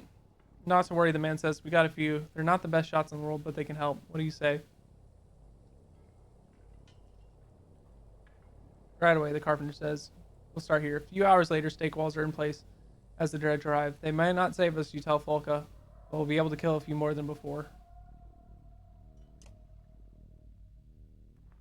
The shield maiden tightens straps on her armor while glaring at you with red-rimmed eyes. If you got something to say, say it. We'll be dead before long. We don't have to be. We could leave right now. Whoever's after us will roll through here without slowing. We'd be caught in the open. We can leave the damn cart here. Let the dredge have it. I gave an oath too. An oath isn't worth all of our Fane lives. That's exactly what an oath is worth. Start acting like a Wraithen and go. You know what? That's exactly what an oath is worth. In the following silence, you see folk eyes brim with tears. I don't want to die, not yet, and I don't want you to die either. Talk like this is forbidden in the company, but you turn your head, giving her a moment to collect yourself. What would you do if the person you followed for years was no longer the same? I'm trying to figure out what's happening to me. You said it yourself, you will all be dead soon. What have you come up with? There's a voice in my head, growing louder. I've been fighting to keep it quiet. Bellower's voice, probably. But Bellower's dead, his body. He's asleep. I think the arrow keeps him that way. Volka nods. The conclusion doesn't seem too far-fetched for her. These dreams are things he's seen. The Volka did something to betray him. They were working with us under? I think so, but this has more to do with Ivan and Juno. They did something bad, and I don't even think Zephyr knows what they did. The two of you look over at Zephyr. The Volka stares into a fire, lost in thought. So what does all this mean? You know, this might be okay. Now I'm getting a sense that whatever Juno and Ivan did, and had the Mender's Council put Juno to death, is why this fucking darkness is coming at us. Why the serpent says you stole my power and you're using it and I want it back and blah blah blah blah blah blah blah blah. So what does all this mean? Nothing if we die here. It means don't trust Volka. Nothing if we die here. Nothing. Now it's if we die here. I thought you were already claiming defeat. Gods, you're annoying. If we die here, I think you'll miss me. You begin to growl at her when a scout's horn signals all fighters to the bridge. If we make it through this, someone in Manahar is going to answer to me. You storm off to the fighting, building your rage with each step. Blah blah blah blah blah blah blah. The immensity of the dredge force standing just across the bridge is both terrifying and wondrous. Their drone sounds shake the ground, and you wonder if the old Ford can stand it. Shit. Yawn. Fear is strong in the air. You faintly hear some humans running away, but your ravens stand firm against the impossible odds. You grant yourself a moment of pride for that. Suddenly, the tall wall of dredge warriors begins to move. Nichols! Did Idlis revive him? Because that's fucked.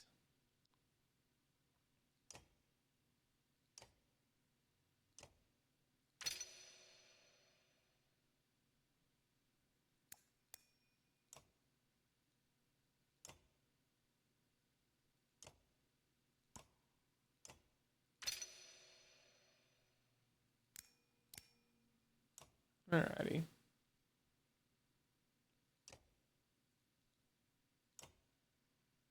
Let's give it a whirl.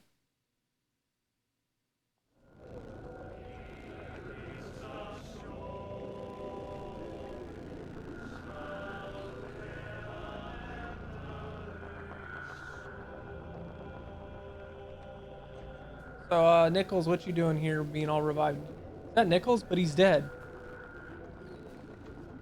Don't be fooled, that isn't Nichols, but Eyeless. Like, did Eyeless take his fucking body?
This is gonna be an interesting fight.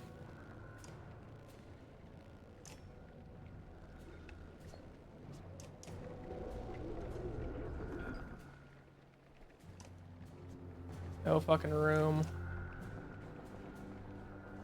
to maneuver whatsoever.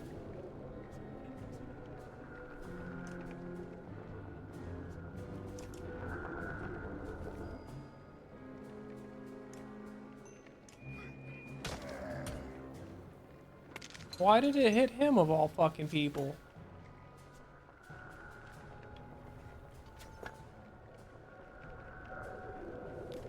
These fucking archers, so damn trash. The arrows are just blinking off the motherfuckers.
Alrighty.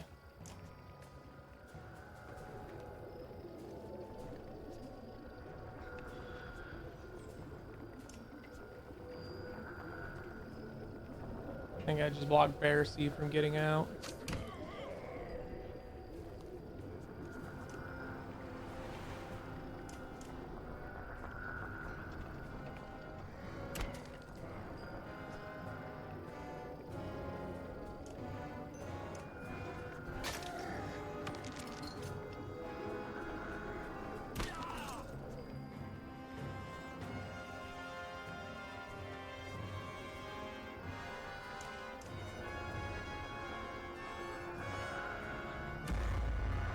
Six damage? That's fucking rude.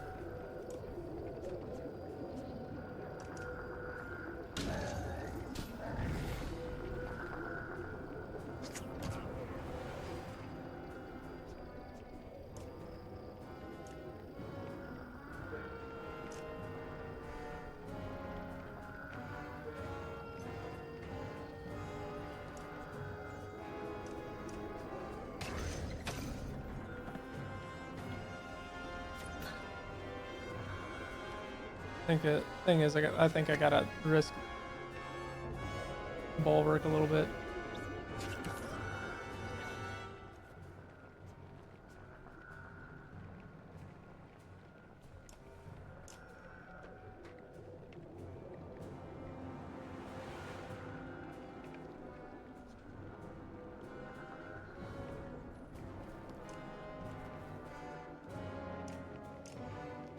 God damn it. No. Bend.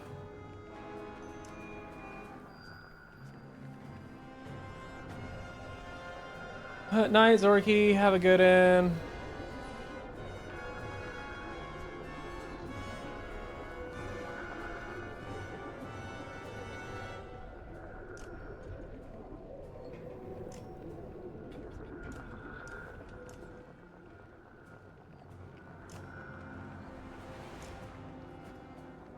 Fuck. Just out of range.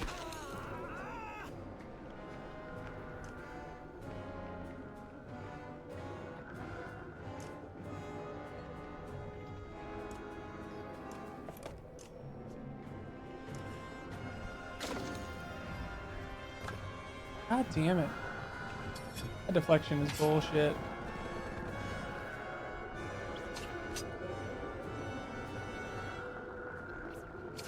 Why did he just get 2 turns in a row? Seems like bullshit to me.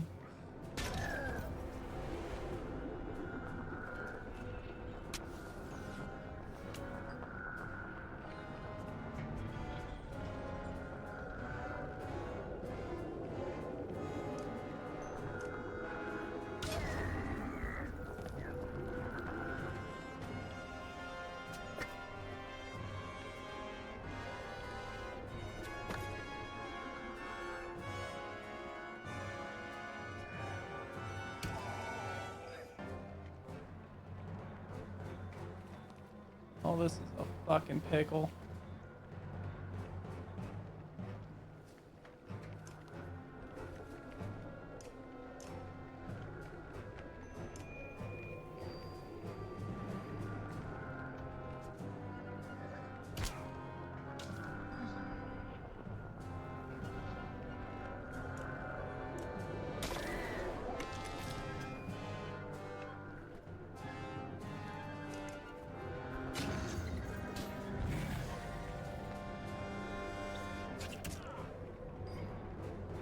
You know, it started out like I was doing well, then it quickly went to fucking shit real fast.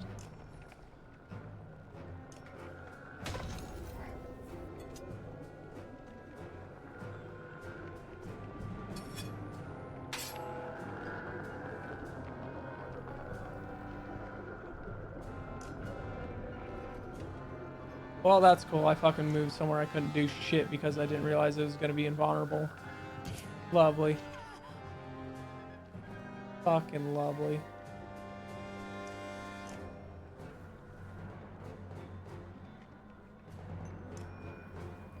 Alrighty. Well, fuck.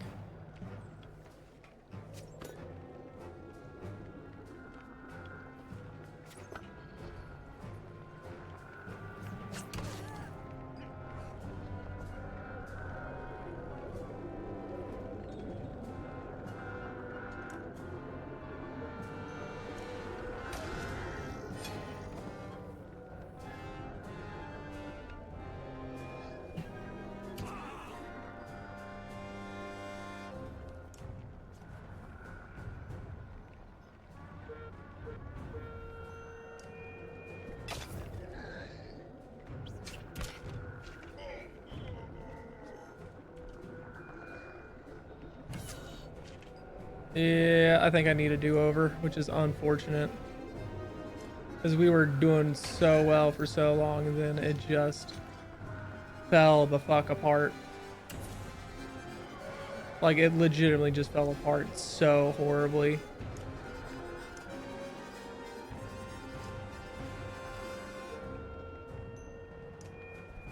Oh my god.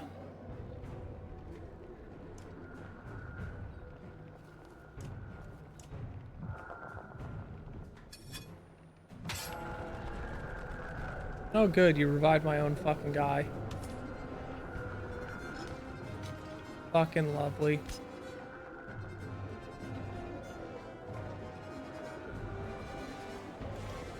I didn't even get a fucking turn and he goes twice. I don't understand that. Alright, run it back, because that just went to shit real fast. Alright, try again.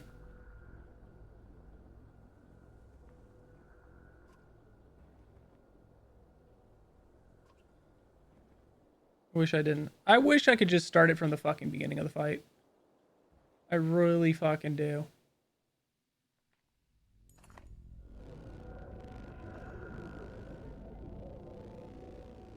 Alright, try again.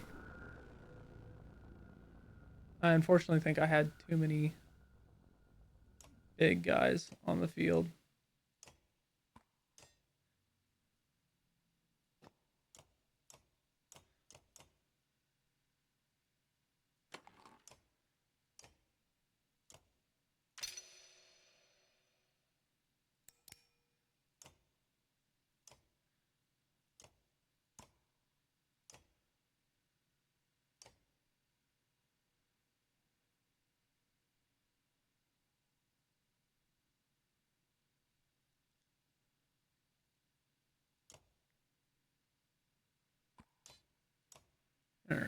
Try again.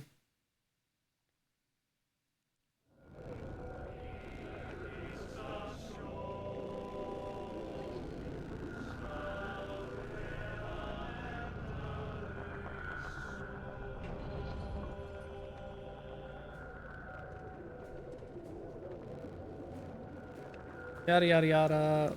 Oh my god. Alrighty. I think my biggest issue is actually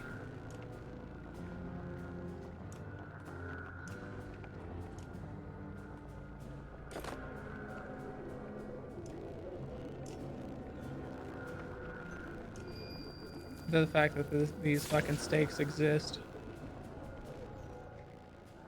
They truly are in the fucking way.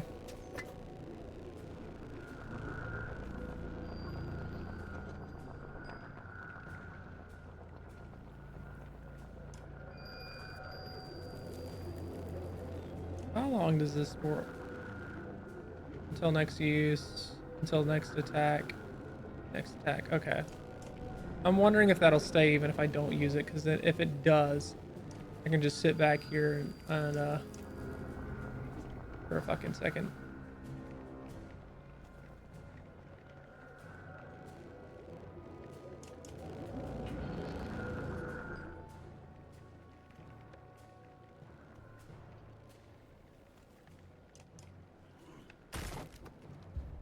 I should have gone with the other fucking preparation.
That extra armor he had is all fucking gone already in one fucking wasted turn.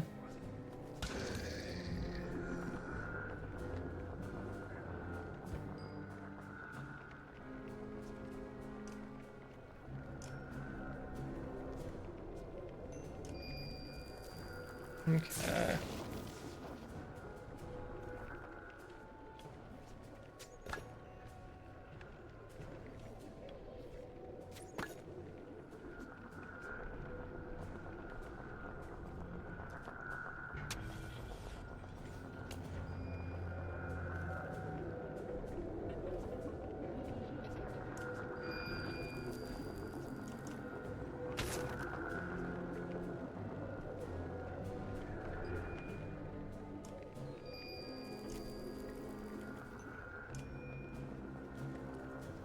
Okay.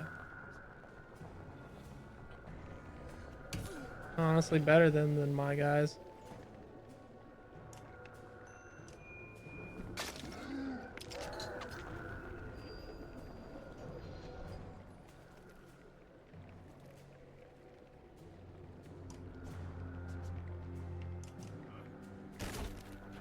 Yeah. Navarro are strong units, but they take up fucking room and just body block so bad.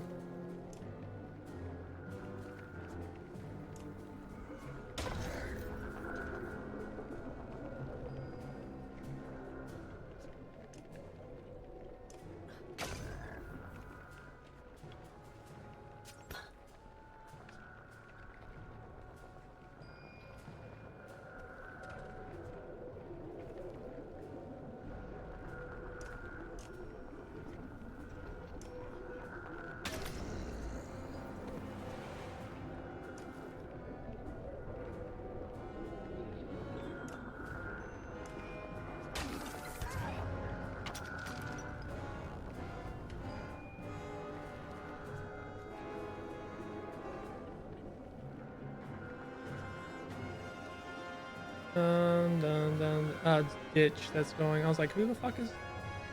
Whose fucking turn is it?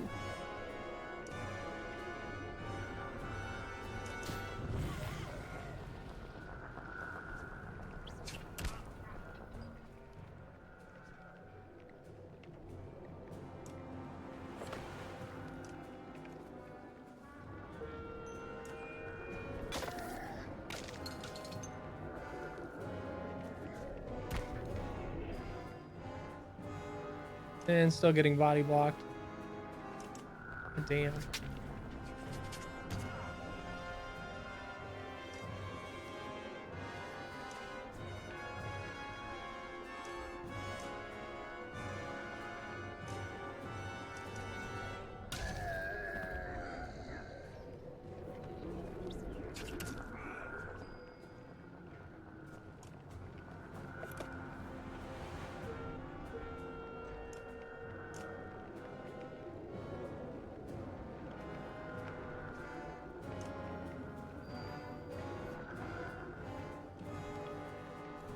He gonna miss his next fucking turn.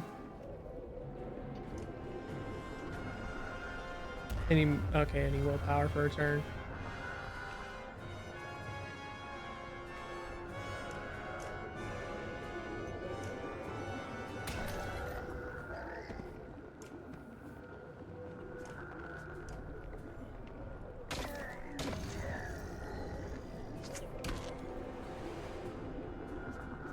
Well, I'm pretty sure Krumer's about to just go down to fucking poison before I get a chance.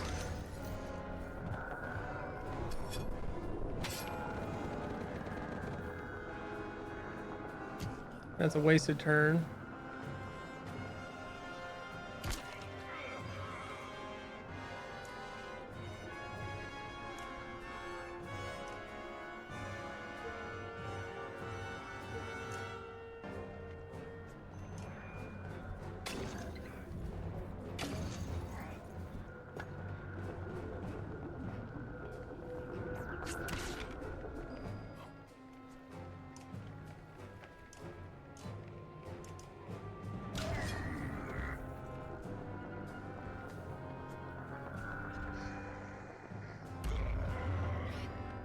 Bro, that's fucking absolute dog shit.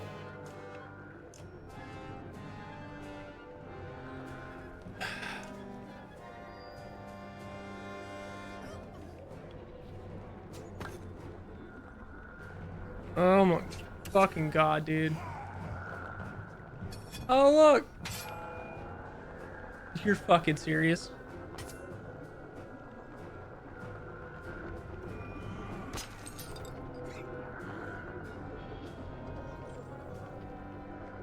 Alright, try again in round 3, I guess, because getting fucked royally is fun.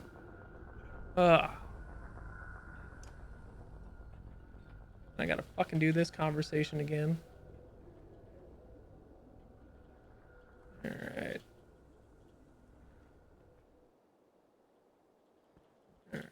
Alrighty. Try number 3. Fucking problem I got is fucking barricades block my fucking guys.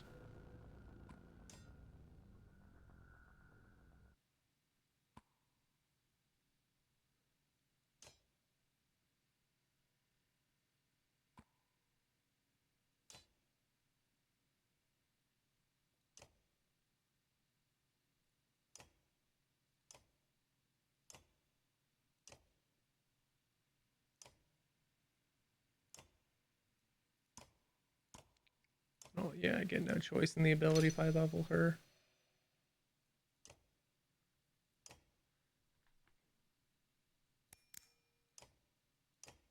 Alrighty. I can try again. Get my ass slapped on this fight.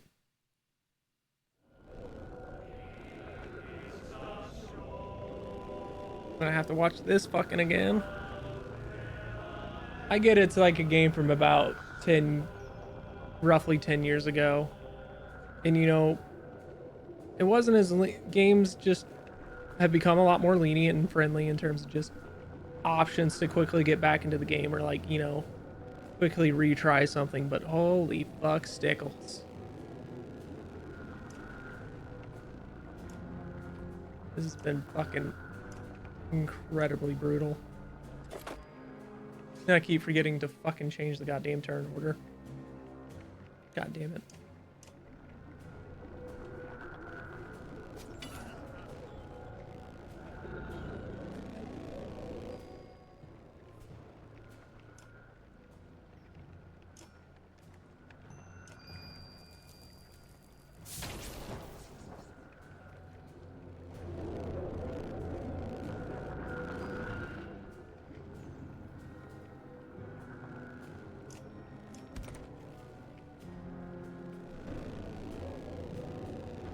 If I can get through this fight, I'll be happy as fuck.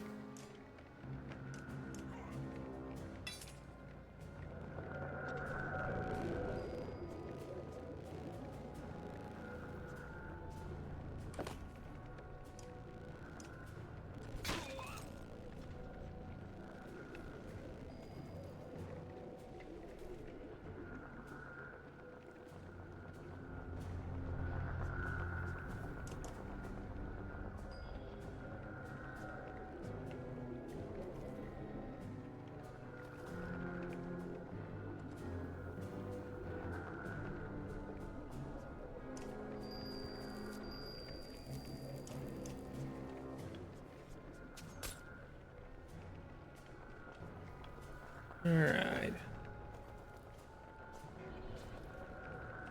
Maybe instead of trying to brute force it, I can use more people's fucking abilities. Maybe that's my fucking problem.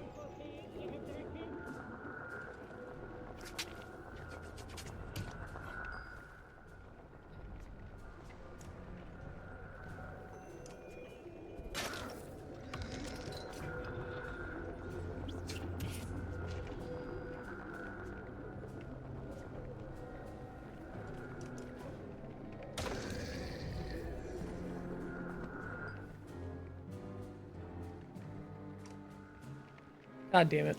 God damn it. That was dumb as fuck. God damn it. I'm making mistakes. Fucking just wasted Zephyr's goddamn willpower for nothing. God, oh.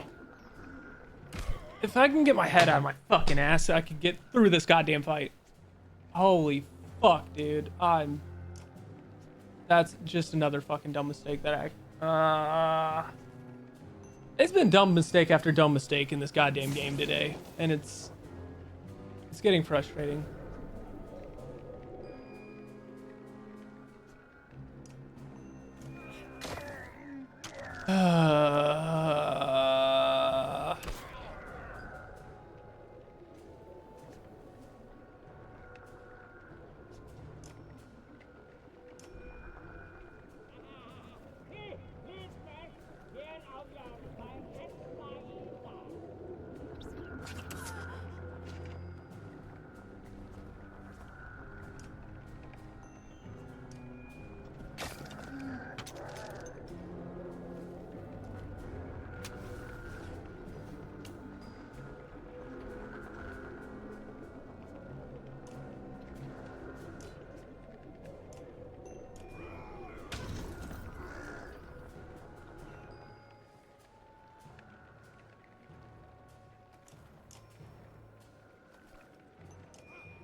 Alrighty.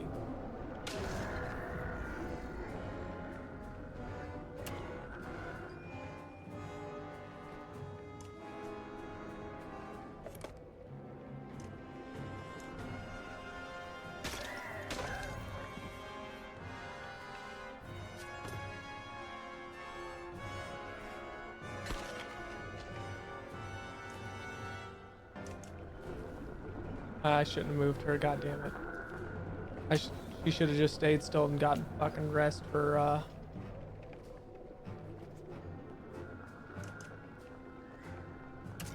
what you fucking call it. Not moving. And I fucking didn't. That was a dumb fucking move.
That's a fucking problem. God damn it, dude. Fucking. Oh my god. Whose fucking turn is it? About to get my ass fucking.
Alright, so what I'm doing right now is I'm trying to get everyone some willpower back. Because when I take out home G in the body there,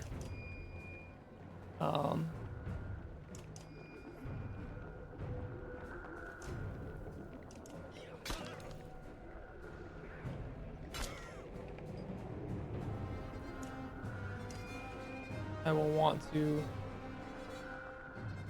immobilize them.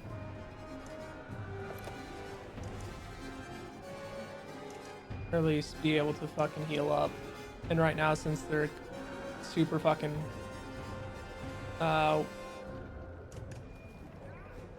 weak and can't really heal per se, I'd rather take the time to to get everyone some willpower back so I can use abilities in a hot second.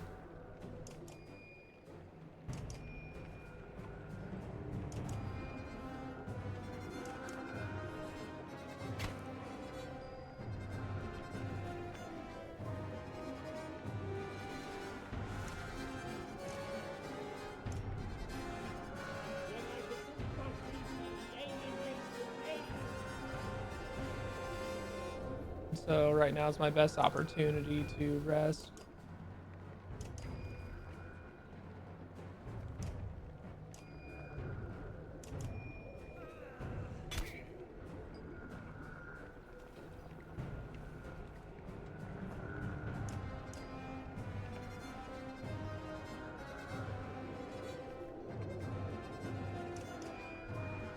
Because if I have enough willpower, I can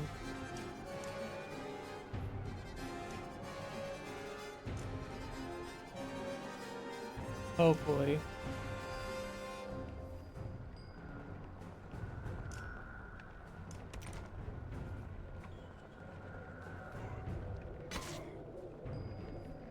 yeah, that'll work.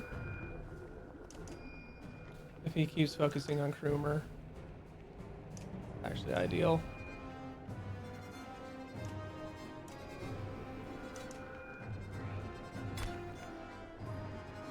If the AI keeps focusing on Krumer, I'm in a good spot.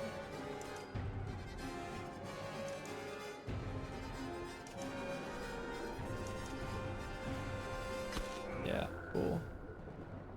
Because I want to get Bulwark's armor back up before I do anything fucking dumb.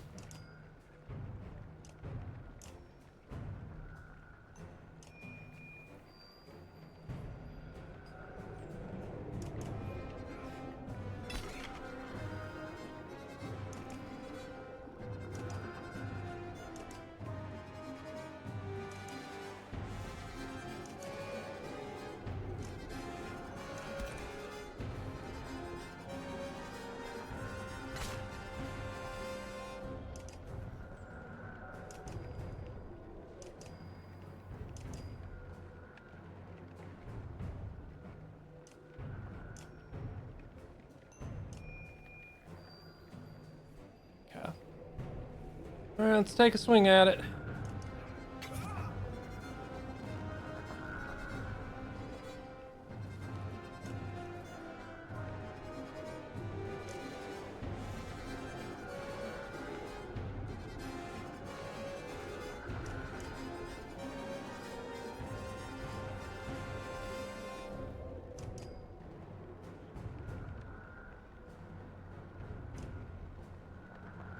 Alright, Krumer, you might be a sacrifice here, but someone's got to do it.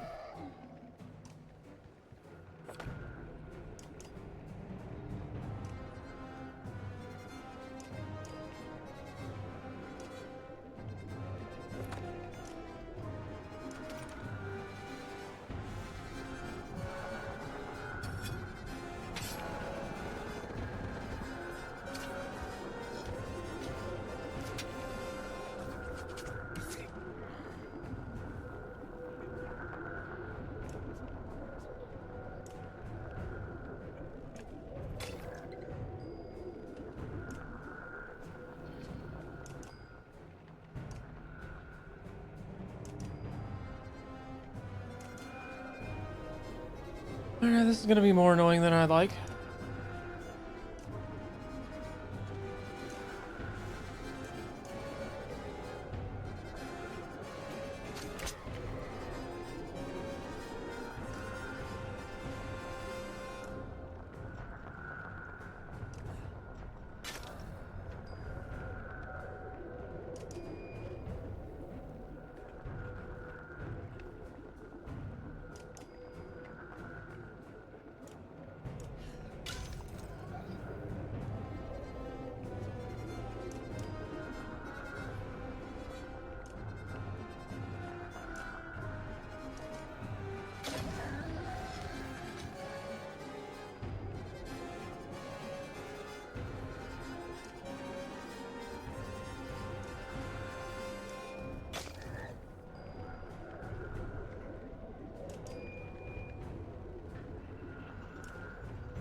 Risk it.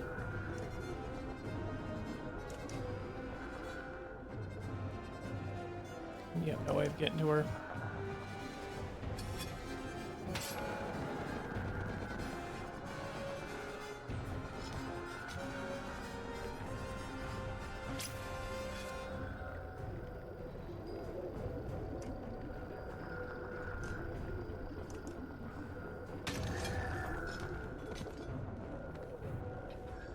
And Krumer's going down. That's fucking lovely.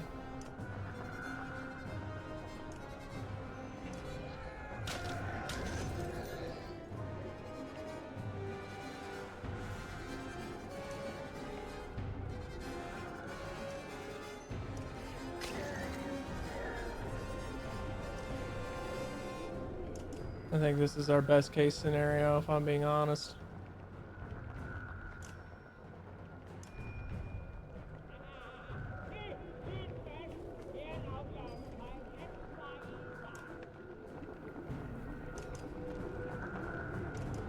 Yeah, I think this is our best case. I swear to God, if I have to kill more, Eyeless falls to the ground suddenly. The chaotic sounds of battles quieten, and the surrounding dredge lower their weapons in shock. A group of dredge guards break through the crowd and begin lifting Eyeless's body.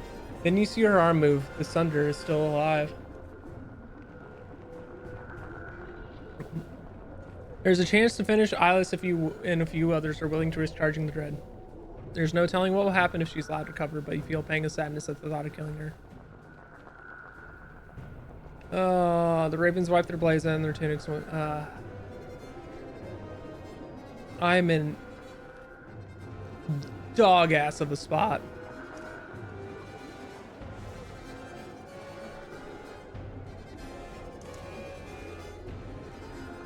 Mistakes were made.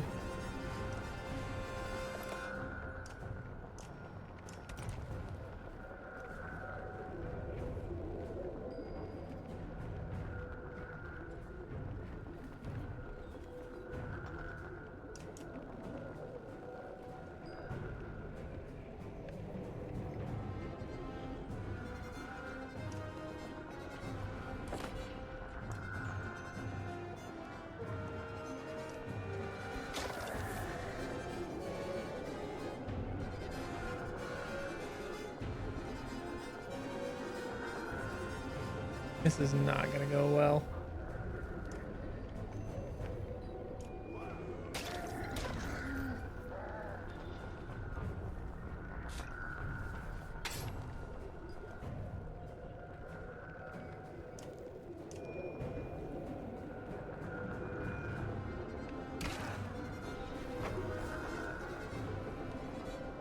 Especially when they get fucking poisoned. Oh my god.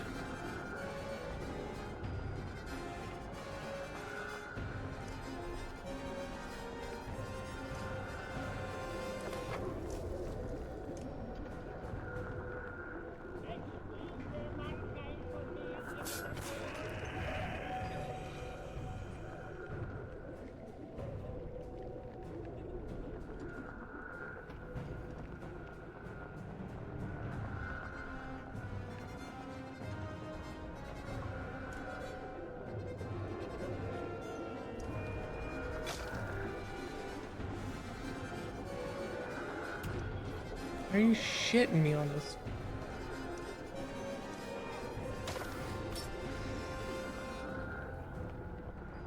Oh, I'm just so fucked, aren't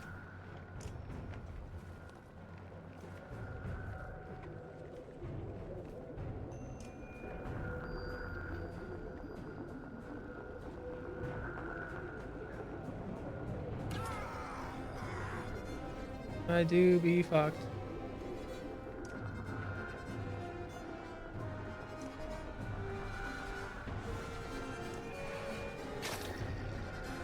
Shoulda fucking ran. God damn it. Alright, 4 times the charm. 4 times the charm. I just... Ugh.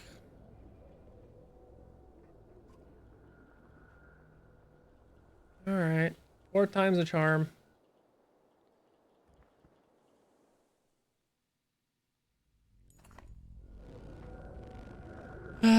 can't go back to the fucking choice before of how I reinforce this motherfucker.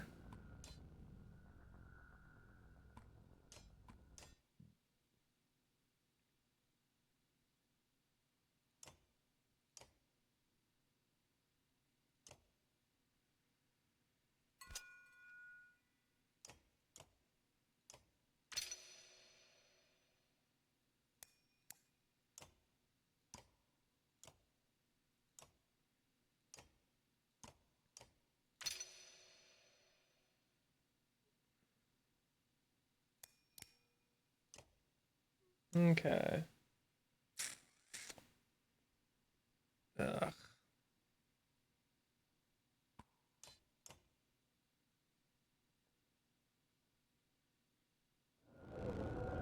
Alright. 4 times the charm on this. I can get out of this and maybe to the end of the chapter, which I think this is gonna be the end of the chapter. Hell, it might even be the end of the fucking part too. With how fucking difficult and how much difficulty I'm having and like it being a Sunder that we're killing. Or at least trying to kill a Sunder. Kind of feels like the culmination of the whole last part.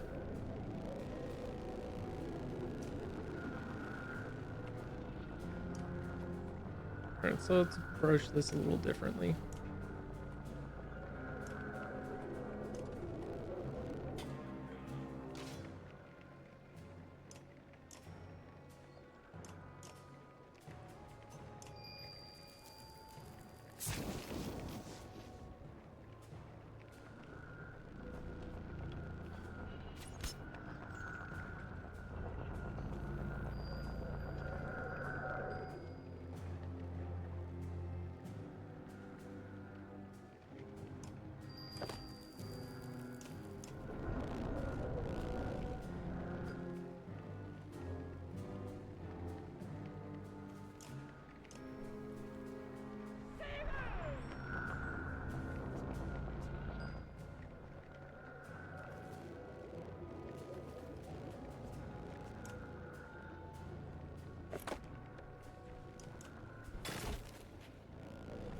Alrighty.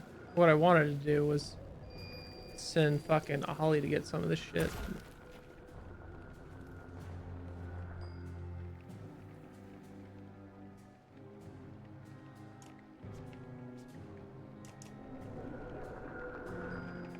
But my plan's just gonna be let them come to me. Buff up. Let them come to me.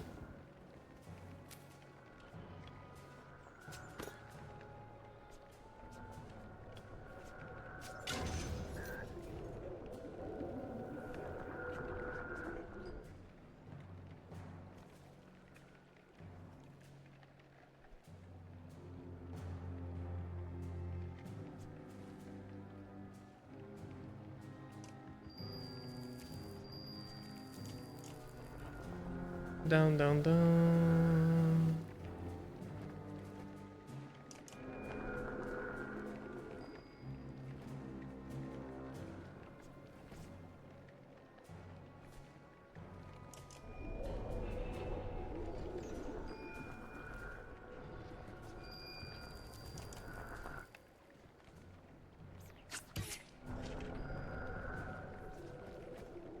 Is this the right move? Probably not, but what we're gonna try to do.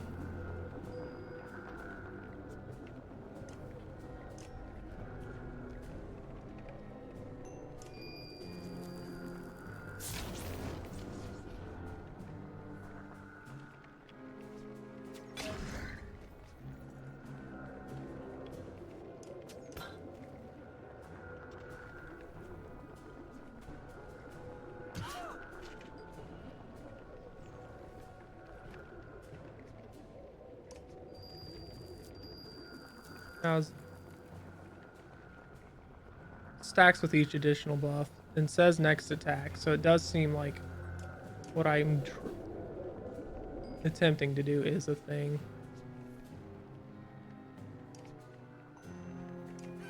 The only problem I have is you can't heal.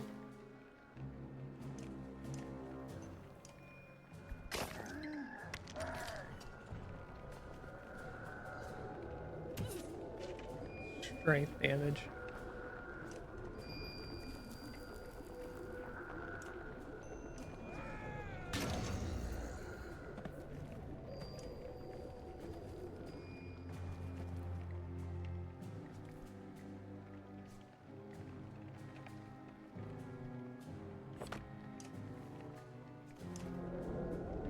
Okay.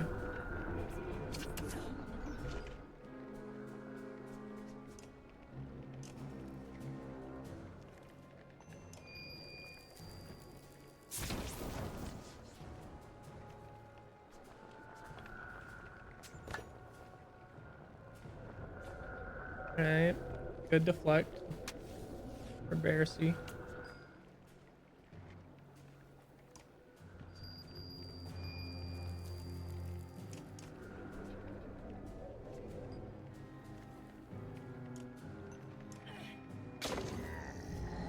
Let him come to us.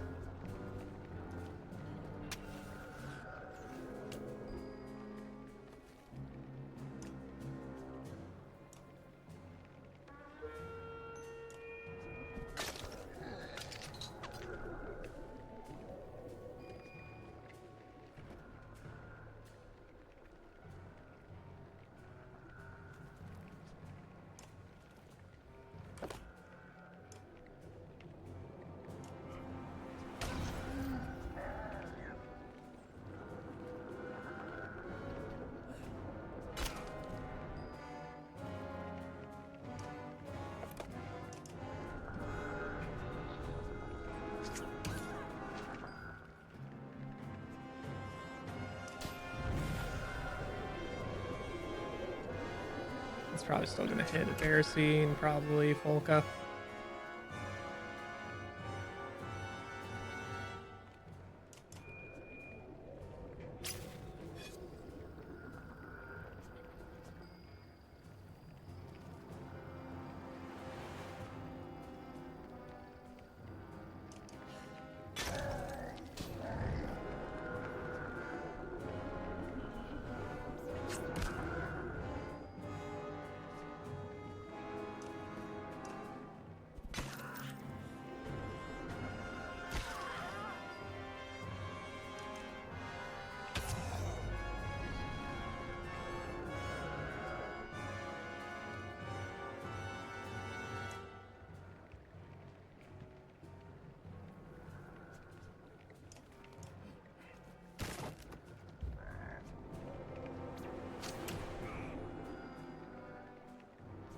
Interesting, his buffs are gone. Means they don't stack. Alright. Alright. And they don't stay per round, which is unfortunate and big waste of the fucking amount of time I've been doing. Took me way too long to figure that out. Alright. Fuck me. Thought my strategy would be good, but no, it wasn't working the way I thought it was.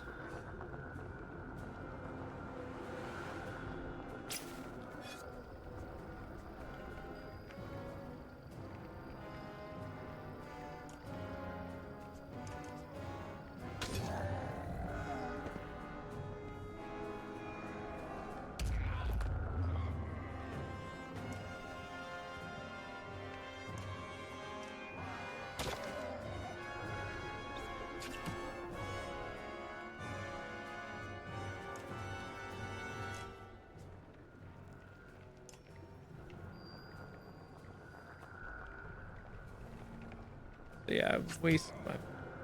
I don't think fourth time's gonna be the charm either now.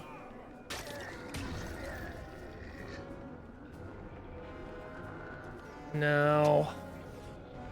I think I fucked myself. Alright. Oh my god. Not knowing how some of these fucking abilities actually work properly is fucking me. Alright. Fifth time. We got this. We got this. Holy shit. Just gonna spend about 3 fucking hours on one fight.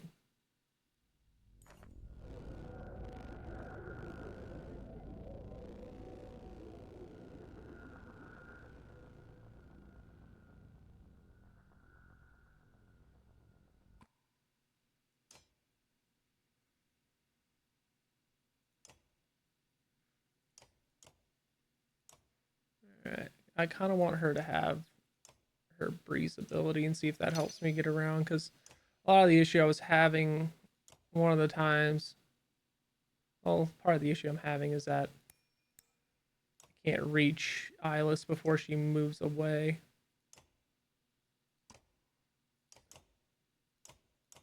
All right, try again. Try again. All right. But now, my biggest thing I wish I could fucking change is instead of building the fucking barricade that I went to the volunteers, but this barricade's just in the fucking way, unfortunately.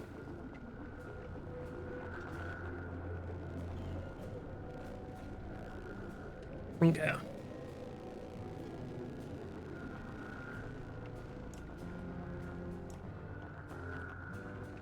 Actually, honestly.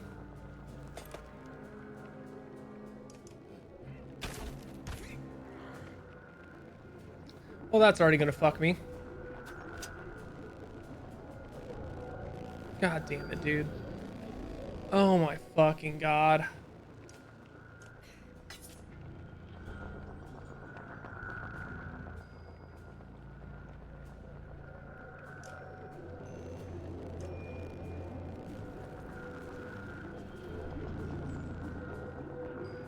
He's just gonna die. Not be fucking useful. Oh my god. Fucking game. This fucking game and fucking abilities are endlessly unpredictable or fucking stupid. Because, oh my god.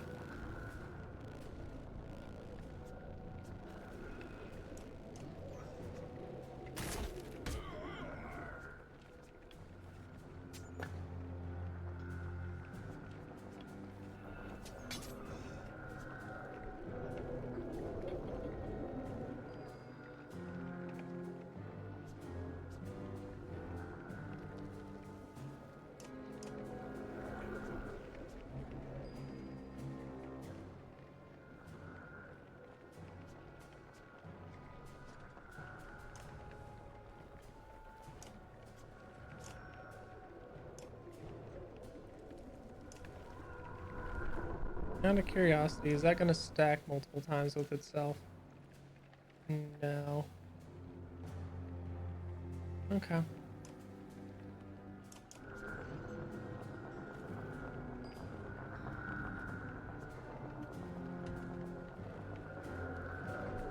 I don't think this is going to be the fucking try either. Just highly fucking unfortunate. I'm already wanting to fucking restart it. We'll see what happens.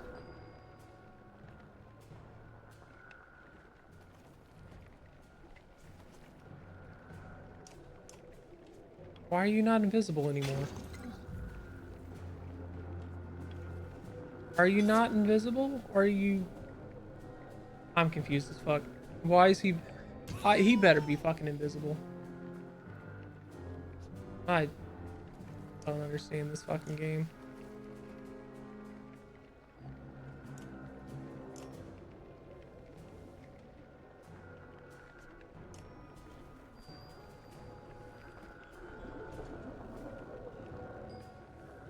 So many just absolutely mind-blowingly weird fucking interactions on abilities and shit, dude.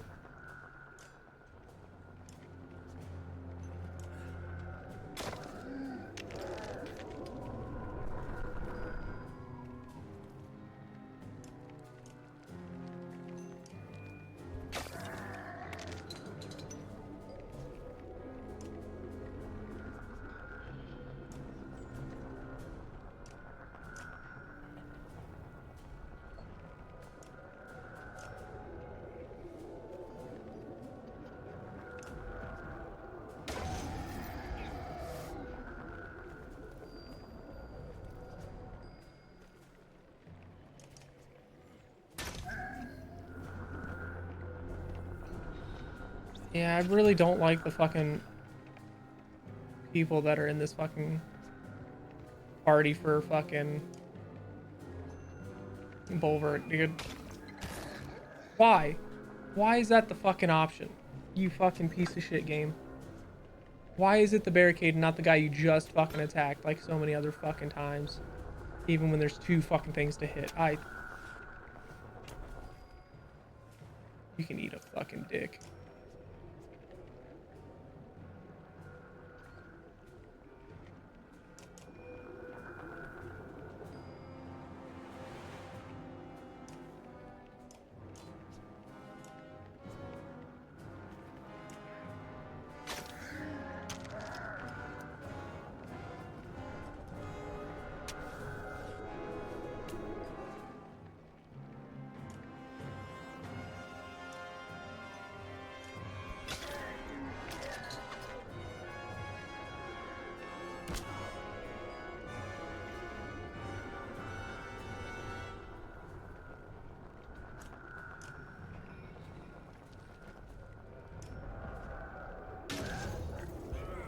Twofer.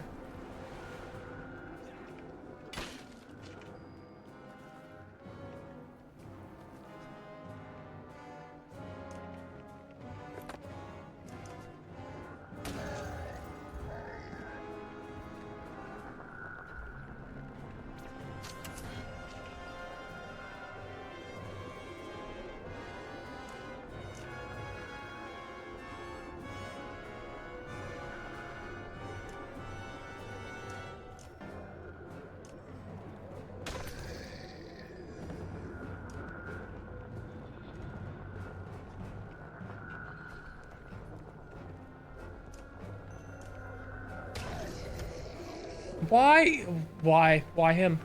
Why is it all, why does it, I get he's supposed to be a berserker and that he doesn't discriminate on his targeting, but why is it 100% of the fucking time an ally? Without fucking fail, an ally.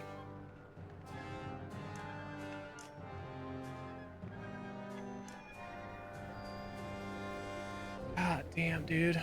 Like, fucking.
I don't agree with them being able to fucking attack like that for free.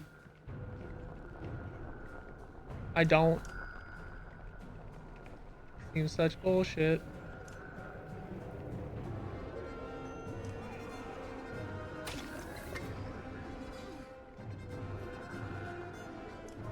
How did you get poisoned?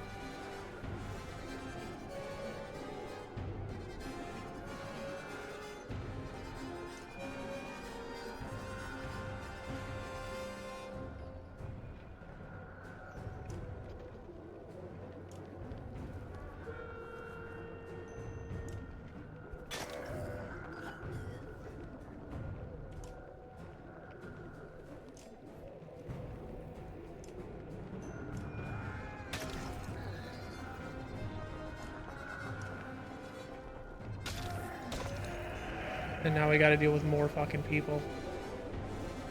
Ugh. And I'm trying my damnedest not to lower the difficulty. Spreads to adjacent out. That's fucked.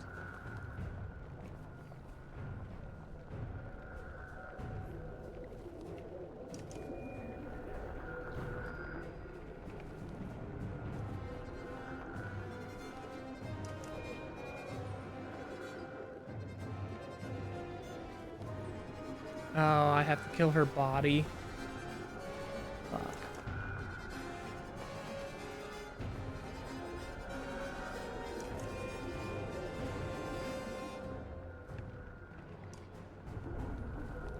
Me-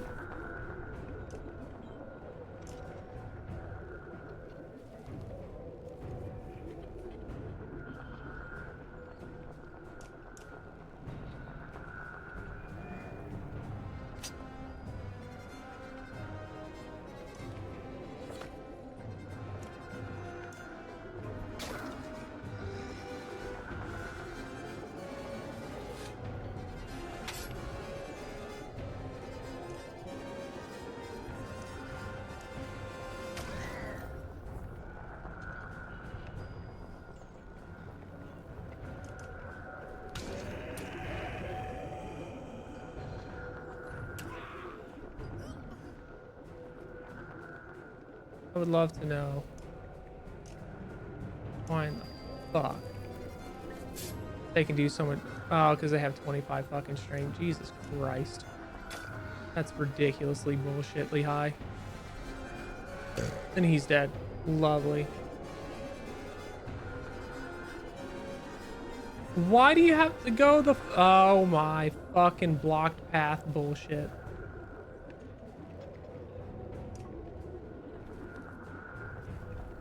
Oh my god. I'm not gonna be able to fucking do this on normal, am I? Jesus fucking Christ, dude. Alright. Fucking try again. Wait, hold up. Nope. Way too far along. Alright. I was wondering if there was a fucking autosave before this spot. No. That'd be too fucking... Be too fucking convenient, wouldn't it? To get two fucking autosaves here back to back. So I could change fucking the choice before this segment. God fucking. Oh, I hate my choices. I hate my fucking choices.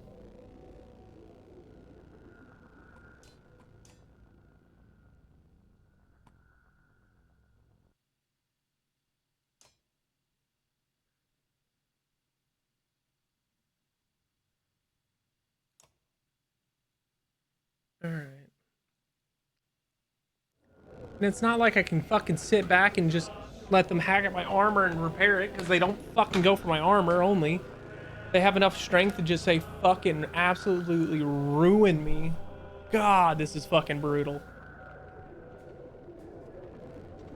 And I think a lot of it too is the fucking... how fucking little space I have.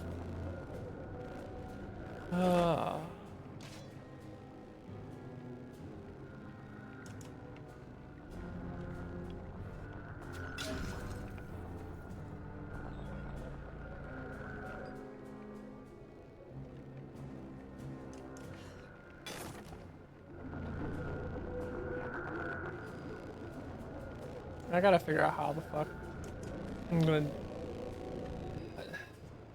I can do the fight if I don't want to do the added objective of like fucking survive, killing Eyeless permanently, or like actually killing her, but like I feel like I fucking need to if I want like later on parts to be easier or make sense, or fucking not have to deal with her later, which I would assume would be the fucking issue. But god damn, these motherfuckers with high ass strength that just go for it and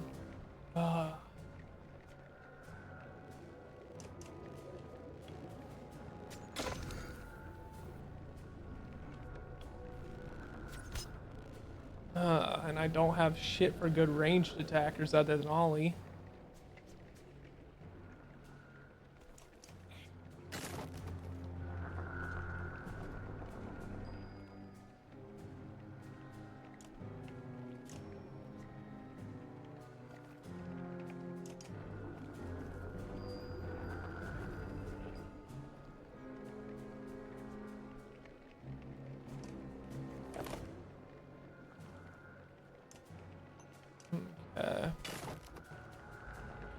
This is gonna be a bitch and a half.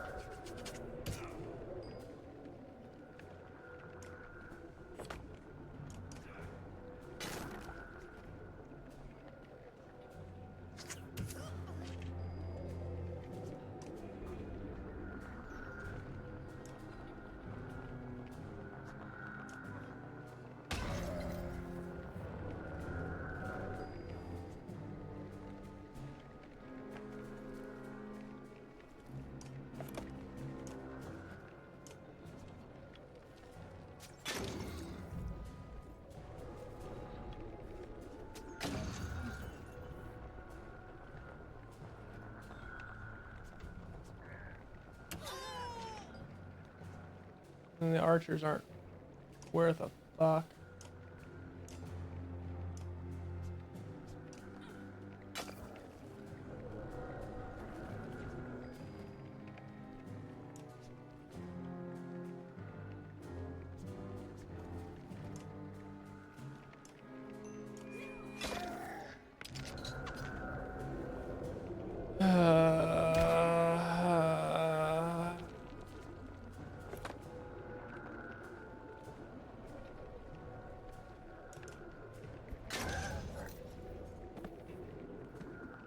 I'm wondering if part of my best bet would be to, God damn it. I'm wondering if part of my best bet is to not kill them all so quickly, because they do outnumber me.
Because if I can render most of them unable to really do much damage, it could be the ideal situation to be in.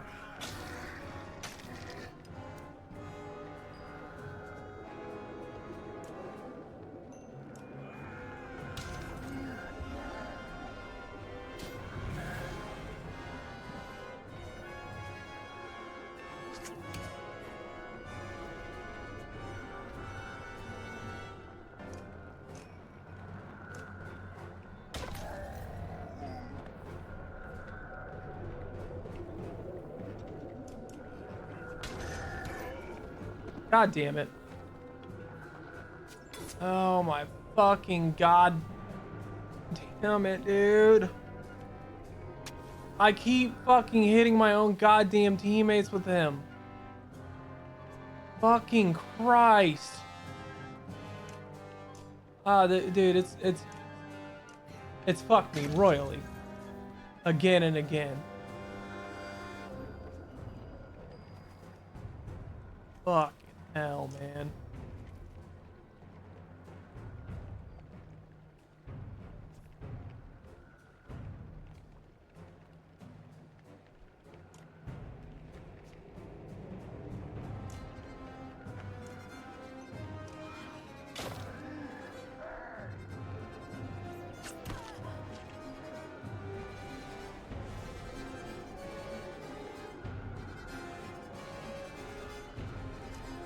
Man, I'm just not gonna be able to fucking do this one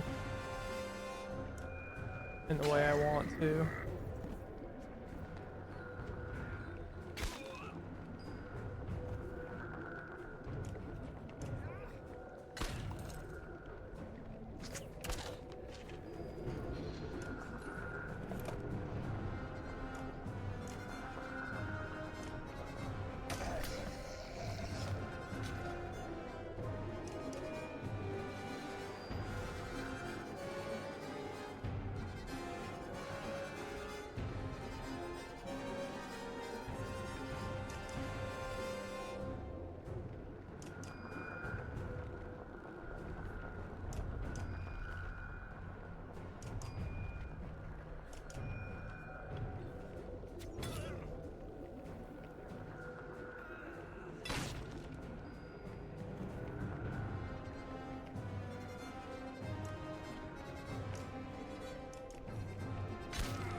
Alright. If I can't end up getting it this time, where I kill her, I think I just gotta admit defeat, and then I ain't gonna be able to do it.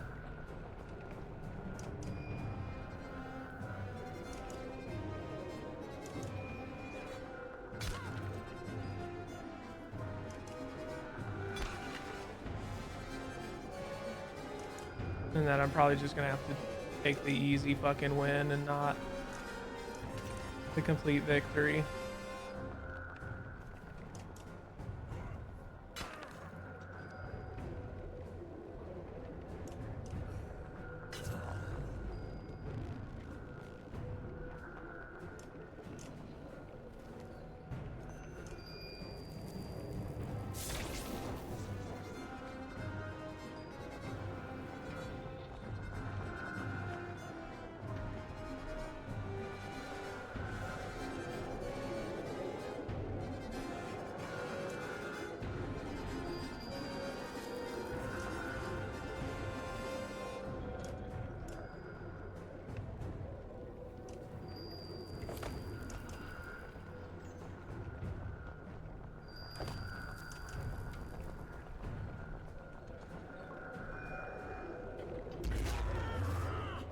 Of course, he just gets fucking deleted.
And I have no fucking...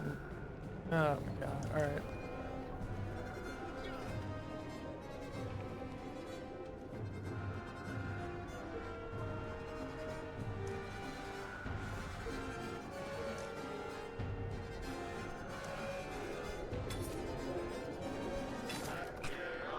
Yeah! Alright, cool. Fucking Jesus. Alright, cool. We got 2 injuries, but we fucking did it. Thank you, Ollie, for fucking yeeting your axes and not missing. Fuck, that took forever.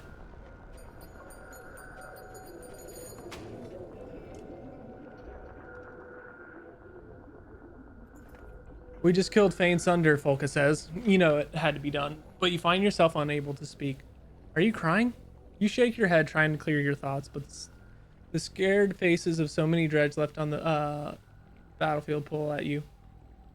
Your mind fills with the images of Ivan down the tower, of dredge twisting, warping in darkness, shaking, slobbering, roaring. You fight to regain control of your mind. The dredge begin moving south along the river, not as an army, but as a people fleeing danger. Many of them start crossing the old ford bridge.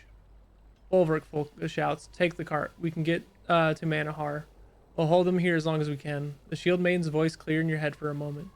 You see her turning proudly, commanding ravens into formation, and Gudmundur to lead the clansmen to Arbor Ring. She looks back at you, holding your gaze. We'll be right behind you. Go. Then she joins the shield wall, lending strength to those around her. Bulwark, Volka Zephyr says, pulling your attention from the Raven banner near the bridge. We must leave now. The Volka, their meddling caused this, all of it. You rub a pain in your chest.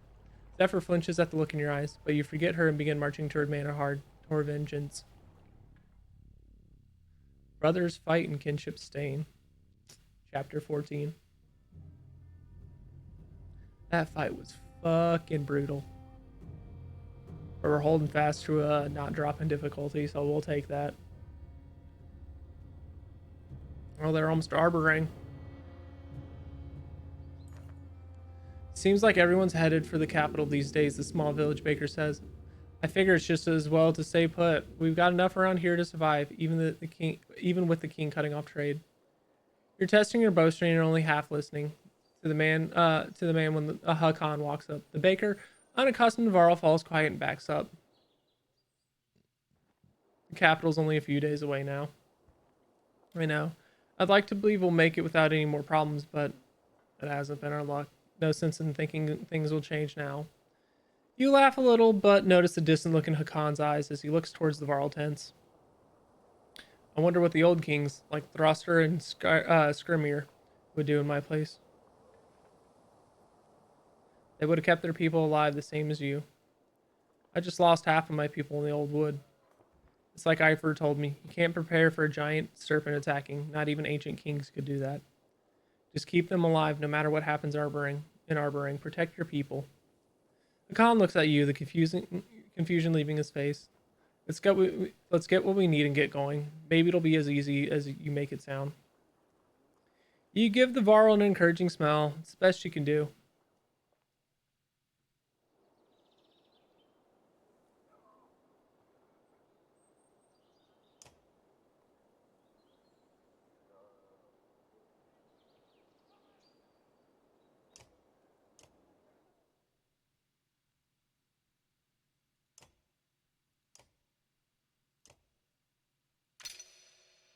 All right.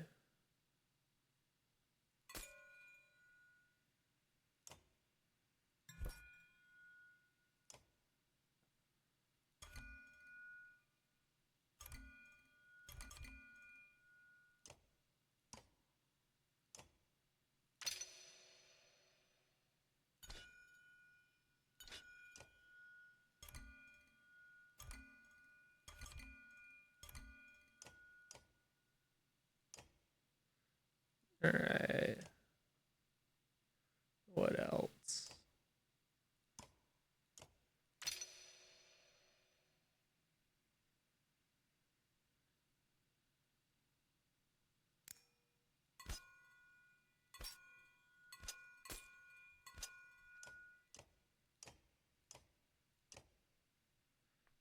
Okay.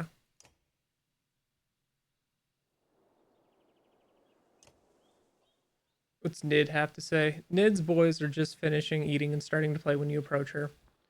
Are they getting plenty to eat? I think so. They still have enough energy to get into trouble. My father always told me to enjoy being young because there's plenty of time to grow up. It's so true, but it's so hard to listen to good advice.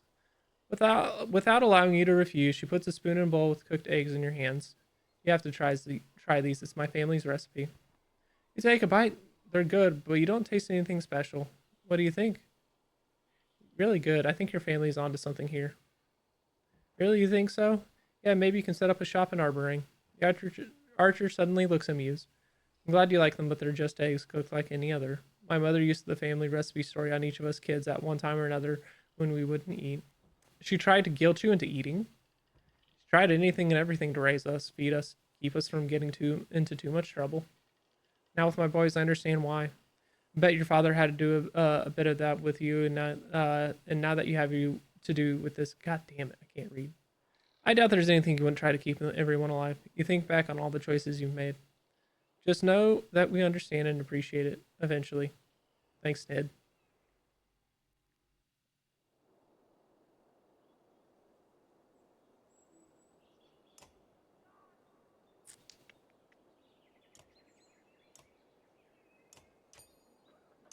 Alrighty.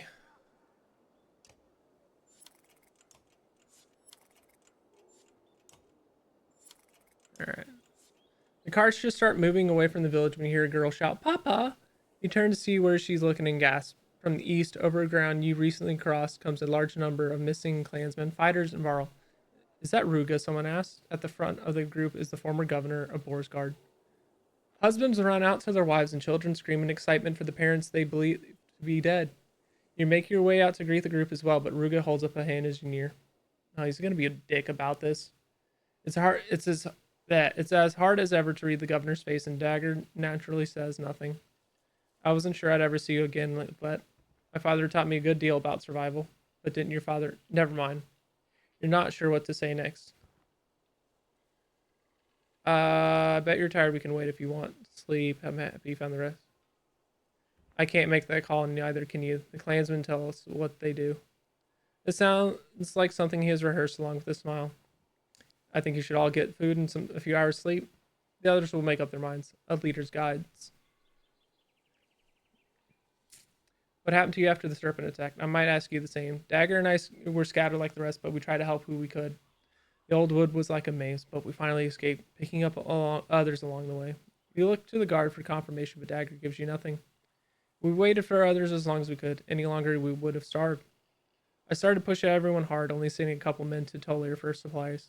We did the same thing, but our scouts haven't returned. Rugik scratches the scar around his neck. That's odd. Neither did ours. But here we are. Most of us still alive. I'm really happy you found the rest of us. Don't fool yourself in thinking everyone standing near that banner feels like family. Maybe not family, but we have become a clan. Hatred spans generations. Some of these people have feuds older than great wars. Don't think a few weeks on the road changes that. I should check on the others. Before you do. Dagger shifts slightly and you almost jump back, unaccustomed to him moving. Your heart beats quickly. Why are you so nervous, Alette? We've had fair exchanges so far. I hope it continues. You've done well on the ships, but in Lundar and even in the old woods. Now with Arboring just over the horizon, I want to be nearby when a young woman brings an army. His smile is genuine and you feel more at ease. Now we'll see about some food and rest. The governor and his guard walk toward the village. Maintain alliance with Ruga. Okay.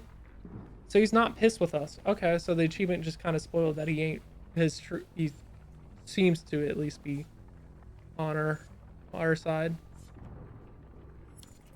That's good. The water in the nearby streams is gradually turning a bright green in places. It looks like the gore from the serpent's wounds.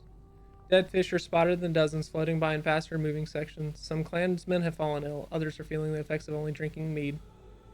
When a few Varl spot a section of clear water, the entire van gets excited. The giants hold them back and tell everyone to listen. A faint tune is drifting across the water. No. From the water. Worried whispers ask, what is it? What's it mean? Or is it safe? I don't care, I'm thirsty.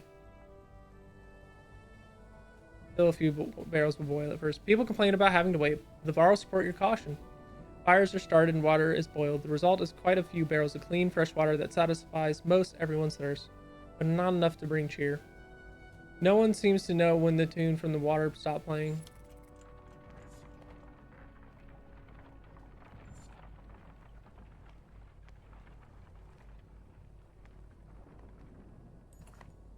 The surrounding woods look promising for game, and you could use a bit of solitude. Soon deer tracks guide you, but in a clearing the beast has already fallen. Scanning the woods, you hear and see nothing. As you approach the deer, you can tell the kill was recent. A black stone, half the size of your fist, lays beside the animal. You pick it up, knowing it to be a dredge weapon. A rustle in the underbrush nearby reveals two hurlers who immediately create deep noises. They are communicating, then one lashes out and attacks you.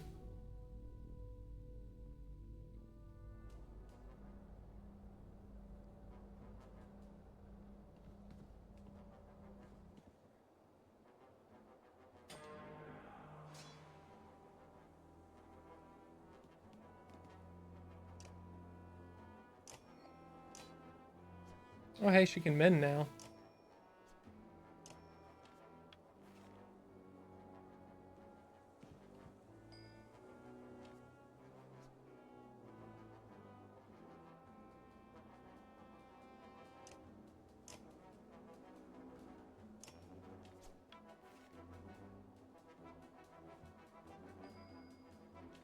Alright, bitch. You don't want to come?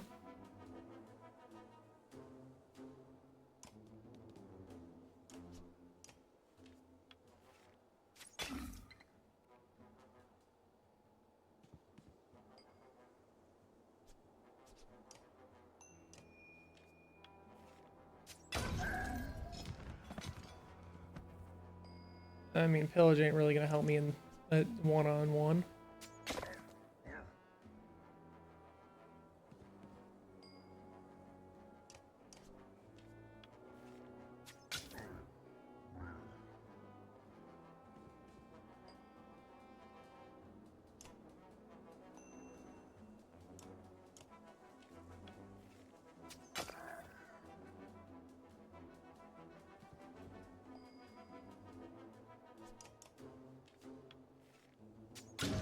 Hell yeah. All right, cool.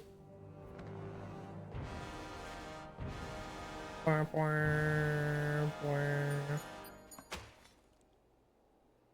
right. We've avoided disaster, which is good.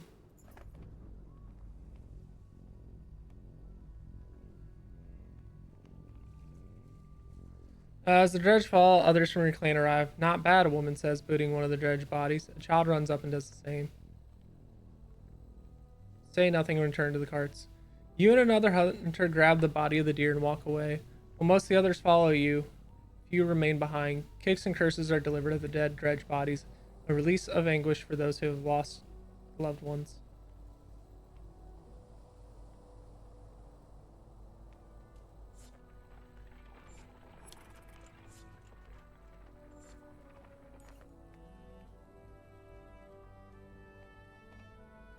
Strumming from a Leo and a song from a large number of your clansmen surprises you.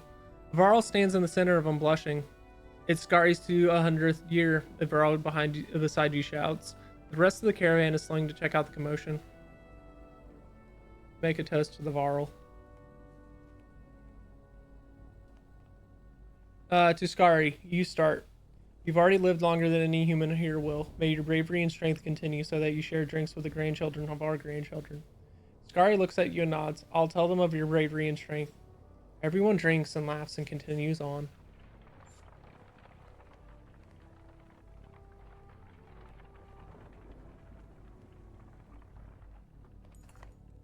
The caravan slows at the side of the field gate bridge.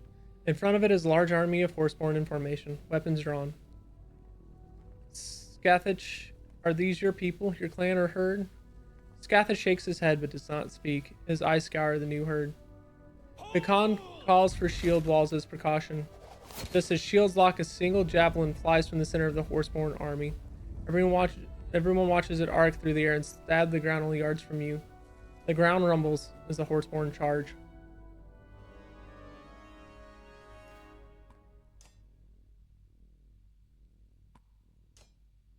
Man, I'm getting real fucking tired of using people and them just not fucking sticking in the party.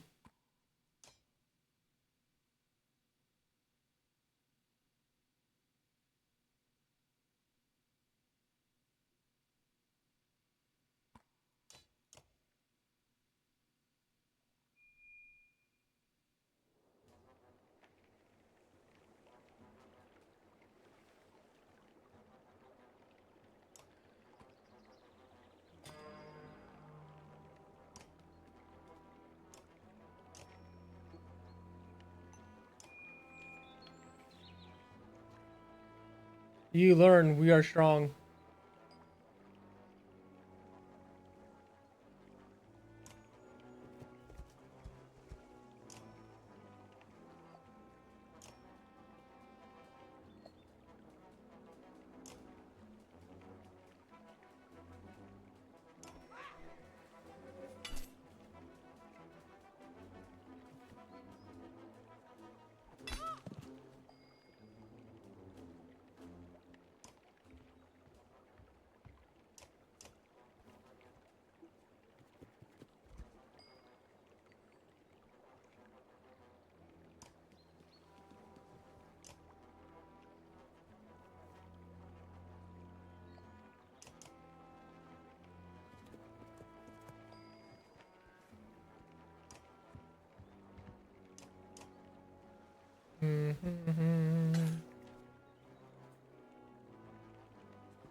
Yeah, I don't like who I have left in the fucking party to use at this point either.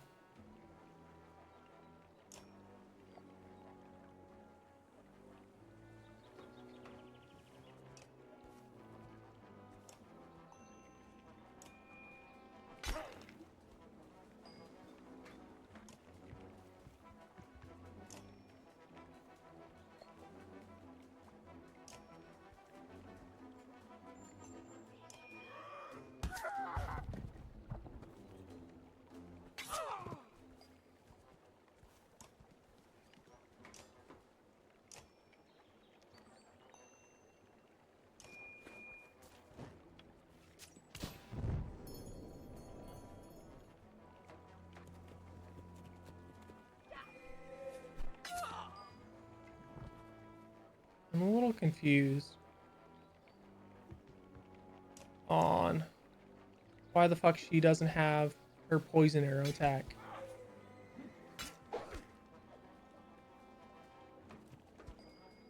Like, legitimately confused about that.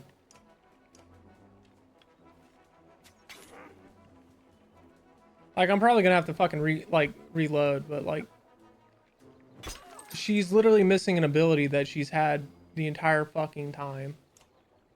I have no clue fucking why.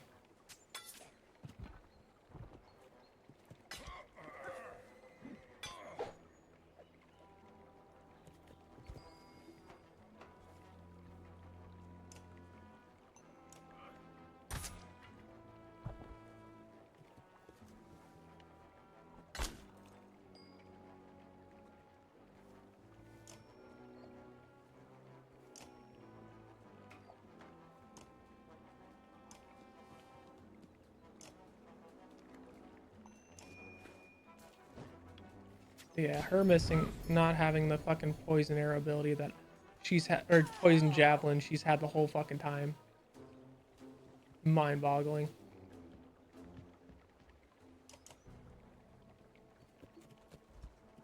Really? You're go. Alright, fuck you, game.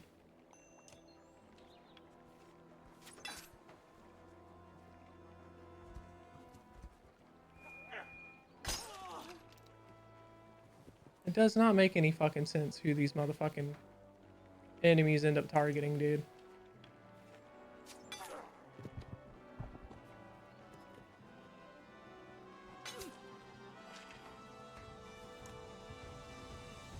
Yeah, I'm just gonna reload because I'm honestly confused. I got fucked over because one of the people I thought had an ability that I've used before didn't have it. And I'm like, what the fuck? That truly just fucks me and confuses me. When units I've used before don't have fucking abilities they've had. Yeah, what the fuck?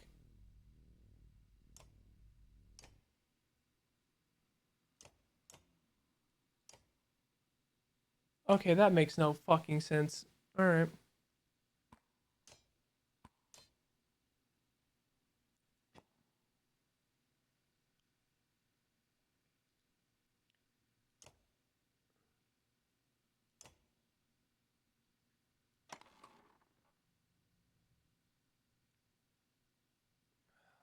Fucking grinds my fucking gears.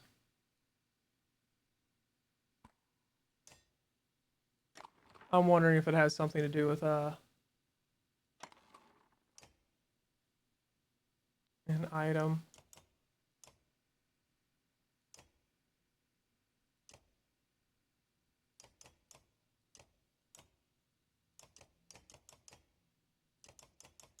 I am a little bit annoyed though with that.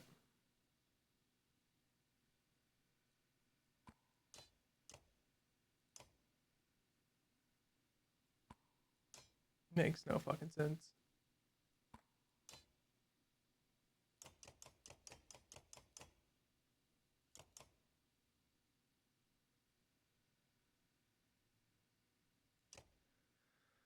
Oh, fuck it, duck.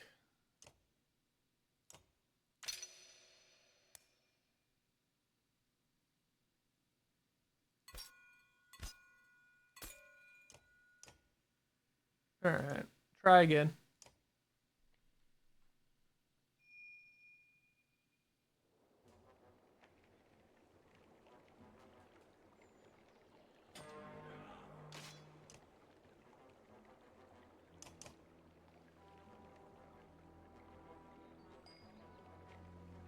But no, I lost fucking Ivor, who's like my main motherfucking dude. And then my other fucking main, like one of my really fucking good goddamn motherfuckers doesn't have an ability anymore. And I'm like, what the fuck happened to it? Why did your... How do I spell that motherfucker's name?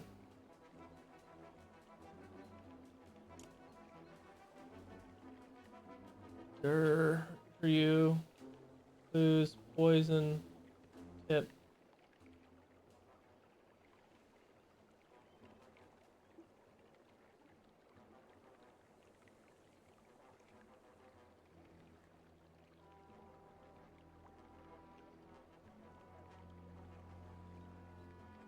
Deirdre losing her poison tip talent upon reaching rank 6 in Banner Saga is a known bug rather than a design feature. The issue appears to be caused by new talent points overloading or overriding the old talent, which can sometimes be fixed by editing save files or what the character is important. Fucking Christ! Fucking how many glitches have I run into this game?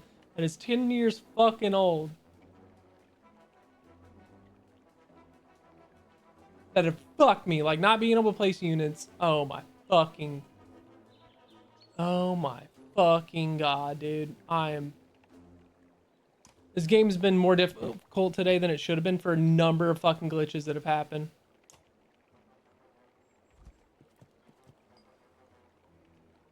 I'm actually really fucking pissed off. I am really pissed off with that.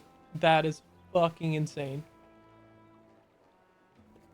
That it's still here years after it fucking, oh god.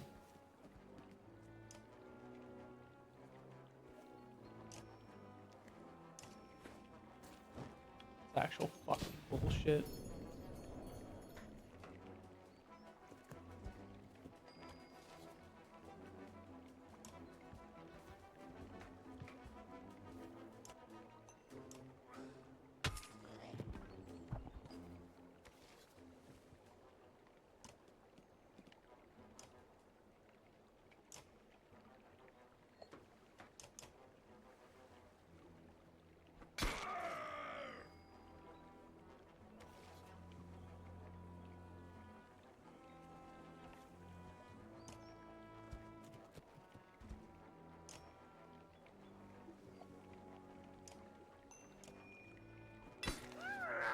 Okay.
Alrighty.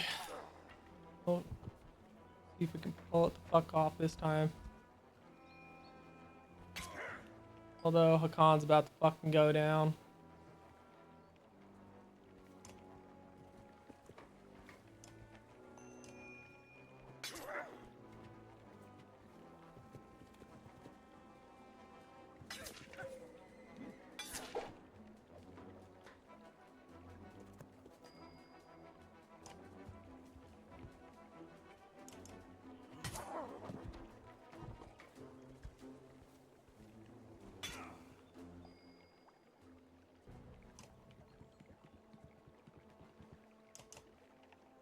He literally hasn't had a fucking turn in so long.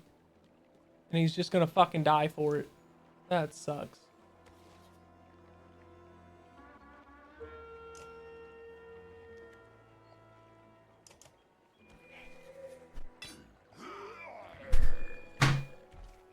Oh my fuck. Fuck off.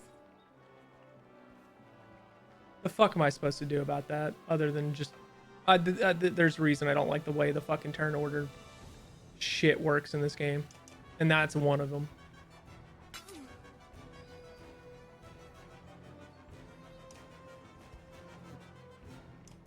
They get a million fucking turns in a row,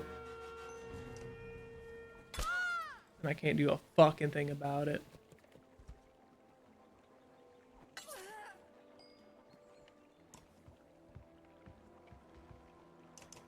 Oh my god.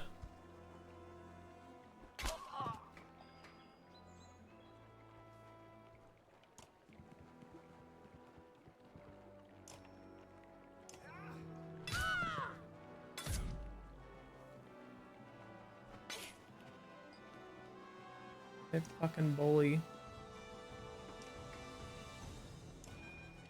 The person that's about to fucking go because they cheating little dick fucks.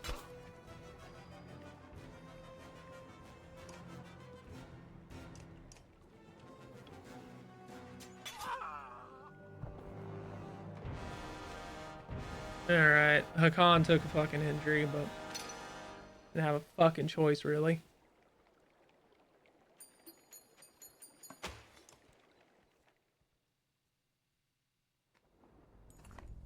A slight cream-colored horseborn with flaxen hair steps out of the ranks of the wounded. Her blue war paint stands out against the otherwise yellow coloration. The remaining horseborn show deference to her. She says a few things in the foreign tongue of her people, but stops when she sees you do not understand. Forgiveness, she says fluently. I speak to you. You have my weapon. Oh, so I just got a horseborn clan for beating your ass? Interesting.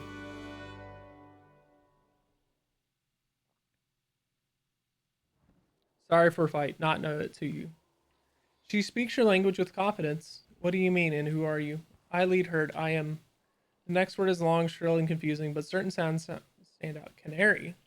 Canary smiles and stomps the ground rhythmically with a hoof. That easy. Canary, yes, and you? My name is Let. Good greetings. Our stories tell of stranger who come to help us. You two legs that walk along four. My kind with you already. She points to the horseborn in your ranks. And how am I supposed to help you? Save us. We look strong but weak against. She searches for the word but can only point her all around. When sun stops and plains break and gods appear, follow two legs that walk along four.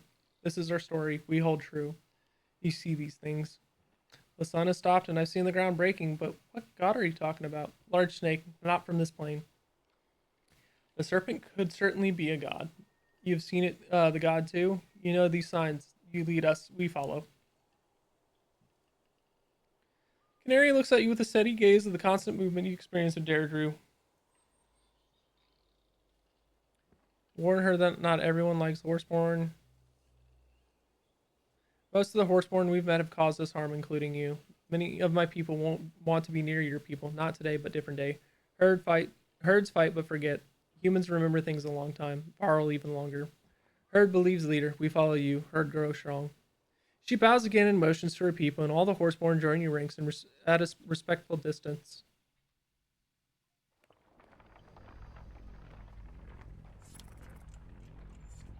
They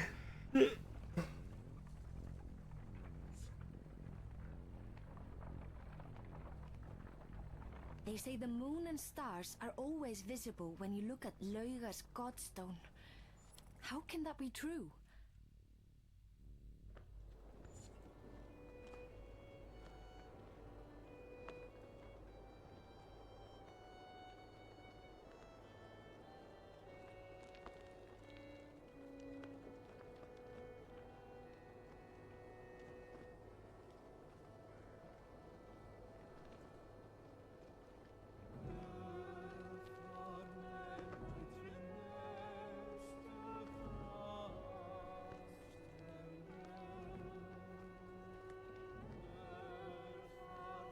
Let's see how much longer this chapter has before we switch over to playing some Clone Hero.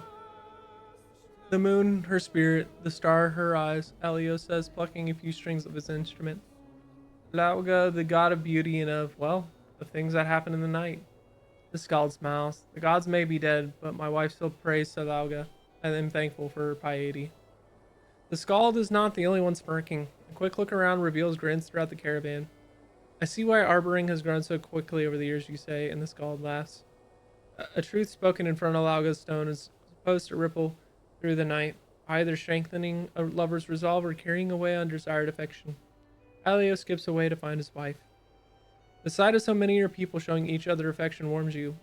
You recall Gil, the boy from your village of Skoger, who tried so hard each day to impress you. You wonder if there will ever be another.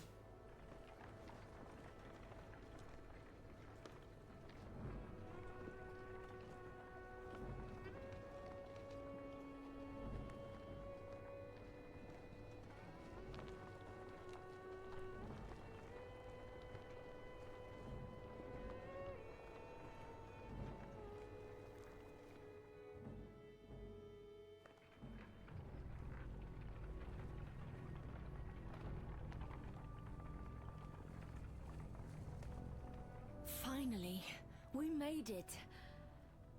But why are so many camped outside the walls? They must have seen the darkness approaching.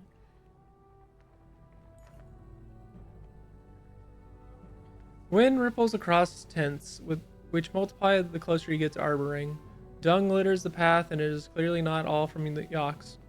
Rattling coughs mix with raucous laughter. Small fights break out for no apparent reason. Curious eyes grow wide as they spot the Varl and Horseborn. Mothers grab their children, men their weapons. Governor Rugen and Dagger step away from the caravan without warning. He seems familiar with a few of the people who have gathered around, as soon sharing drinks, stories, and disgusted looks at the Horseborn.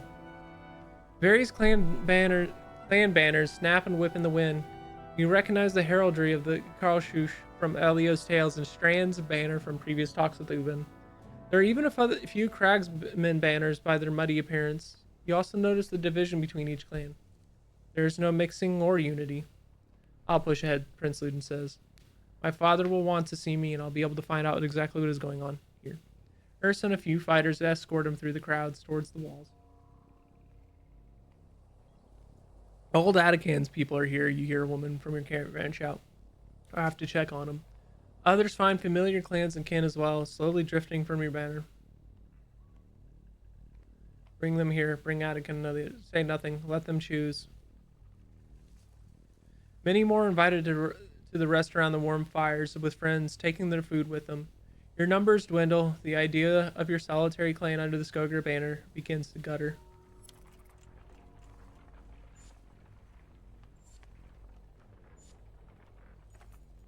Where the crowd is the most dense in volume and numbers, the caravan comes to a stop. Ahead you notice a sharp line where the tents and people stop. The ground beyond is pinned with arrows and not much else.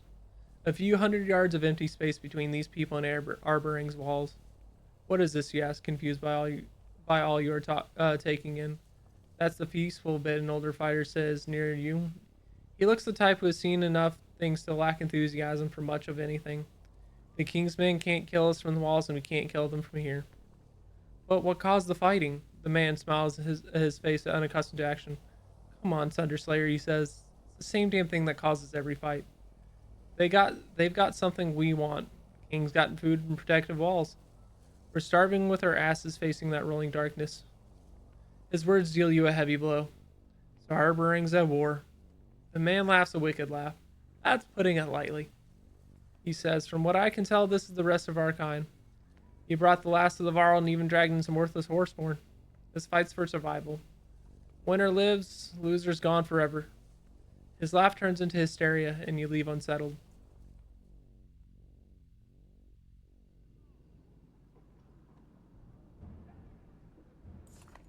Reach Arbor Ring in 100 days or less. Damn.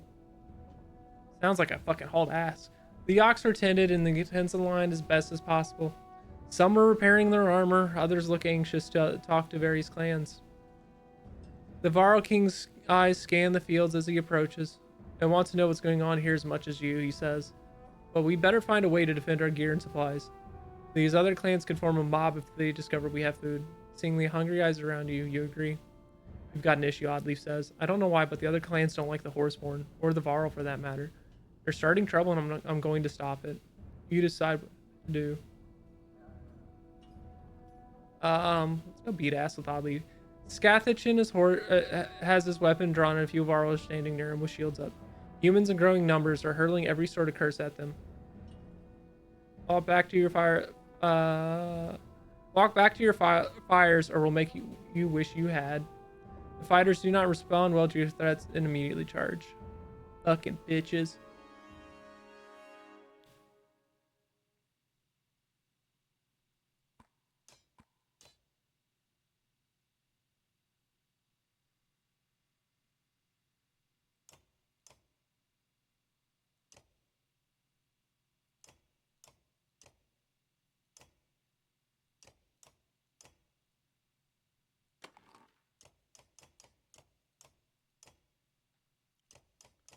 All right, no one's got outstanding points to place.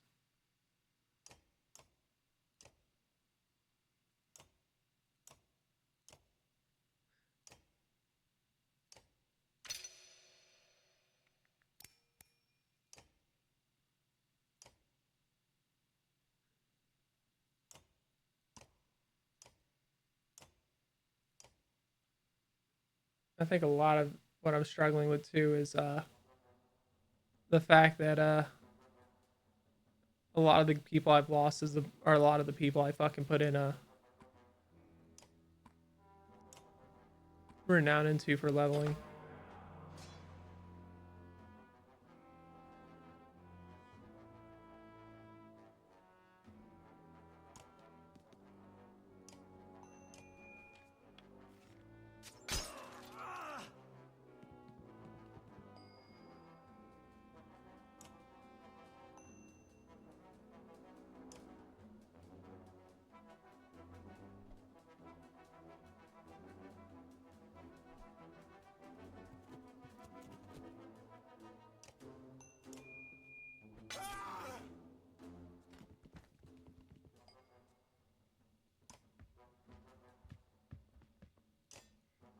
You know, you put down people that are trying to hurt you, they won't fucking. It'll deter a lot of people from doing so in the future.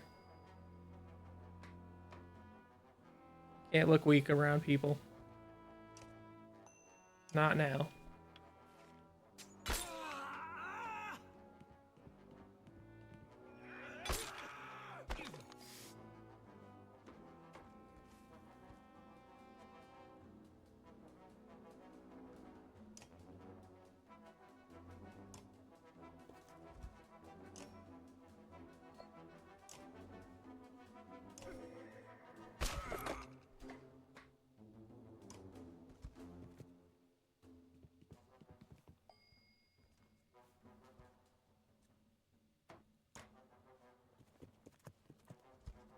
Murder, murder, murder. Murder, murder, murder.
Okay, this fight's not going terribly.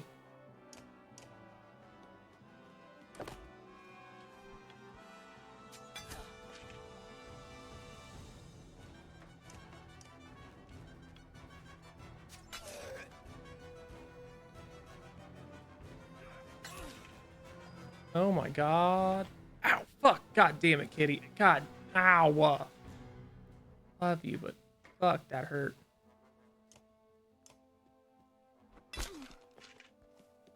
If you could use a little less claw when hopping up, that would be lovely.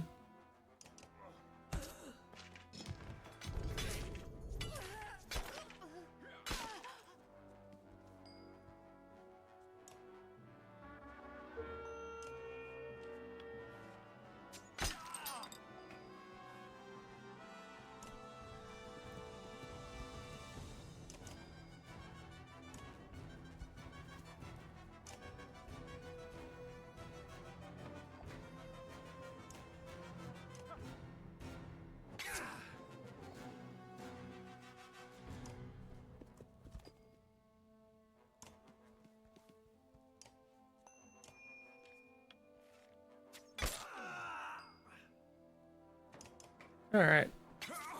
No injuries.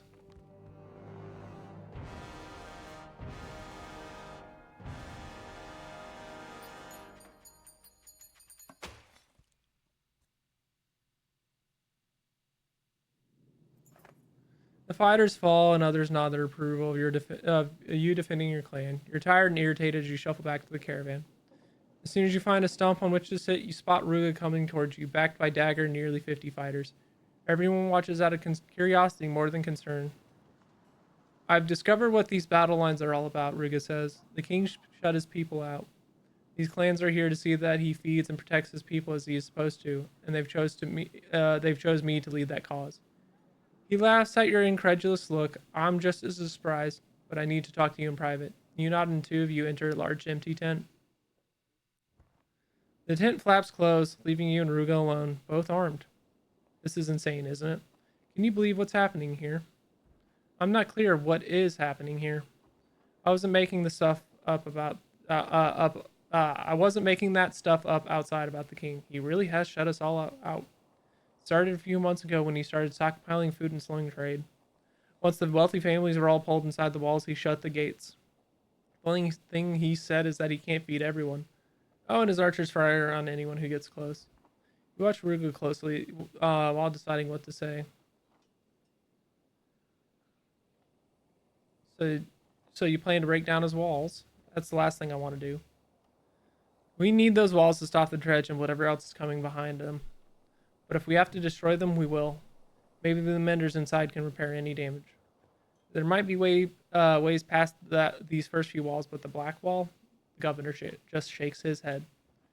You watch Ruga closely, deciding what to say. So wait, how did you become to lead the clans? Orsgard was the largest human town next to the capital. You don't become governor of a place like that without certain skills and powerful friends. And what are those certain skills? The governor just smiles. To what end? That's what the upcoming battle aims to find out. You want to go to war to ask the king a question. No, I want to go to war to make the king answer a few questions, like why did he leave his people outside the walls to starve? You watch Ruga closely while deciding what to say. So this war is unavoidable? Probably. I officially meet the king with the king in a few hours to either come to an agreement or pull our banners from his. I wouldn't be surprised if you're invited to the mighty Sunderslayer in army. If so, make your decisions carefully. His tone is not exactly threatening. Not exactly. You move to the tent flaps and both of you open them simultaneously so that no fight breaks out.